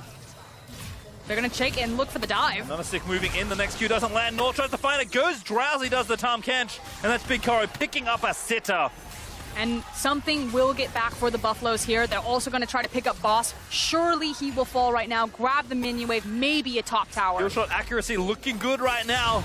And there's the order from Meliodas saying, don't need accuracy with that one. That was just dodgeball up there. He like popped the Righteous Glory. He's like, wait, is it going to be? And that's the tower over as well, but let's revisit this one.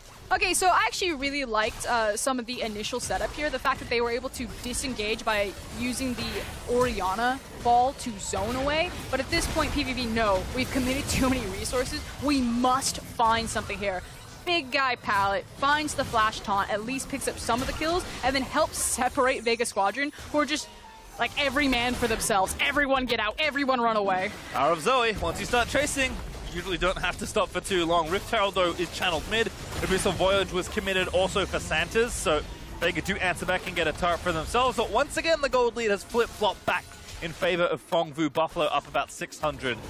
But again, Ocean Drake up, and this is a very high-tempo game at this point. And checking in back on No Man's build, I was excited. I wanted to see the GLP Orianna. Instead, he went for the Archangel, so looking more for having more of that late game feel that you were talking about, and now we'll also have access to the shield. So Orianna shield on top of Archangel shield, like he's going to be really tanky and can survive these sustained damage fights for a long time. It also helped a lot against the likes of Zoe. So if Zoe ever does find him with one of these big pokes, he now has kind of two shields to work with to absorb a lot of that nuke damage. Just needed a book to read on the way to his first item. Has that spare tome. I saw the extra book. I was like, yes, give me that utility Ori. Give me Ash Ori.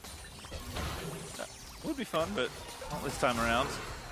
There's Null now playing in a long lane there in mid. Big Koro also here in the bot side has a Manamune charging up and the Iceborne done.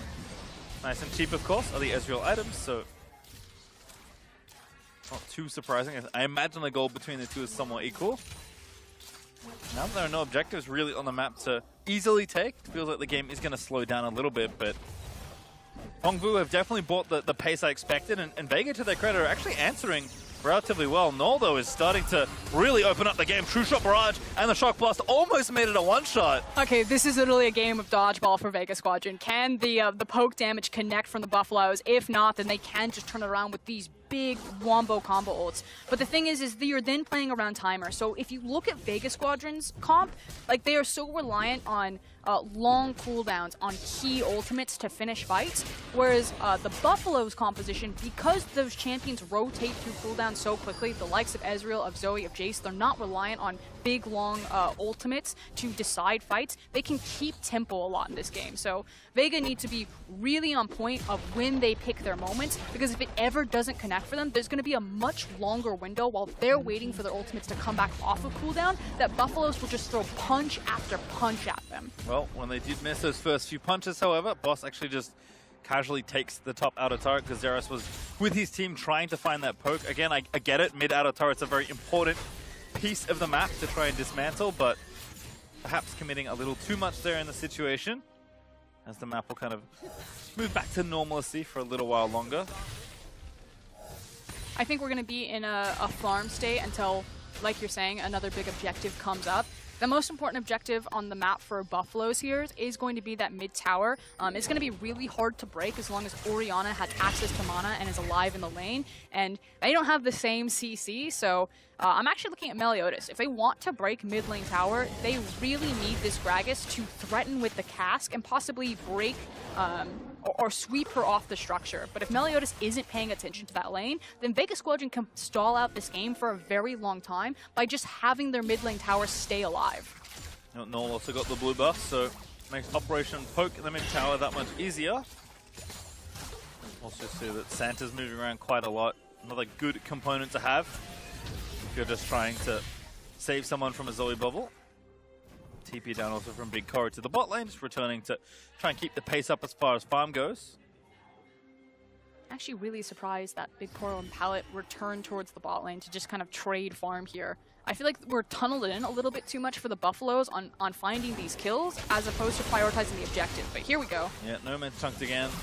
But Ananasik already here to answer. Actually, it's found Meliodas TP in from Vega. Arrow's going to land in as well, but Meliodas with a great stopwatch as Pal swoops in with a hero's entrance. There's the ulti out of the way, but now Pal's going to try and get out of there. No instead to re-engage down. Look for the assassination! PvP! Able to grab the carries. Oriana, though, still alive, but Big Koro over the wall takes down the jungler. And Fongbu Buffalo just brute forcing their way through Vega. And the thing is that Vegas Squadron didn't find the engage. They didn't make it work with all of those big cooldowns. And once they were expended, you can see how the Buffalo's competition just immediately rolls over you. And it was the worst time to fall down right there. There are so many objectives that Buffaloes can take on the map. Is it going to be the mid tower? Looks like it's going to be the Baron. They're going to make a go of it at least. 7 seconds till the Vi is back up. Oh, the indecision. I think they've realized that maybe it's a bit early for this Baron. But this is actually really indicative. If you want to talk about like nerves or the hype getting to them, the fact that they misread a call like that, where are we going? Are we taking the mid tower? Are we taking the Baron? And then in the end, they don't get either. Oh, it's painful to watch for a VCS fan, but Vega lucky to get out with what they did here. The team fight, though, really nice from Fongbu Buffalo, despite the good engage. Yeah, exactly. It's the fact that they think that they find a pick, they follow up the Vi ultimate with an attempted Ash arrow, but it doesn't connect because of a nicely timed stopwatch. Now that you have all of these big cooldowns down, the flank, the pincher, the dodgeball, it all happens. And Zeros, despite falling there, he knew his job there. Just go in, try and smash the carries. And the most dominant player in the VCS is starting to come alive, and the crowd is coming along with him. So at least finding something right now, looking to step up towards this dragon. They're going. The cooldown is down. Oh, not going to get it, but Ananasik into the bounce house. That's going to be Meliodas dead, though, but PvP just unrelenting in their pressure. Ananasik will die. Zeros now still off to the side, but he's going to try and take down Nomads with him. The shot down from the Kent, but Null able to grab the Oriana instead as Boss going to get kited out by Big Core, and he should fall as well. Rupture is good. The last Q won't quite connect, but just Stroker, there's nowhere to go. Last few autos make it happen, and that's an ace. Just barely for Fongbu. Gadget just now barely alive, does have access to the teleport, but this is just looking devastating. The only silver lining here for Vegas Squadron is they did get the mountain, so 2 mountains and an ocean to their name as we take another look at that 1v1. And why is Gadget just walking down there when his team is on the dragon? Hard to say, but again, Fongbu Buffalo knew that no matter what, they were going in for this play. And despite the fact that Ananasik dies trying to, Meliodas dies trying to steal it, the rest of the fight goes their way. And visually, it's going to be very clear to see who wins these team fights just because of the nature of these compositions. If you see blue dots everywhere and they're just all over the screen, Fongbu Buffaloes have already won it. The amount or the ability of this type of composition to, again, just kind of rip everyone apart from the inside out. They layer and they whittle down with the poke, and then they jump in and just start snowballing around the fights. Versus Vegas Squadron want very much a traditional front-to-back fight. You want your line of scrimmage set. You got red on one side, blue on the other. Well, Zeros is kind of, in feast or famine mode in some ways. He's making some great plays, some very aggressive ones, but it is costing him in the death column. Null, however, is the player that is stepping up on this Zoe. When his top side that's traditionally been very strong for the side has not been stepping up, he is landing with frightening accuracy these skill shots onto Vega. And there's just too much to dodge, Maybe you sidestep Null once, but then you get nailed by a shock blast. Maybe you're paying attention to Zeros, and so Null slips underneath the radar. And if one connects, he found Sanchez, you're dead. That's why he's dead. Blue buff over to Zeros as well. Fongbu Buffalo starting to get cooking here, up about 5,500 gold. And Vegas Squadron just need to reset. They need to shake it off. They need to figure out how to get back into control of this game and slow down the pace here, pump the brakes a little bit. And I think that does start with the vision game. And Santos needs to make sure that when he's playing that vision game, he's not playing it by himself and getting caught out like that. There's a team, though, that does not want to slow down in this situation. It is Fongbu. Even Meliodas just getting Nomads out of there, does not want the shockwave to be a thing. Now, one of the scary things is the only way to alleviate the pressure when Vegas Squadron are kind of stuck under their tower like this is to pull the trigger for a hard engage. Because they have a Cho'Gath and because he's so far behind a very powerful Jace, you can't alleviate this pressure by trying to play a different point on the map. Gotcha. Oh, you have to be careful. Shock Blast is good, but Null can't follow with the Q. But he's going to, again, keep throwing pot shots in the tower. PvP trying to finish this off. Which just means that Vegas Squadron need to pull the trigger before they lose too much of their health, which is why you can see Ashe standing into Fog of War trying to throw a blind arrow here. But I feel like PvP, they recognize that. They say, this is fine. we're in control of the game now. Slow it down. Zeros wants to back. He probably has a pretty big buy behind him, and we're just going to continue to play out this 1-4. We have all of our poke lined up. We're going to take pot shots at you underneath every single objective, and then Zeros can win a side lane, and eventually we'll either kill you or we'll take an objective. So Vega, you said it already, double mountain and the Cho'Gath. They're going to go for the Turbo Baron here. This is the Hail Mary play. They know that they can't get into another poke war. They need to poke them though, but now Vega may be turning off. The Baron resets, so the attempt is done. Oh, it's desperation. Oh, Bikoro, what a flash. Oh. Got chunked by the shockwave, but did not die. Vega they're getting desperate. They don't have a shockwave. They're approaching the Baron again just because they want to try to zone people off. They're now cut away from where they need to be. You can see Ezreal preparing the wave in the mid lane. Santas and Boss just move out with the Abyssal Voyage. Null also going to take a recall. Does have Spellbook if he can swap to TP. If they want to go back in swiftly on this one. And everyone, take a breath. That got really scary for a minute there for Vegas Squadron fans. They know we can't get pushed out under our tower. We can't have extended poke wards with them. We either need to force an objective, get to an area, maybe set a trap, but this will be another situation that if Vega are back to their tower, they're going to just start throwing arrows, throwing shockwaves. PvB building in strength. Zeros almost up to a Black Cleaver as his third item. And Null's actually done. Already finished his Zhonya's, his Banshees, and his Ludens with a 10-stack Dark Seal. I actually think it's really important that Boss has also completed his Warmogs, so has the utility of the Righteous Glory, because again, the only way that Vegas Squadron execute against this composition is through the hard engage. But because you are dealing with so much poke, and we have teams that are sitting on the map for a really long time, that Warmogs can give him so much value if he's able to over-sustain or out-sustain multiple iterations or multiple fights. Block with your face. Ooh, Second Ocean actually very valuable here for Vega versus the poke comp. So they should be able to get it here. PvB not moving in just yet. Shockwave finds two. But no follow-up. Boss though, maybe another target. He's not that tanky. Pallet looking for the taunt. Will find it. Fight's going to break out. That's dead. Meliodas able to find the snipe. But as Ananasik in onto Zeros, he's forced to flash away. Null again trying to find it, but Gadget forced away as Ananasik does get the kill onto Zeros. However, Pallet looking to make the plays once again. He's got the flash, but he does not commit it.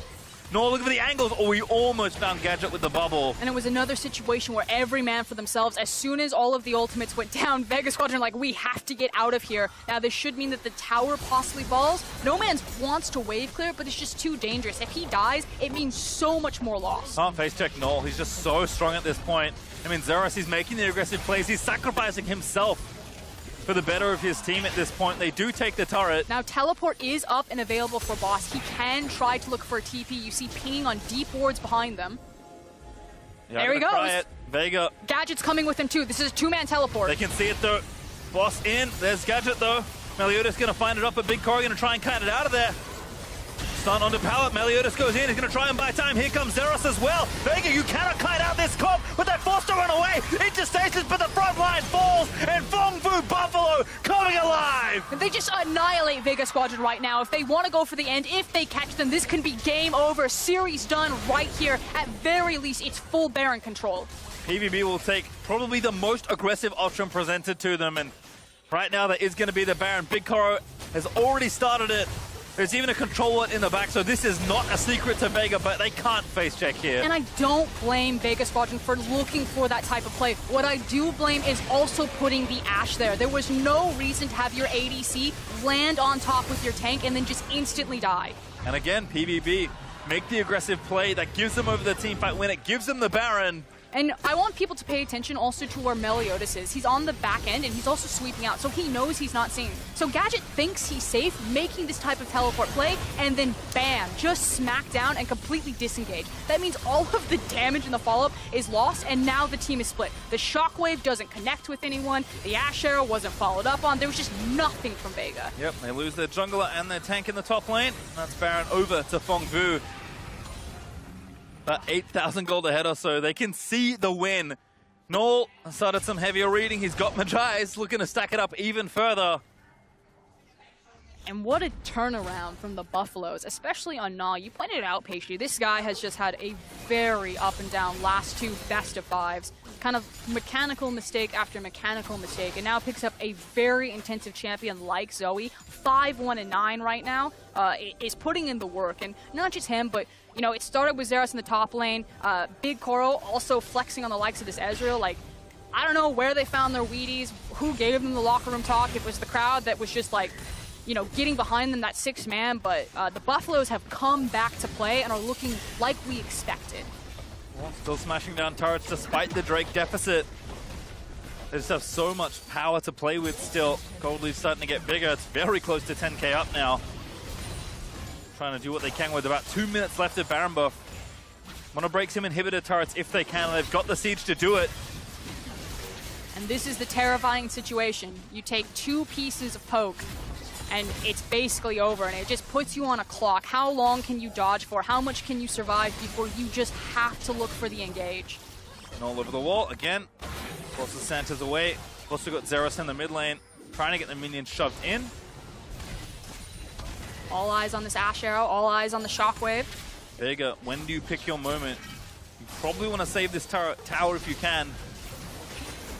And you got to go before you get poked out. Meliodas just with the ulti to try and zone them off and chunk Gadget a little bit. I think that was a fear ultimate. He threw it out way too early. I like that from Santas. Just picking up the Baron up cannon and saying, all right, that's out of there. At this point, I think Vega Squadron will probably let the single inhib go. Losing 2 is really the nail in the coffin, but again, you're waiting for that Shockwave cooldown, so I like this. Hey, we didn't connect with the Shockwave. We can't fight them. Let's try to hold on to our other key ultimates, and then just slow down how much of our base we're losing. Koga falls asleep, but that's probably the one target you're okay with on the Vega side. So Inhibitor does eventually fall. PvB, they stay out on the map. They've got an Ocean Drake that they might want to take away to prevent the triple in 20 seconds. For now, they'll at least go back and spend their money. Would also help open up the possibility of an Elder, just another objective for them to play around. Again, this comp really loves to play around when Vega Squadron want to hold like 1 point on the map, and then you've got all of these projectiles flying at you. Drake is up. Meliodas will get some vision with the Scryer's Bloom. Big Koro now with 4 items completed, actually on record pace to finish off his full build. Gonna go do the Drake with his jungler, and that should be forfeit. Not the most exciting Drake to pick up, but might as well grab it for yourself. And it's just a breather moment here, as Haven't been many this game. see how cleanly the Buffaloes can finish out what should be their game. Can never underestimate, again, the power of a well-placed wombo combo. No Man's also getting cheeky, trying to find a carry and delay the push. But it does feel like the Buffaloes can taste it, that they know that this is their game to lose, that they are so close to that group stage. Not going to sleep, not going to follow up. Good chunk of damage.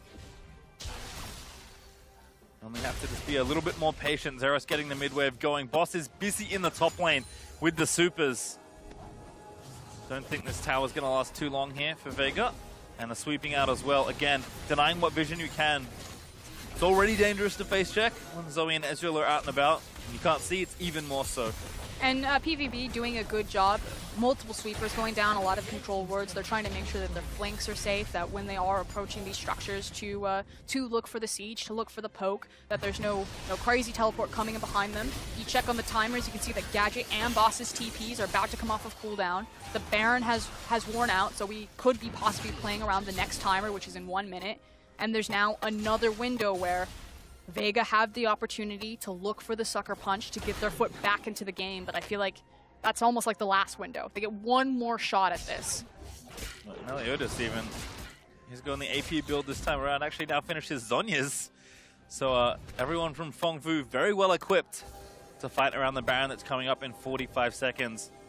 And I feel like this Baron will be the make or break moment for this game. If Vega can find a way to steal it or somehow win a fight around it, then they get to keep playing. Actually, if they lose this Baron, I think the game's over. I agree with you. I think it's really fun that he went for the AP Gragas, because I think when you're working with Null and even the Ezreal, like if one piece of that CC or that poke lands, like they're basically half health, and an AP Gragas drops a cask on you, the ability to assassinate someone from long range is actually really cool. Like, as a comp, this is really fun, but very hard to execute. I've been very impressed with how the Buffaloes have done it. Yeah, you know, you talk kind of like dodgeball, having to dodge all these skill shots. The cast kind of like the critical hit ball that you throw it at the end to finish off your opponent. You always see that one kid that just gets slammed in the face. That's what that Gragas cast does.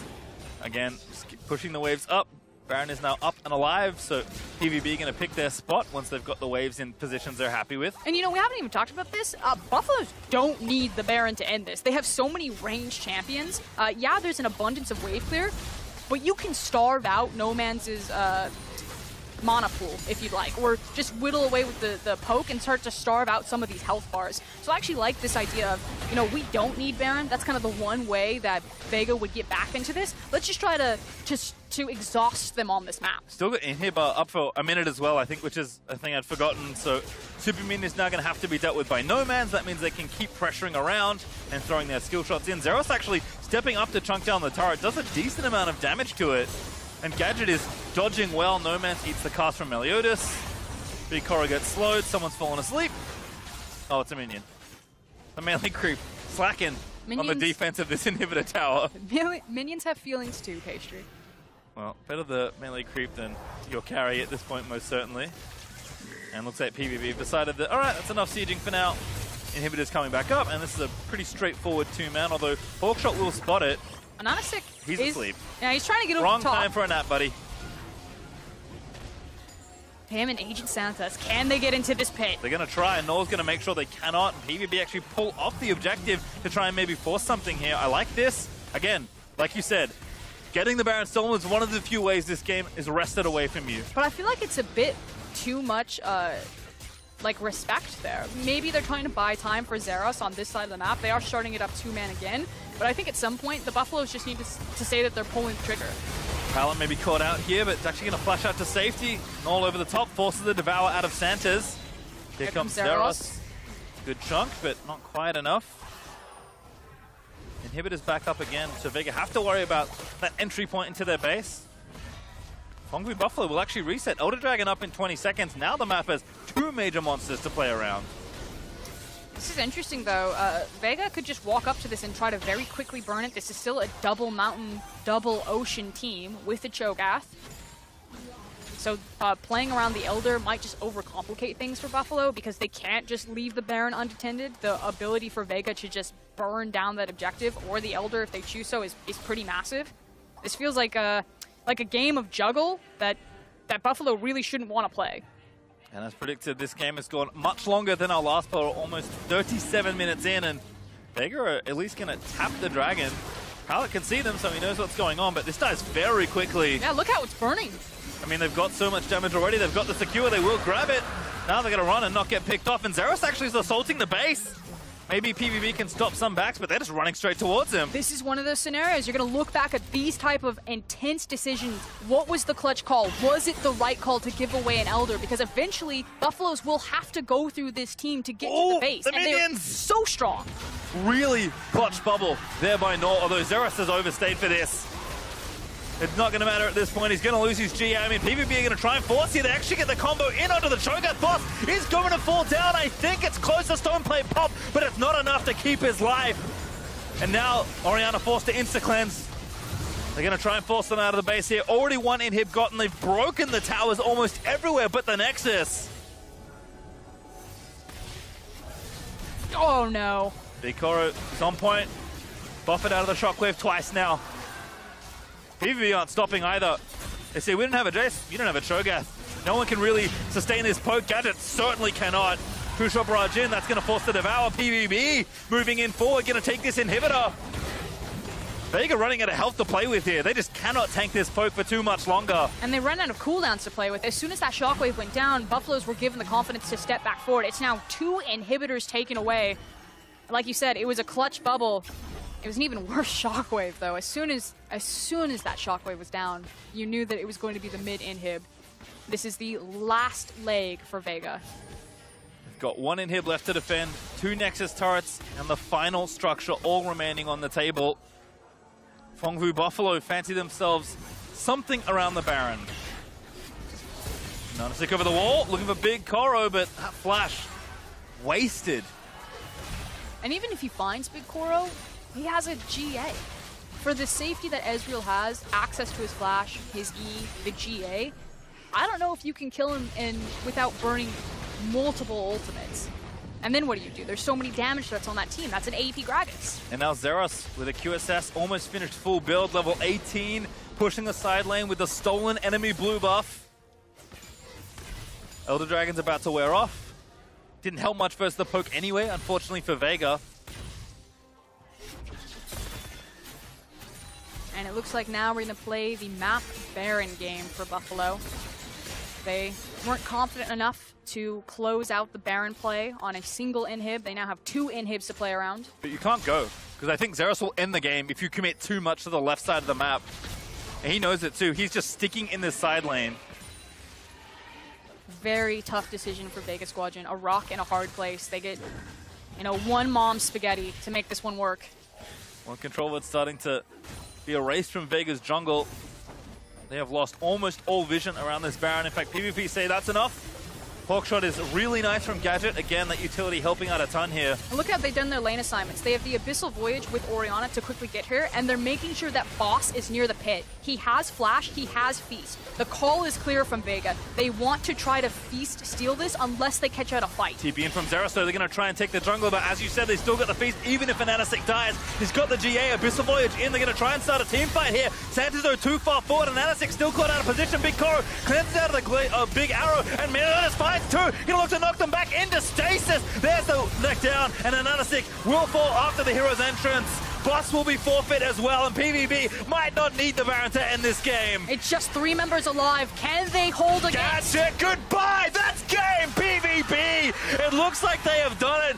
Vega can only run away from this point as PvP will surge into the base to end the game. Santa's falls. Nomad's the only one left alive as PvP will push the final minions in towards the Nexus. And all the analysts just wanted is they wanted to see Zeros. This is who they came to see on that chase, and they finally got him. The ace comes through, and the Buffaloes are charging towards the Nexus. They will earn their place on the mid-season's biggest stage in front of their home crowd. Fengvu Buffalo fought so hard to get here, but they will take the final spot in MSI groups.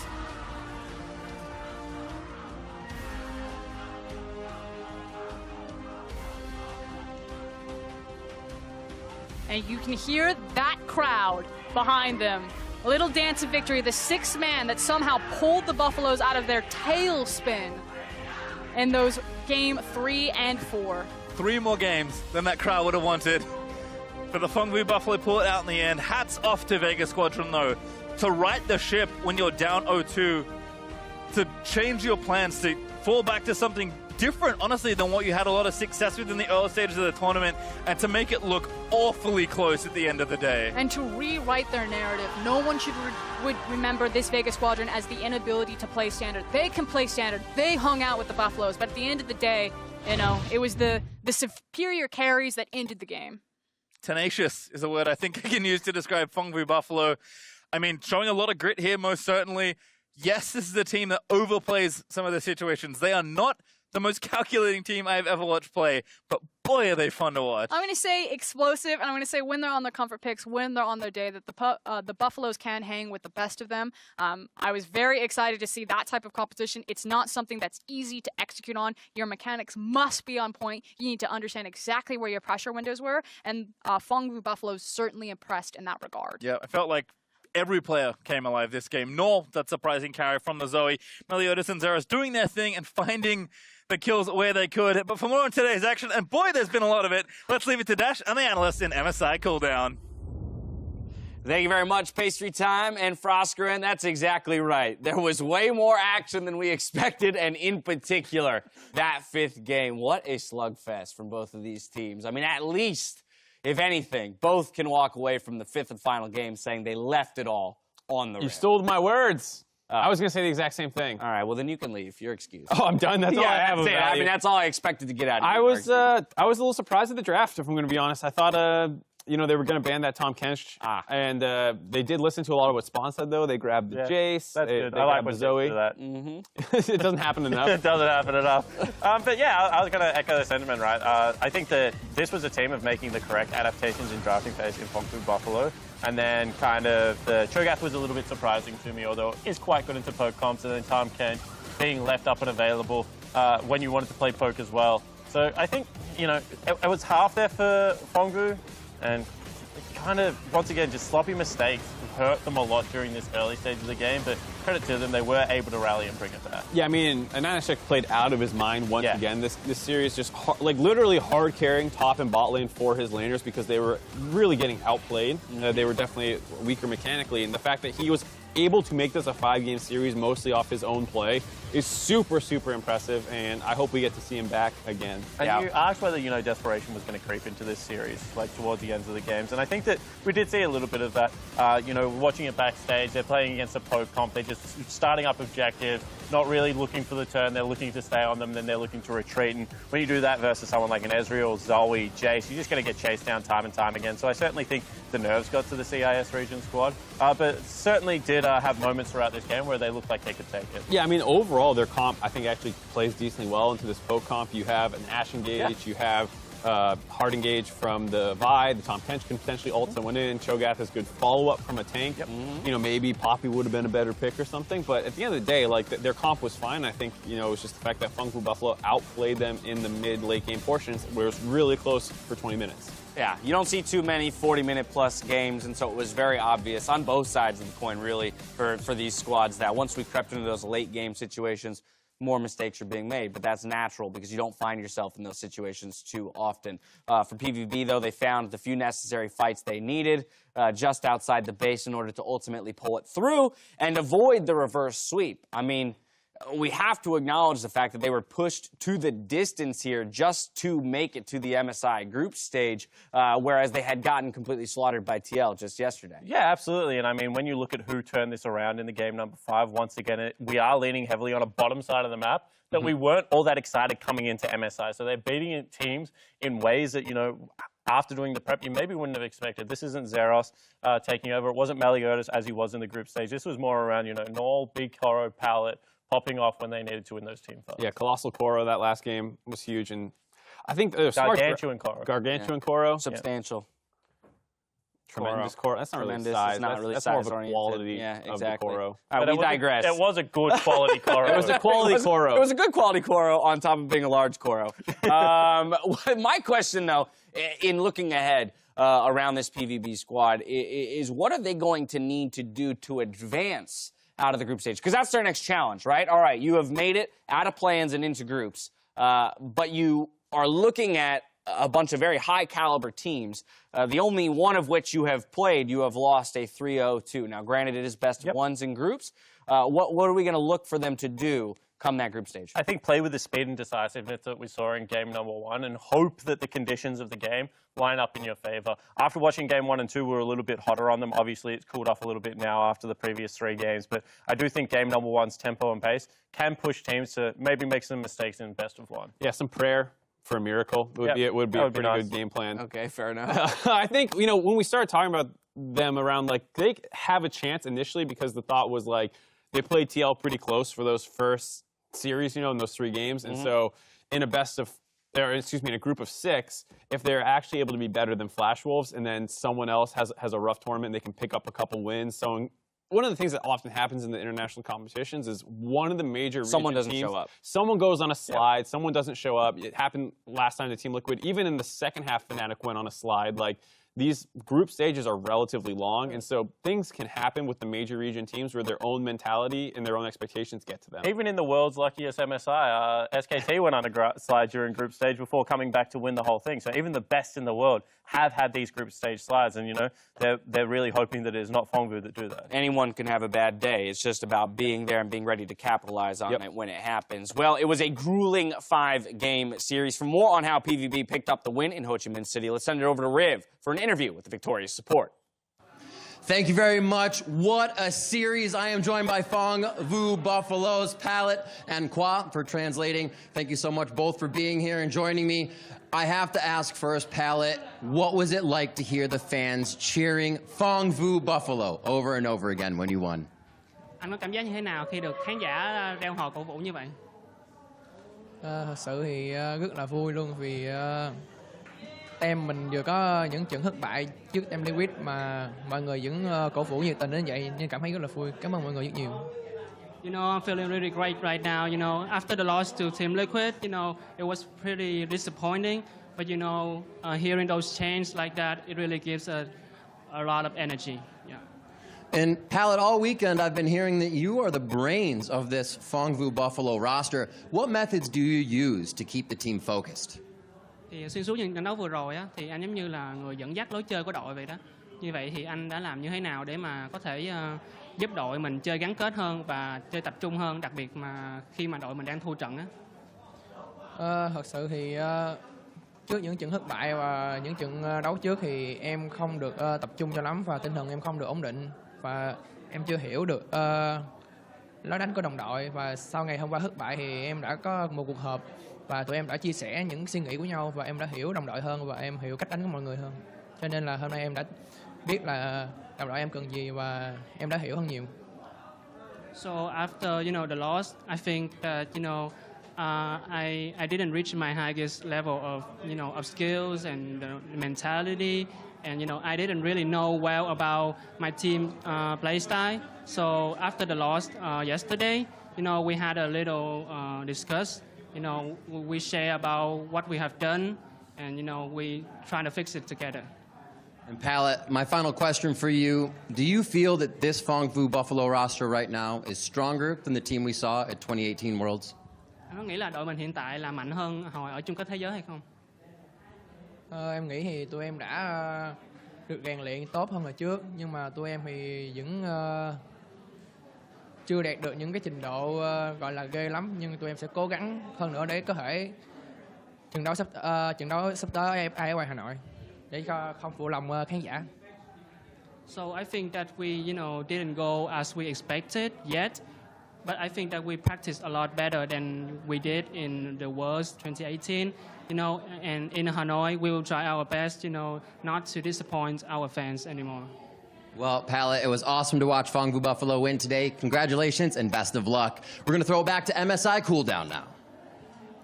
Thank you very much, Riv. I mean, this squad has gone through the gauntlet to make it to the MSI group stage, right? They had to play through playing groups, then play a best-of-5 against TL and a second best-of-5 here. In comparison to any of the other squads coming in, they're the most practiced. And they also got the tiebreaker, right? Yeah. Every step of the way, they could make it hard for themselves. They have done that, and they've been able to answer the call every time. Yeah, and I think the fact that they said they're getting better practice, it might not have translated to stage yet, but knowing that, that's one of the most important things, not just what you're showing on the Rift, but behind the scenes, how your team feels about their own preparation. The fact that it's better bodes well for when they go to Hanoi. Sometimes when you're in these tournaments where it's like bang, bang, bang, game, it's not until you actually get to sit back as a team and absorb some of it, take a couple of days before some of those lessons kick in. Because, we talk to the minute-to-minute kind of alterations these teams have to make. It's quite difficult. Maybe a couple of days do this team well. Yeah, without a doubt. We'll see what happens over these next 2 days before they make it over to the group stage in Hanoi. As you mentioned, today the play-in stage concludes as Phong Vu Buffalo earn their spot in groups alongside the Flash Wolves and Team Liquid. There you can see the bracket that the teams had to play through in order to get there. Team Liquid, it was an easy 3-0 for the Flash Wolves. They dropped game 1 but picked up the next 3, and Phong Vu Buffalo stave off that reverse sweep to squeak in. Yeah, and I think Team Liquid had a really good showing. They smashed the mid to late game team fights, which is what they're super well known for, and I think the fact that they are performing as expected. Yeah, and Flash Wolves come into this as the unknown quantity, now generating some hype after how they were able to take out the Vegas Women. Well, so here's a look at the 6 teams that we will be watching over the next week and 5 days of a group stage here in a double round robin. You have the LMS's Flash Wolves, G2 Esports from the LEC, Invictus Gaming, Phong Vu Buffalo, SK Telecom T1, and Team Liquid. All of that will be taking place at the National Convention Center in Hanoi. Now it's time to talk about the 3 teams that we haven't talked much about, the 3 awaiting these guys in that group stage. First up, the defending world champions in Invictus Gaming from the LPL. And they come back in with the exact same roster that they were able to win Worlds with last year. Certainly the front runners and favorites after how they've been able to continue their dominance. Not just the exact same roster, but I think the meta is also super similar to Worlds last year, where there's tons of carries in the top and mid lane, and Rookie and the Shy are the best in their roles in solo lanes in the perfect meta for them. And shared champion picks when flex picks are so crucial is huge for a team like IG. Means they can take blue side, means they can get priority over the draft early. And we saw that, you know, whilst they defaulted a little bit to red during Worlds, that the blue side drafts are really starting to come online at the moment. Yeah, so all signs point to things going in favor of IG based on what you guys have said. Let's talk about SK Telecom, though. This is a dynasty of a team returning to the international stage here with a bit of a different look. Faker still at the helm. Yeah, I mean, people are so excited just because last Worlds, LCK fell on its face for, I think, the first time ever, you could say. And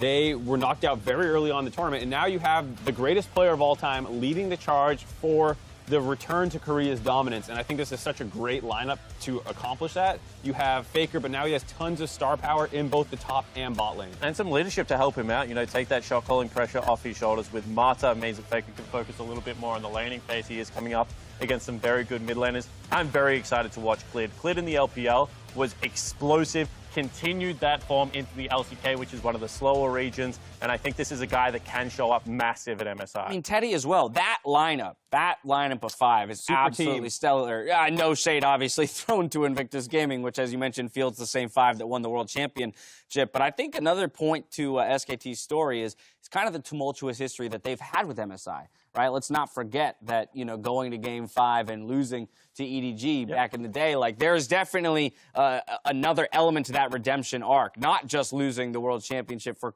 you know, in Korea this last year, but also for SKT specifically at this tournament. And you would argue, whilst that stung a lot for SKT, this is arguably a more important tournament because that was a blip on a very successful couple of years for the organization, whereas this is that reclimb back to the throne, trying to right the wrongs of what's happened for the last couple of years, not just domestically, but, you know, internationally now for the LCK. Now let's talk about one of the teams that I think for a lot of Western fans is the most exciting team to come into this tournament, and that's the LEC's G2 Esports. Absolutely crushing domestically. I can't wait to see what they can do on the international stage. I mean, the crushing domestic part is why everyone's so excited. They took the best player in Europe and added him to one of the best teams in G2. They already, you know, both Fnatic and G2 had great Worlds runs. And then you make this kind of new super team where you have 2 mid laners basically on the team, you know, Perkz going down in the bot lane, and they just smash their region. They steamroll playoffs. They look completely untested, and that's why internationally this is such a huge tournament for them, because this is their entire reason for being built, and they have not seriously been tested at all in their own region. And individual growth still looks to be there for what is still a pretty young lineup. You know, Cap's only going to get better. He's already had good international performances. Wonder as well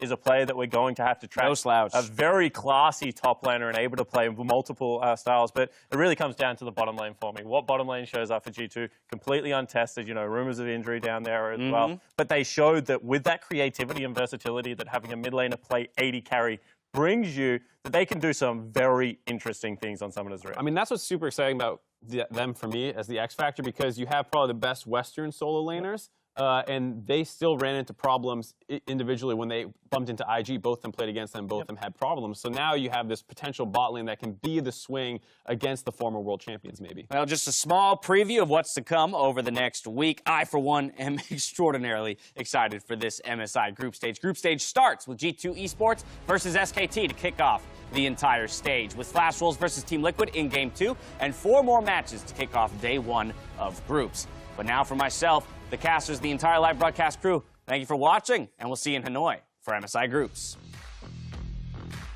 Very colorful song. Thank you.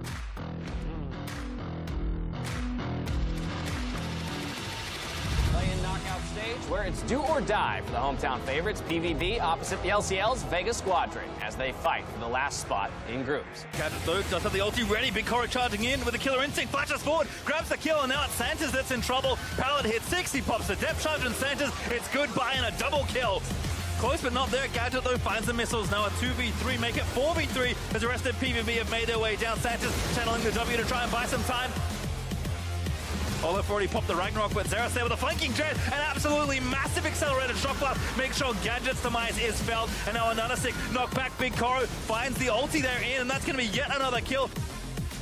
Boss is going to get 1v1 by Zeros. Fong Blue Buffalo blitz through Vega in game number 1. Santos flashes away, but already ignited down. Stand behind Gadget, but the flash forward from Big Koro, he wants it, he will get it. Zeros, though, good riposte actually. Now going to try and make some sort of 1v2 outplay. We're going to get the first kill. Finds it. Ulti procs. They will get the kill. Meliodas revives. Big Koro, how did he live? The rest of the team dives in. The Nexus is exposed. And that's going to be all she wrote. PvB, match point now in the series. Really knows his way around this champion. Zeros getting, oh, he's poked off. That's actually an ulti from Rek'Sai. It's an assassination. Vega finally find themselves on the scoreboard. Vanguard Zed lining up. Good ult there from Ananasik with the flash out as Vanguard Zed finds 3. Shockwave, though, is really good, but Ananasik does find the shutdown. It's 2 kills for Corki on top of it all. Nomad straight in there with the package, moves into the backline, and that's actual demolition from Vega Squadron. No nonsense this time around. So, look for the assassination! PvP! Able to grab the carries. Oriana, though, still alive. Looking to step up towards this dragon. They're going. The cooldown is down. Not going to get it, but Ananasik into the bounce house. Into stations, but the front line falls, and Fong Fu Buffalo coming alive! Can they hold against? That's it, goodbye! That's game! Fong Fu Buffalo take the final spot in MSI groups.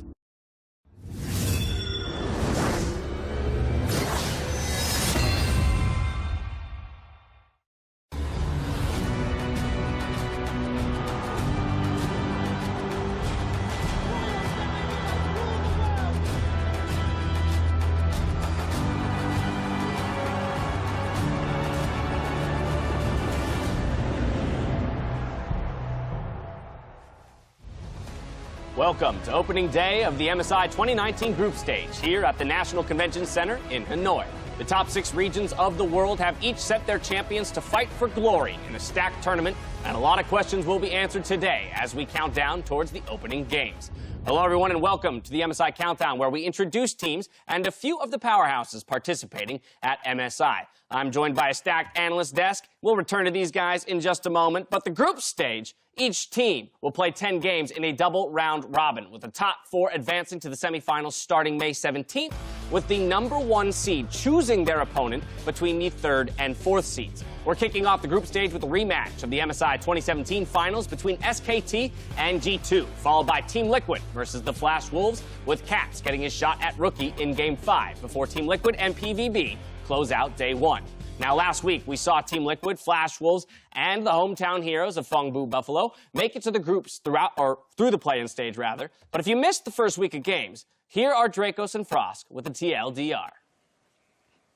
Thank you, Dash. Of course, Fong Vu Buffalo advanced to the play-in knockouts after a tiebreaker for the top spot in Group A. There, they faced the number 1 seed from North America, Team Liquid. And while Game 1 was a bit contested, Liquid pulled off a mostly clean 3-0 sweep over BVB, looking stronger and more dominant as the series advanced. And I think there were a lot of questions specifically about Impact going to this. Now, he did play a triple carry throughout the matchup. The GP in particular really popped off. And while everyone was looking at Zeros to be the primary carry, it was really Impact that got the better of him in this matchup. And it answered a lot of questions as to how well Impact was going to be able to perform on, a big stage such as this one. Jensen as well, showing us the power of the flex pick in the Silas, playing things like the Akali, I think, gave a lot of faith over to North American fans heading into the group stages large. But of course, the next play-in boss, Flash Wolves, were caught off guard in Game 1 of their series versus Vega, an incredibly crazy pick and ban, but managed to recover and take control, securing a 3-1 finish, with Betty being the big carry to step up and have a huge impact for his team overall. And praise where it's due. There are a lot of new members joining this iteration of the Flash Wolves, with just Hanabi and Betty as kind of the returning veteran members, and so they needed a new leader to lead the charge for this Wolf Pack. Now,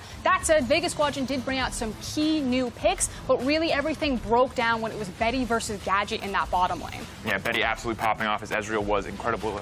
Just a treat to watch overall. But the hometown team, PvB, did secure the final spot going up against Vega. Now, it started 2-0, started confident, a commanding lead, but things started to go sideways in Game 3 and 4. We went all the way to 5 games, Frost. I mean, to be frank, I casted that game, Dracos, and I'm still not sure quite what happened. We went the full distance, we got the silver scrapes, and in the end, it was our hometown heroes, PvB, that came out on top. But kind of to a different style. Everyone said it was going to be about the top lane, that it was going to be about Zeros, but again, people were focusing on Gadget in the bot lane. And Big Koro and Pallet for PvP are showing up this tournament. These guys look so clean, especially on picks like the Kai'Sa. But now I feel like a lot of pressure on PvP after that very shaky best of 5. But of course, those are the teams we've seen compete so far. Now let's hear from the analysts on the remaining squads premiering in the groups. Thank you very much. Those 3 teams, of course, join some fierce opponents waiting for them in groups in Invictus Gaming, G2 Esports, and last but certainly not least, the most winning organization in League of Legends history, Korea's SK Telecom T1. We are going to start, though, with the current world champions as IG look to defend the LPL's title from MSI 2018. And they finally got the LPL championship that's been evading them. But for people, international audience that don't know this team or at least have seen them in an international stage of Worlds, they're exactly the same. In fact, that with that extra caveat that we've been seeing the Shy play far more frequently. So insane early game components in this team. The Shy, Rookie, best players in their specific roles. This is exactly what you're expecting coming into this tournament. Yeah, you have the 2 best solo laners in the world, and then you also have a jungler in Ning who absolutely loves to gank in the early game for the 2 solo laners. So it's a very, very dangerous setup you're going to be facing. And just like we saw at Worlds, you're not getting time to breathe. You're not going to get a slow early game where you can build a team fight combo and say, let's scale and rely on our AD carry. Because while you're relying on this guy to get to the late game, your solo laners have already died 3 times. I mean, the only slow thing about IG is the slow build over a year and a half, where they went from, as you say, kind of Rookie the Shy, don't really need to look at the rest of the map, to now they're being, very much a full 5-man team who has carries in every role and who has finally kind of cemented themselves as what they are. Like, you have to call a spade a spade. They're a marked man. They're the team that everyone is trying to aspire towards. And to me, they should come in favorites for most. Stellar expectations across the board for this IG squad. After a disappointing 2018 for the LCK, though, they're putting their faith in the Titans from the region's golden era. 3-time world champions, 2-time MSI champions, SKT. But now it's a very different SKT we're getting here. We didn't get to see them last year internationally, so they completely rebuilt around Faker in the mid lane. So a lot of new names, Nata, Teddy coming up as some of the big ones in the bottom lane. Khan in the top lane as well is a name that a lot of people are familiar with, and it is a much better SKT than I expected, at least already in Spring Split. And the name that I cling on to is Clid. Because Clid coming in from the LPL, moving in towards SKT, the major issue that I had with SKT throughout its many generations of success, to be fair, has been the fact that they were never really strong in the jungle position. That's always been a weak point for them. And so coming into Clid, who brought those fangs into the lineup and also changed himself, grew to a point where he can actually be a far more controlled jungler, I really enjoyed that.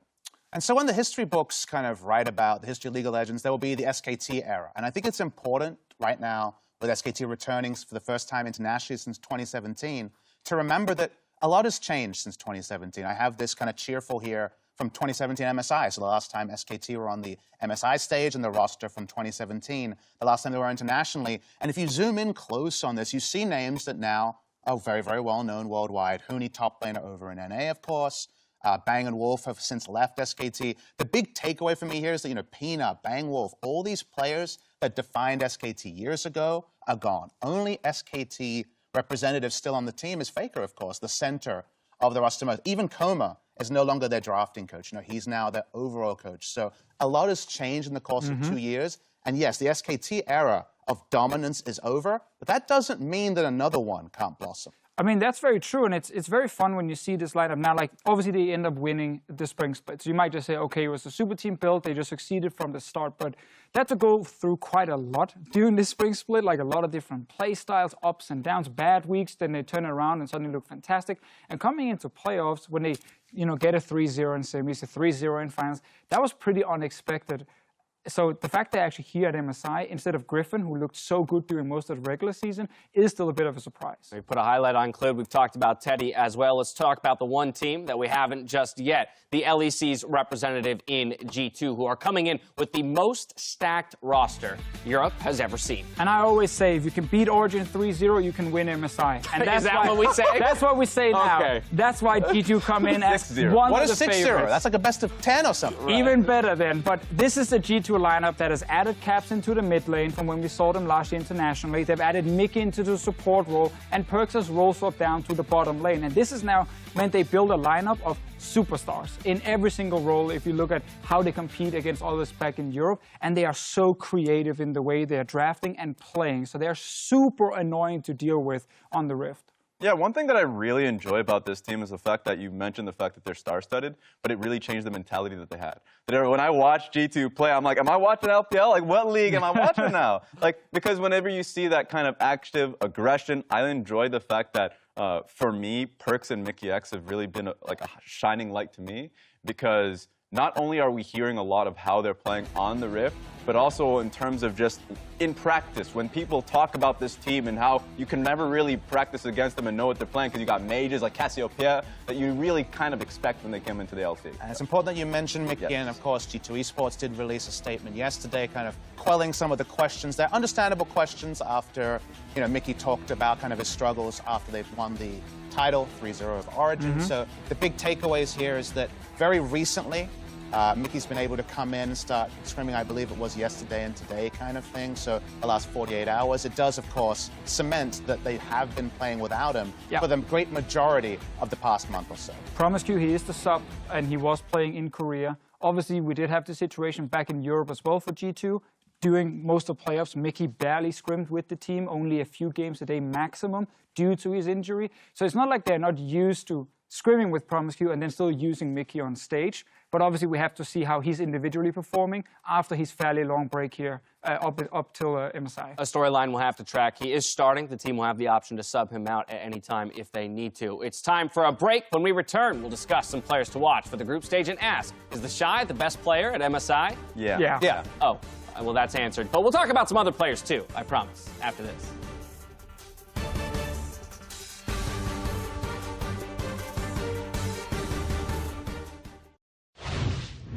I think that this MSI feels different because Western teams have way more confidence going into MSI because we actually proved that we can compete with the best teams during Worlds last time. And I think right now is like the true test if it actually stayed this way and we can compete against Korean teams and Chinese teams, or if it was just a fluke and we are actually like still way, way worse. So we'll see. Welcome back to MSI Countdown, where we're gearing up for Game 1 of Group Stage. You heard from Jankos there, some confidence for the Western teams coming into MSI. They feel like they can compete. Going to need that kind of confidence with the day one that G2 has ahead of them, SKT and IG, all to kick it off. I think the players are feeling it. I think everyone's feeling it. This is a tournament where every team is coming in with their chest puffed out with a goal. And that a lot of these teams are coming in looking to win, but I think everyone is looking to represent favorably. And it's not a tournament where people are already defeated before the tournament starts and Korea is going to win.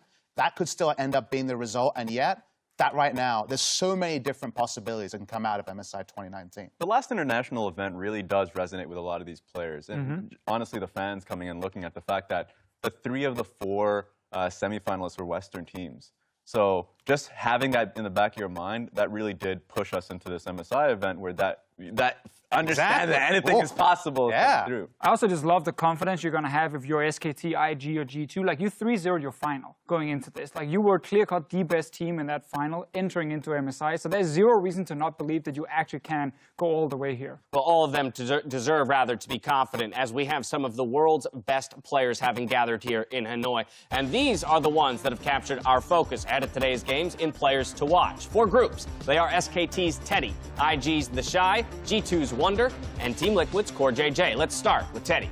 And just the fact that we're starting with Teddy on a lineup with Faker and Mata, 2 of the greatest Korean players of all time in League of Legends, lets you know that right now, their primary carry, if you look at playoffs, it's Teddy and his consistency.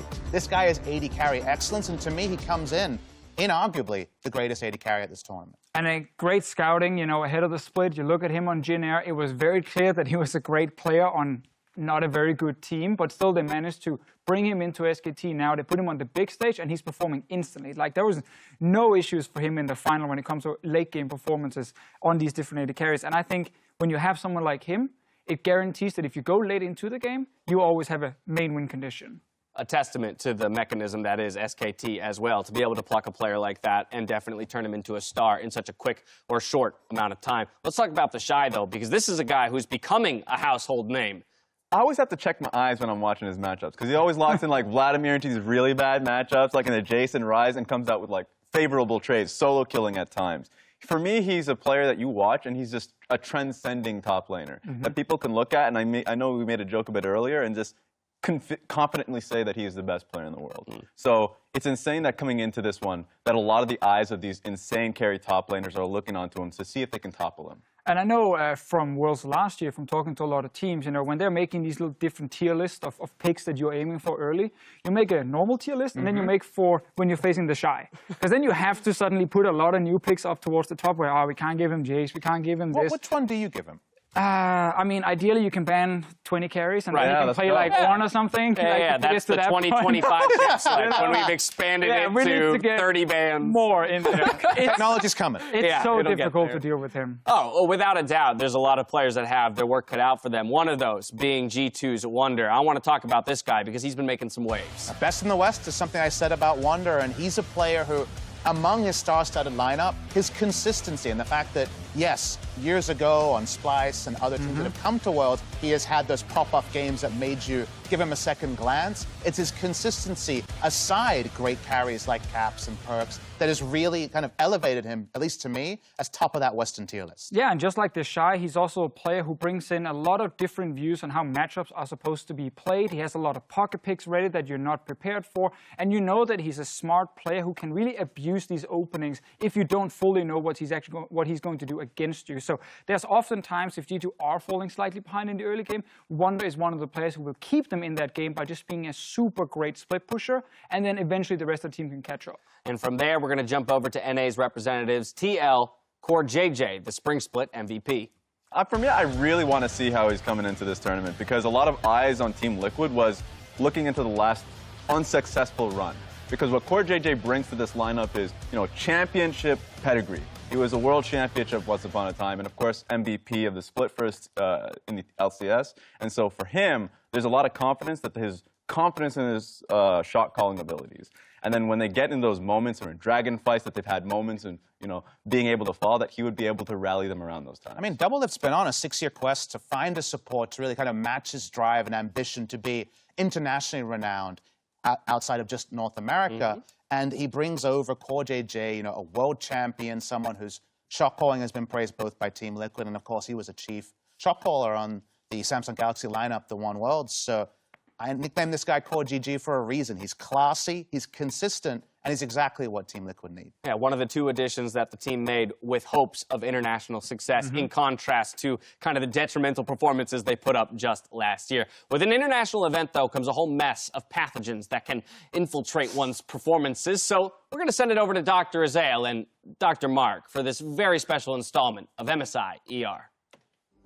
Thanks, Dash. As we head into MSI, teams and fans are feeling increased stress levels as the hopes of the regions fall on their shoulders. This has led to some fans developing performance anxiety and regional dysmorphia. It's a tense time of the year, but studies have shown the best way to treat this is to simply realize everyone looks hard-stuck Iron 4 from time to time. Even us, somehow. Hard to believe. The specific symptoms may vary, but the result is the same, and we have prepared a battery of clips to inoculate you. Take Flash Wolves, for example. In a game versus AHQ this spring, Flash Wolves suffered temporary loss of motor function in their fingers. Yeah, most commonly, this disease is referred to as Yellow Star fever in commemoration of Yellow Star's infamous Thresh plague. Everyone knows that one. Yeah, and if you move over to the European squad, G2, they've been struggling with inattentional blindness, which is when the brain disregards information that it deems unnecessary. So remember, it's not an eye problem, it's a brain problem. Yeah, a famous study demonstrated inattentional blindness when it asked participants whether or not they noticed a gorilla walking through the scene of a visual task they had been given. This is very similar to what happened with Perks. He could only see the Infernal Dragon and the AD he was about to get from it, unable to see a Thresh. Yeah, not bad reactions, just couldn't see it. Meanwhile, Team Liquid seems to be suffering from dyschronometry. Yeah, that one. It's when an individual cannot accurately estimate the amount of time that has passed. And this is when Core JJ flashes, he has no idea that his stun has already happened. Incredible. Yeah, and I'm sorry to say that no team is perfect. Even the 3-time world champions SKT have a condition called God Complex, in which the players are given an unshakable belief in themselves. Not them, too. Even them. It's characterized by consistently inflated feelings of personal ability, privilege, or infallibility. Faker, being the best League of Legends player ever, believes he's perfectly safe taking the claw over the wall into 5 people. And Faker, unfortunately, suffers from Faker complex, which is a far more serious form of God complex. I can't believe he's developed that. Taking a look at the hometown favorites, PVB, we've diagnosed them as suffering from short-term memory loss, which, as you can see in this play, expressed itself by Null forgetting that he already swapped summoner spells to teleport in the middle of a team fight. Yeah, you really hate to see that happen. And finally, Invictus Gaming, a classic case of lizard brain. This refers to the oldest part of the brain stem, which is responsible for primitive survival instincts such as aggression and fear. It's fight or flight, if you will. Yeah, and Invictus Gaming have an overly whelming strong fight instinct that can override all logic that has been telling you, for God's sake, don't take that fight. You don't need it. Back off. What are you doing? Why do you keep going? Isaiah, why are they still going in? Why are they still going in? I don't know, Mark, but as you can see, no team is perfect. No, not a single one of them is perfect. Yeah, your team has problems? Well, guess what? So do the others. But they made it here for a reason. Absolutely, that is the takeaway. You should be proud of your region, even if they have flaws. Yeah, and we've seen in the past, nothing is predetermined. Your team has a chance to beat any team in any given game. Yeah, us medical professionals love to say anything can happen, even NA winning worlds. No one says that. No, I've heard that a couple times. No. I mean, no one has said that, I have Mark. said that. Yeah, let's get out of here. Let's go to the break.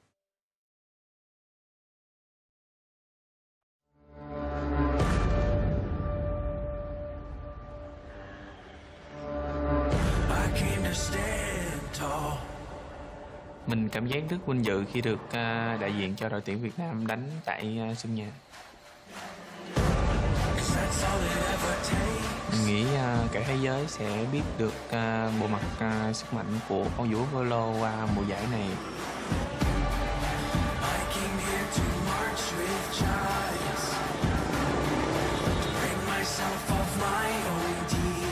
It's a lot of responsibility.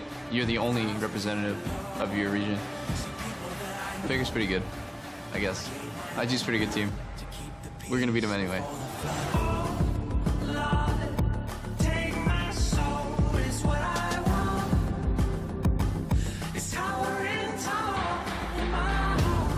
我们想跟自闪亮的粉丝们说，我们会回到台北的舞台上打比赛。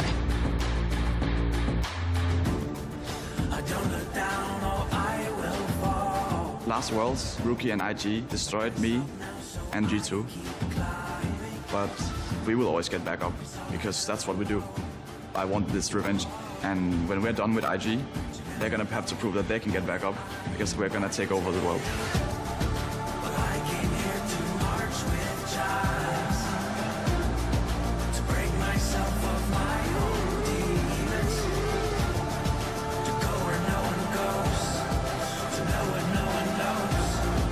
开始到我们要证明自己的时刻了。就我个人一直都想着像 SKT 一样，成为跟他一样的就是战队。这一次我们如果能再拿到 MSI 的好成绩的话，我们可以跟着 SKT 的一条路一样。 작년에 ACK가 많이 좋지 않은 성적이 냈었는데 그 점에 대해서는 저도 굉장히 아쉽게 생각하고 있고 2019년 MSI에서 좋은 성적을 내는 것이 가장 중요하지만 또 ACK의 그 위상 같은 것을 되찾아오는 것도 중요할 것 같습니다. Welcome back to MSI Countdown, where we're not far from Game 1 of the MSI 2019 group stage. The LEC champions G2 are coming off a dominant split on home soil, but will need to pull out some clever tactics from their playbook, to take down SKT. But my first question is this the best team EU has ever seen? I will say in terms of raw individual talent, yes, it is. We still need to see results internationally from this lineup before we can start doing a lot more with that statement. But I think how they managed to build this team of 5 players who are individually gifted and also think the same way about how you can play the game. And they're not afraid to be creative in drafts. You highlighted that already as a big strength. Like, here's an example of what they have done. This was like a quote-unquote a funnel comp when that was supposed to be dead, and it was picked into Zona Tarek in the final against Origin. And they used this like insane support composition to just roam around the map 24/7 with caps on Pyke, and it's literally impossible to prepare for. And they certainly have far more prepared. Like, I've heard a lot in terms of just practice talk, where Perkz, sure, coming out with 80 carries, and this one it was Isaiah Rakan, but Cassiopeia is always something that he's willing to play. And during the regular season, he brought up the Zoe on the bottom side of the map. So he's the type of player that you go into draft and you always have to have him in mind. It's just G2 are a team where you look at the team comp that we had up, and it's both a funnel comp with Isaiah Rakan being able to jungle, and also it's a roaming support comp. And the thing about G2 is, you know, they're a super team. You know, we've had multiple super teams over the course of, particularly the last few years, ever since Uzi jumped on OMG years ago. Stacking a roster makes a lot of sense. But my experience has been, having reviewed multiple of them, is that with super teams, when you apply the fine-tooth comb, when you get the magnifying glass out, you see the flaws of putting together superstars who've carried their team rather than necessarily the innate synergies between them. But I think that G2 is actually more than the sum of their parts. They're intelligent. And the fact that with that fine-tooth comb, you learn more and more about what League of Legends is and can be, is to me just a huge shout out to G2. Yeah, and I think it's very, very important that we step away from it being a story of a team who's just stomping laning phase and then just winning in like no time, because they actually don't necessarily destroy you super early. Mid-game is where they really shine, because they're extremely good at understanding which is the strong side of the map they play towards, and they have all these individual players who are willing to roam and make plays that are really hard to actually predict, and it gives them a lot of setups where suddenly they're 3v2 before you even know what's happening. They win the skirmish and they take an objective for it. So they're really, really good in the mid-game, and that's where they really shine. Because they have the same mentality, and this is very rare where you see a super team that come in and they just gel almost immediately. Because even the reference that you made of OMG and Uzi, that wasn't successful because it took so long for them to come into the same mentality that everyone has, like, the idea that they're the ones the resources should be going to. But for G2's instance, they came in, they were an incredibly aggressive team because they knew if there's a play being made through Jankos, everyone's rotating in on the play.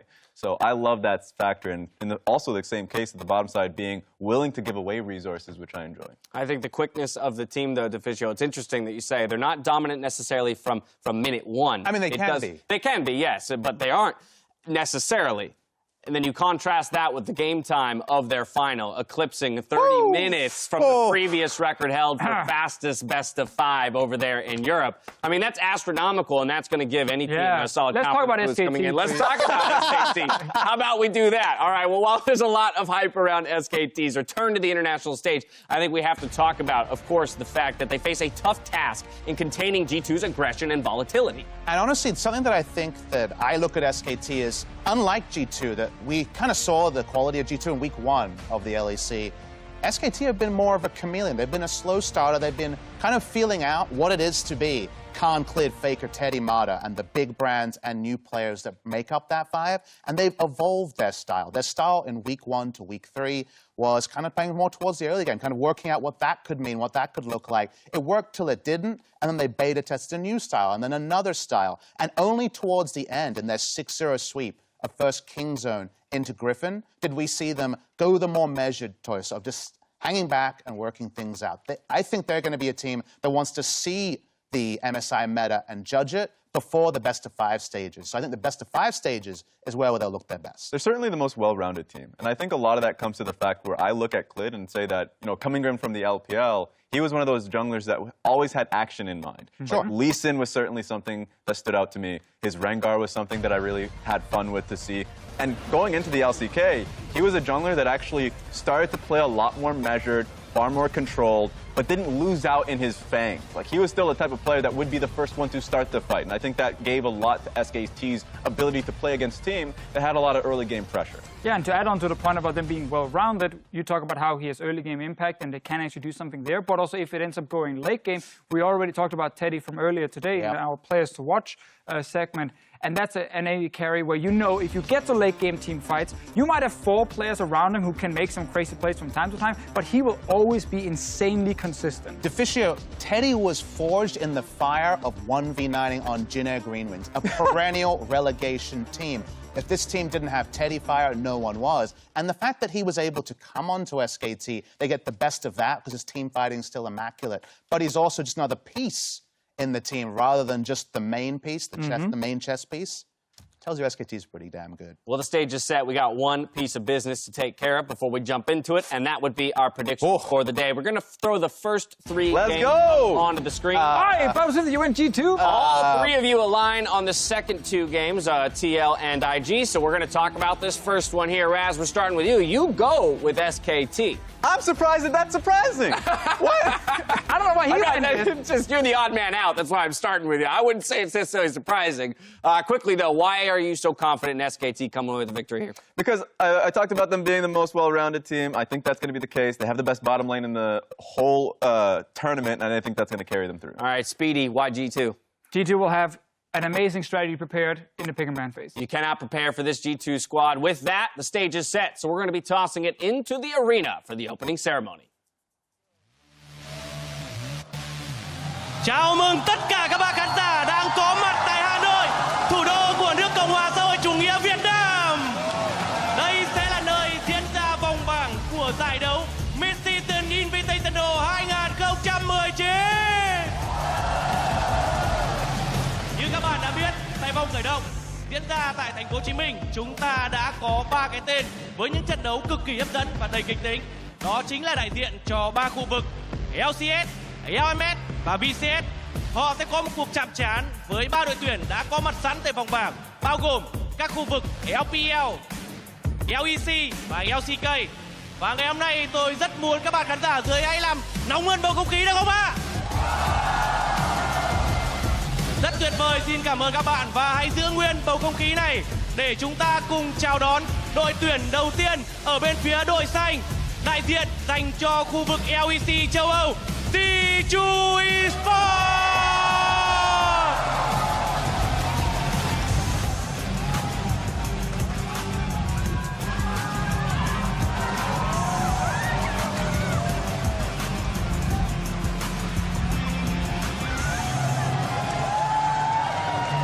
Còn ở bên phía đội đỏ sẽ là những nhà vô địch của giải đấu danh giá nhất hành tinh LCK, không phải ai xa lạ, SK Telecom T1.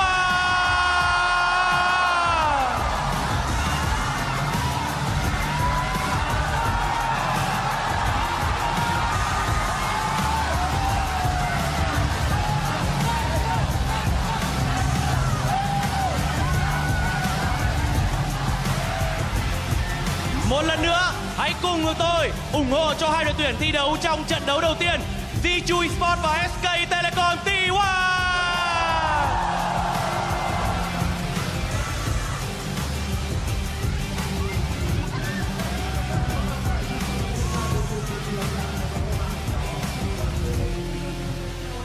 Hello, everybody. I'm Quickshot, joined by Spawn and Vedius as we're about to jump into Game 1 of the MSI main group stage. Thank you to Lakoi from Hanoi introducing G2 and SKT. And what a game to start us off, Spawn. And what a way to kick off MSI proper here with G2, the European hope, going up against the most legendary organization, I think, ever in League of Legends. How can you not be excited, right?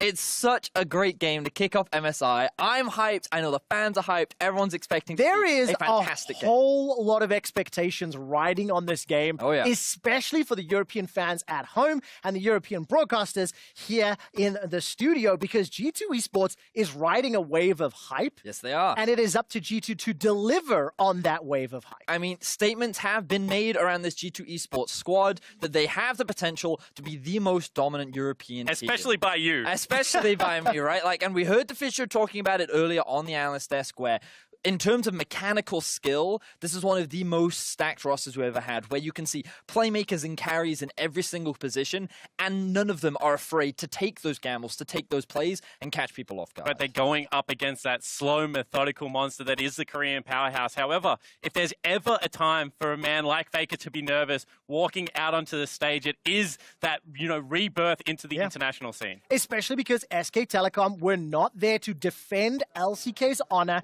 during the 2018 season. This is a team that went back to the drawing board. They rebuilt the entire roster once again around Faker. You can see Coma's not on stage as the main drafting coach as well. So Spawn, a lot of changes for SK Telecom. We're about to jump into the draft. So what are we anticipating I really want SK Telecom to secure some security into that mid and late game. I'm expecting Control Mage. I want to see Ezreal. And if I'm a G2 fan, I want to see them take it all away. Yeah, we're expecting things like the Ezreal to be banned away. Tom Kench will likely be taken away from Mata. Interestingly, SKT taking the Sona Taric off the board. They do not want to have to deal with that from G2. Yeah, still yet to really make its way over into the LCK in Korea. They have seen some funny lanes with Taliyah Pantheon, but Sona Taric in particular really warps kind of the dynamic in which you have to play the game mid to late. And of course, the first two bans from G2, the Jarvan and the Galio, is the two highest priority champions from the play-in stage at 91 and 89% presence respectively.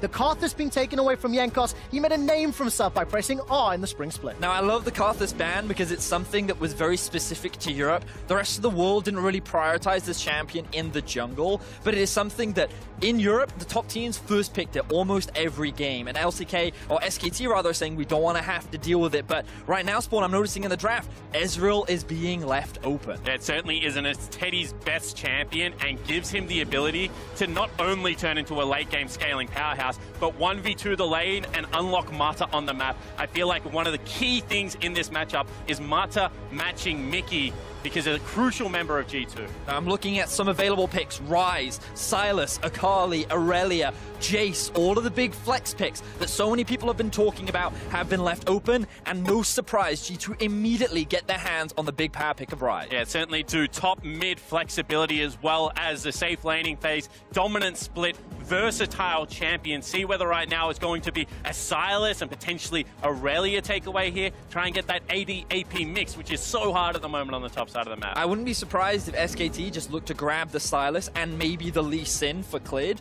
with both Jarvan and Rek'Sai taken off the board, arguably two of the most contested junglers. Just lock in that next big powerhouse and something that you're extremely comfortable with. Or potentially Braum. Whilst you don't necessarily know what Mickey is going to play, bottom lane champion pool is being hit quite heavily right now. And I do think that it's important for Teddy and Mata to get a very advantageous matchup. And just to put some numbers to it, cleared most played champion this split was the Lee Sin, 19 games. Following that was Jarvan at 12, and then Rek'Sai at 4. So very, very heavily focusing on that pick. Over on G2 sides, they've already locked in the Xayah for perks. Now we're looking at the Xayah Rakan right now for G2. If you ask any European team, they say it is a mistake to give Mickey his Rakan. It was one of his best champions during the regular season. It is one of his best playmaking champions, and it synergizes so well with the Xayah as well. You already have a strong 2v2 in the bot side of the map for G2. And this is why I thought the priority on Braum would be so much higher, because all of a sudden, if you want to take two good matchups in there, you know, something like the Ezreal, which is being hovered, now you're not going to have the Braum response in the bottom lane. Jungle champion pool looks much more open for me, so they choose to go with Teddy's pick, and Martin now is on the back foot. So what I love about this draft so far is that both teams feel like they're quite happy with what they've got. For the side of SKT, they have the flexibility of Sylas that can still move between top and mid. Klid has got a jungler that he knows he's very comfortable on, and they can even pinch any potentially bad jungle matchups. And Teddy is on his legendary Ezreal. SKT must be feeling good, while G2, they're in exactly the same position. Exactly right. Most comfortable bottom lane for Perkz and Mickey X, especially when it is going to be in a standard laning phase. They also still have the flexibility to change it up into some form of funnel. We saw that in the final. Obviously, Ryze is just the best flex pick on the current patch. And also, stylistically, neither of these comps are just locked into a certain style. They're not teamfight. They're not 1-3-1. They are very versatile at this stage of the champion select. So now we see the Braum being taken off the board. You already talked about it earlier. Spawn, the Morgana being taken away, that potential funnel strategy going to be denied from the side of SKT. They don't want to have to deal with any of this crazy stuff from G2. A lot of respect coming up from SK Telecom, taking away the Sona, the Karthus, the Morgana for this stage, and maybe nudging G2 Esports a little bit more towards that standard or traditional style of gameplay. We need to find these last two picks to find out how it works out, as Akali is the final phase 2 ban. Yeah, and really the only flex pick untouched, I was going to say, is Jace. Nautilus potentially also falling into this category. I thought Faker would be playing it a little bit more. A lot of this year, he has played the control mage in the mid lane, a lot of Lissandra, a lot of Galio. I think Nautilus fits that mold, but interested to see whether it's something Mata wants to play. So now we're looking at like what potential picks are available. Where will the Ryze go? Expectations are for me that the Ryze will go up towards the top side of the map. G2 already have very solid engage with the Rakan, and they may be looking for a little bit more, but they're actually going to go with the direction of Jason. Again, you can still flex these two. Very easily can go between the top and mid lane, and they want to spend a little bit more time thinking about what they want to put into the jungle. And it could potentially just be the Olaf. You know, Could tempo be. jungler, already 2 strong lanes, clear fast, be able to protect Caps as well as Wonder in the lineup. It's something that we've seen Jankos go back to time and time again, especially with Rek'Sai take it away. This is a Jankos special. Back when he first, when he really made a name for himself in the European scene, it was on this Elise. He was titled the First Blood King all the way back in the day, and recently he's been bringing it out a lot more on this patch with these early aggressive junglers, but you're definitely looking for early game leads with this champion. It is Jankos' most played champion professionally at 72 games with a win-loss ratio of just under 60%. The final lock-in is going to be the Azir, so Spawn, you were asking, what is Faker going to play? He's currently sitting on the Azir, and Mata takes the Nautilus. And this is more of what we saw when Faker played against aggressive mid laners in the LCK like Chovy. A lot more Azir pickup coming through, a little bit of Corki in there as well. Certainly scaling seemed to be the priority in the LCK, where a lot of the teams internationally like to play that fast early mid-game strategy that we're currently seeing in G2's lineup. And what I'm really excited about is I felt like what we're seeing right now is almost what you expected in the LCK finals, with Griffin having this very aggressive style against the slower, more controlled style of SKT. And what SKT did was control it in the final. They prevented Griffin from getting that early game lead. The question is, can they now do the same against the LEC champions of G2? Yeah, and when you have a look at G2's lineup right now, you have to be so aware of how their side lane is going to play this mid game. They're so good at exerting pressure and trying to tear you apart. I feel like all the time when we see LCK teams get control of the map, set up their plays, they kind of squeeze you out of farm. Well, G2 aren't that kind of team. They fight back against that play style, and they have the perfect comp to do so. And one of the things that we've talked a lot about in preparation for this MSI group stage is how G2 are a creative team when it comes to decision making, when it comes to implementation and action on the Rift. Ladies and gentlemen, the LECs, G2 Esports, are taking on the LCKs, SK Telecom T1. It is the opening bout, and while there were not massive surprises thrown in the draft, G2 are going to prove what level of play Europe, and more specifically this squad, has on the international stage, because we've already alluded to it. This is where G2 can make or break a name for themselves. So what I'm going to be looking at in the very early game is what direction the junglers take. Because we talked about how Elise is someone who wants to try and get her laners ahead. She has a couple of options. It's a little difficult to gank the Azir with the cleanse. And with a Rakan, you could look for a bot lane gank, but against a Nautilus, there is the potential risk there. So where will Jankos look to put his attention, and how well will Klid track this in the early game? And I think that they have to go towards mid lane. If they just allow Faker to gain priority over that lane, get the push, and unlock Klid, then the ganking answers on the side of SKT are equally as scary, I feel. You've got Nautilus support with all that CC inbuilt into the kit. You've got yourself a Silas top lane. We've been talking about this so much, the ability to gain control of the wave. SKT have the tools to fight back, but it must go through Faker first. Well, we're going to find out. Taking a look at the start, it's fairly defensive positions on both sides. There's Wonder, he'll just spot out Khan. Get a little bit of damage to start things off, but I just want to draw a little bit more attention quickly to Caps versus Faker. For anybody who has not kept up with G2's roster change, Caps came over from Fnatic last year. Perks role swap down, and in this mid lane, Caps is once again going up against the greatest of all time, Faker. He certainly is. Caps, last year he had the opportunity to play up against Rookie. He didn't do that well. He definitely struggled. And Faker has definitely been a long time goal for him to try and overcome.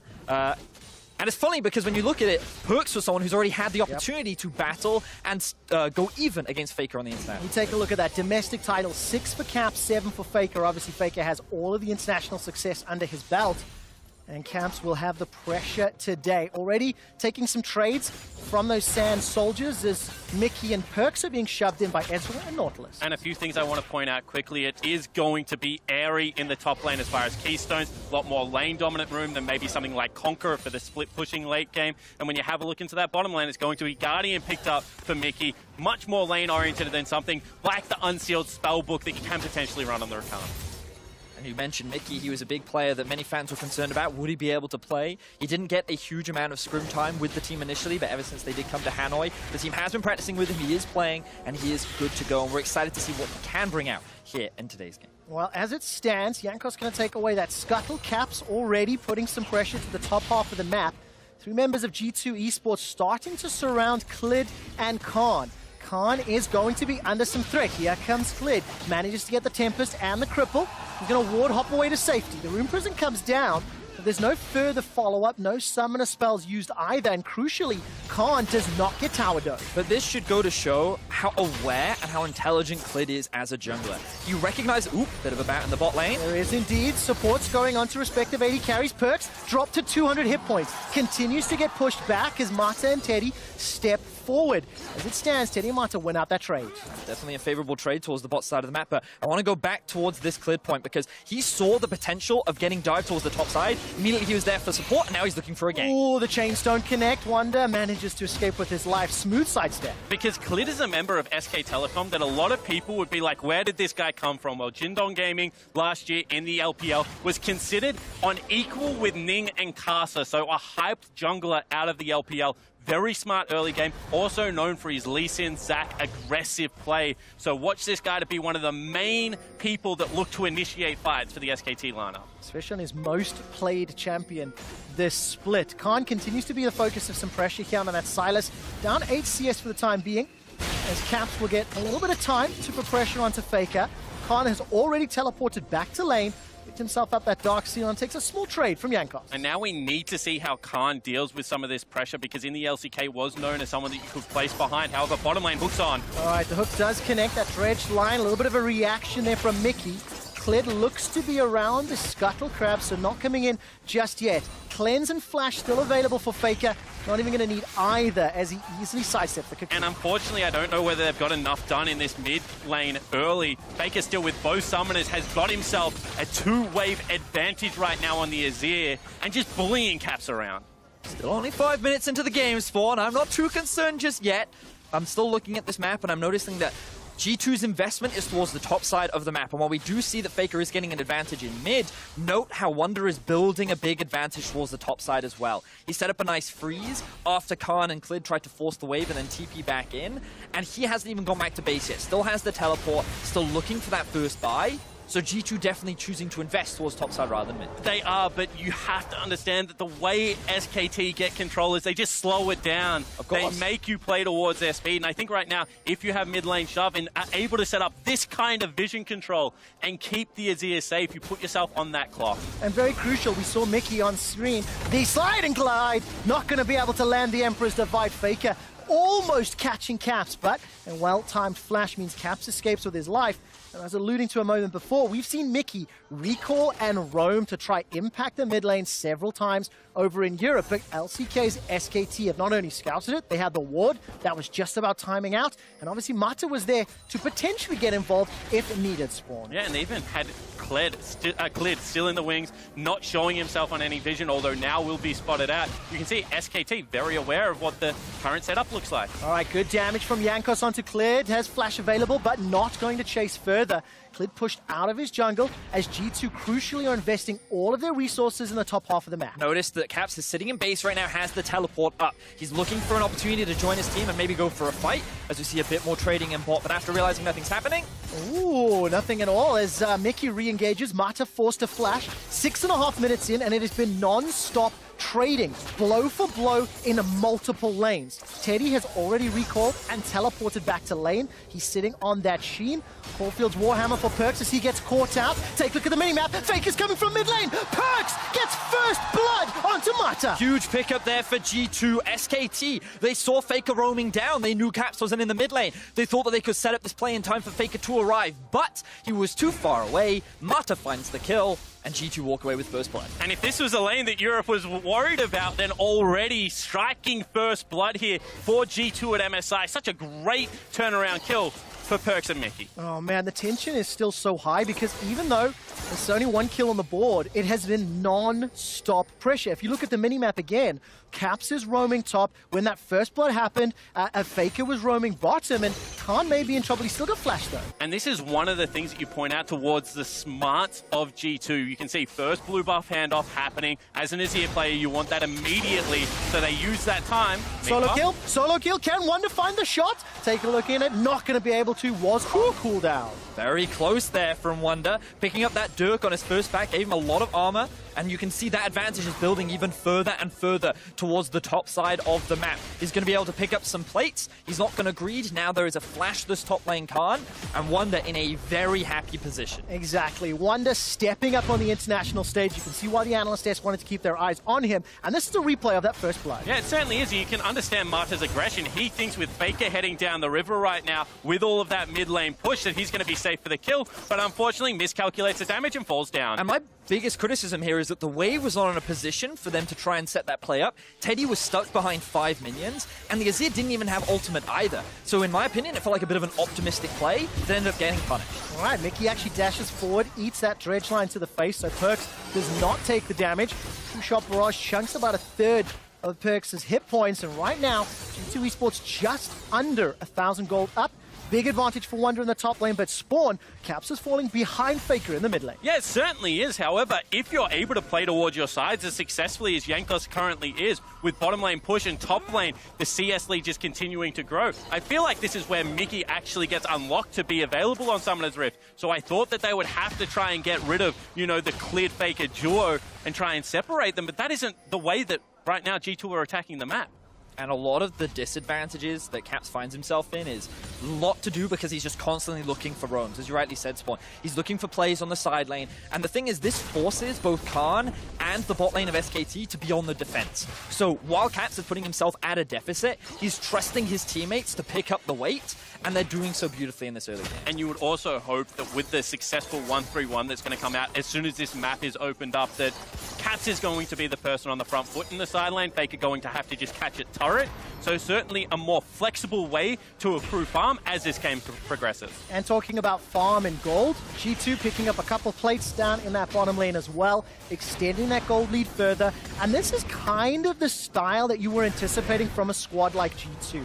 Looking for proactive plays, looking to get into SKT's face and disrupt them. And once again, Jankos and Caps looking for opportunities top lane. No flash for Khan, but Clit is nearby. Now we need to take a quick look at the minimap, because you'll notice that a lot of people right now are moving towards this top side of the map. The Azir, the Nautilus, I'm expecting a fight to kick off. If not, it just looks like more tower plates are going to be on the side of G2. As the tension continues to build, Mickey was potentially able to disrupt or annoy Faker. That's a couple more plates continuing to drop. Caps and Wonder, they're going to be content for now.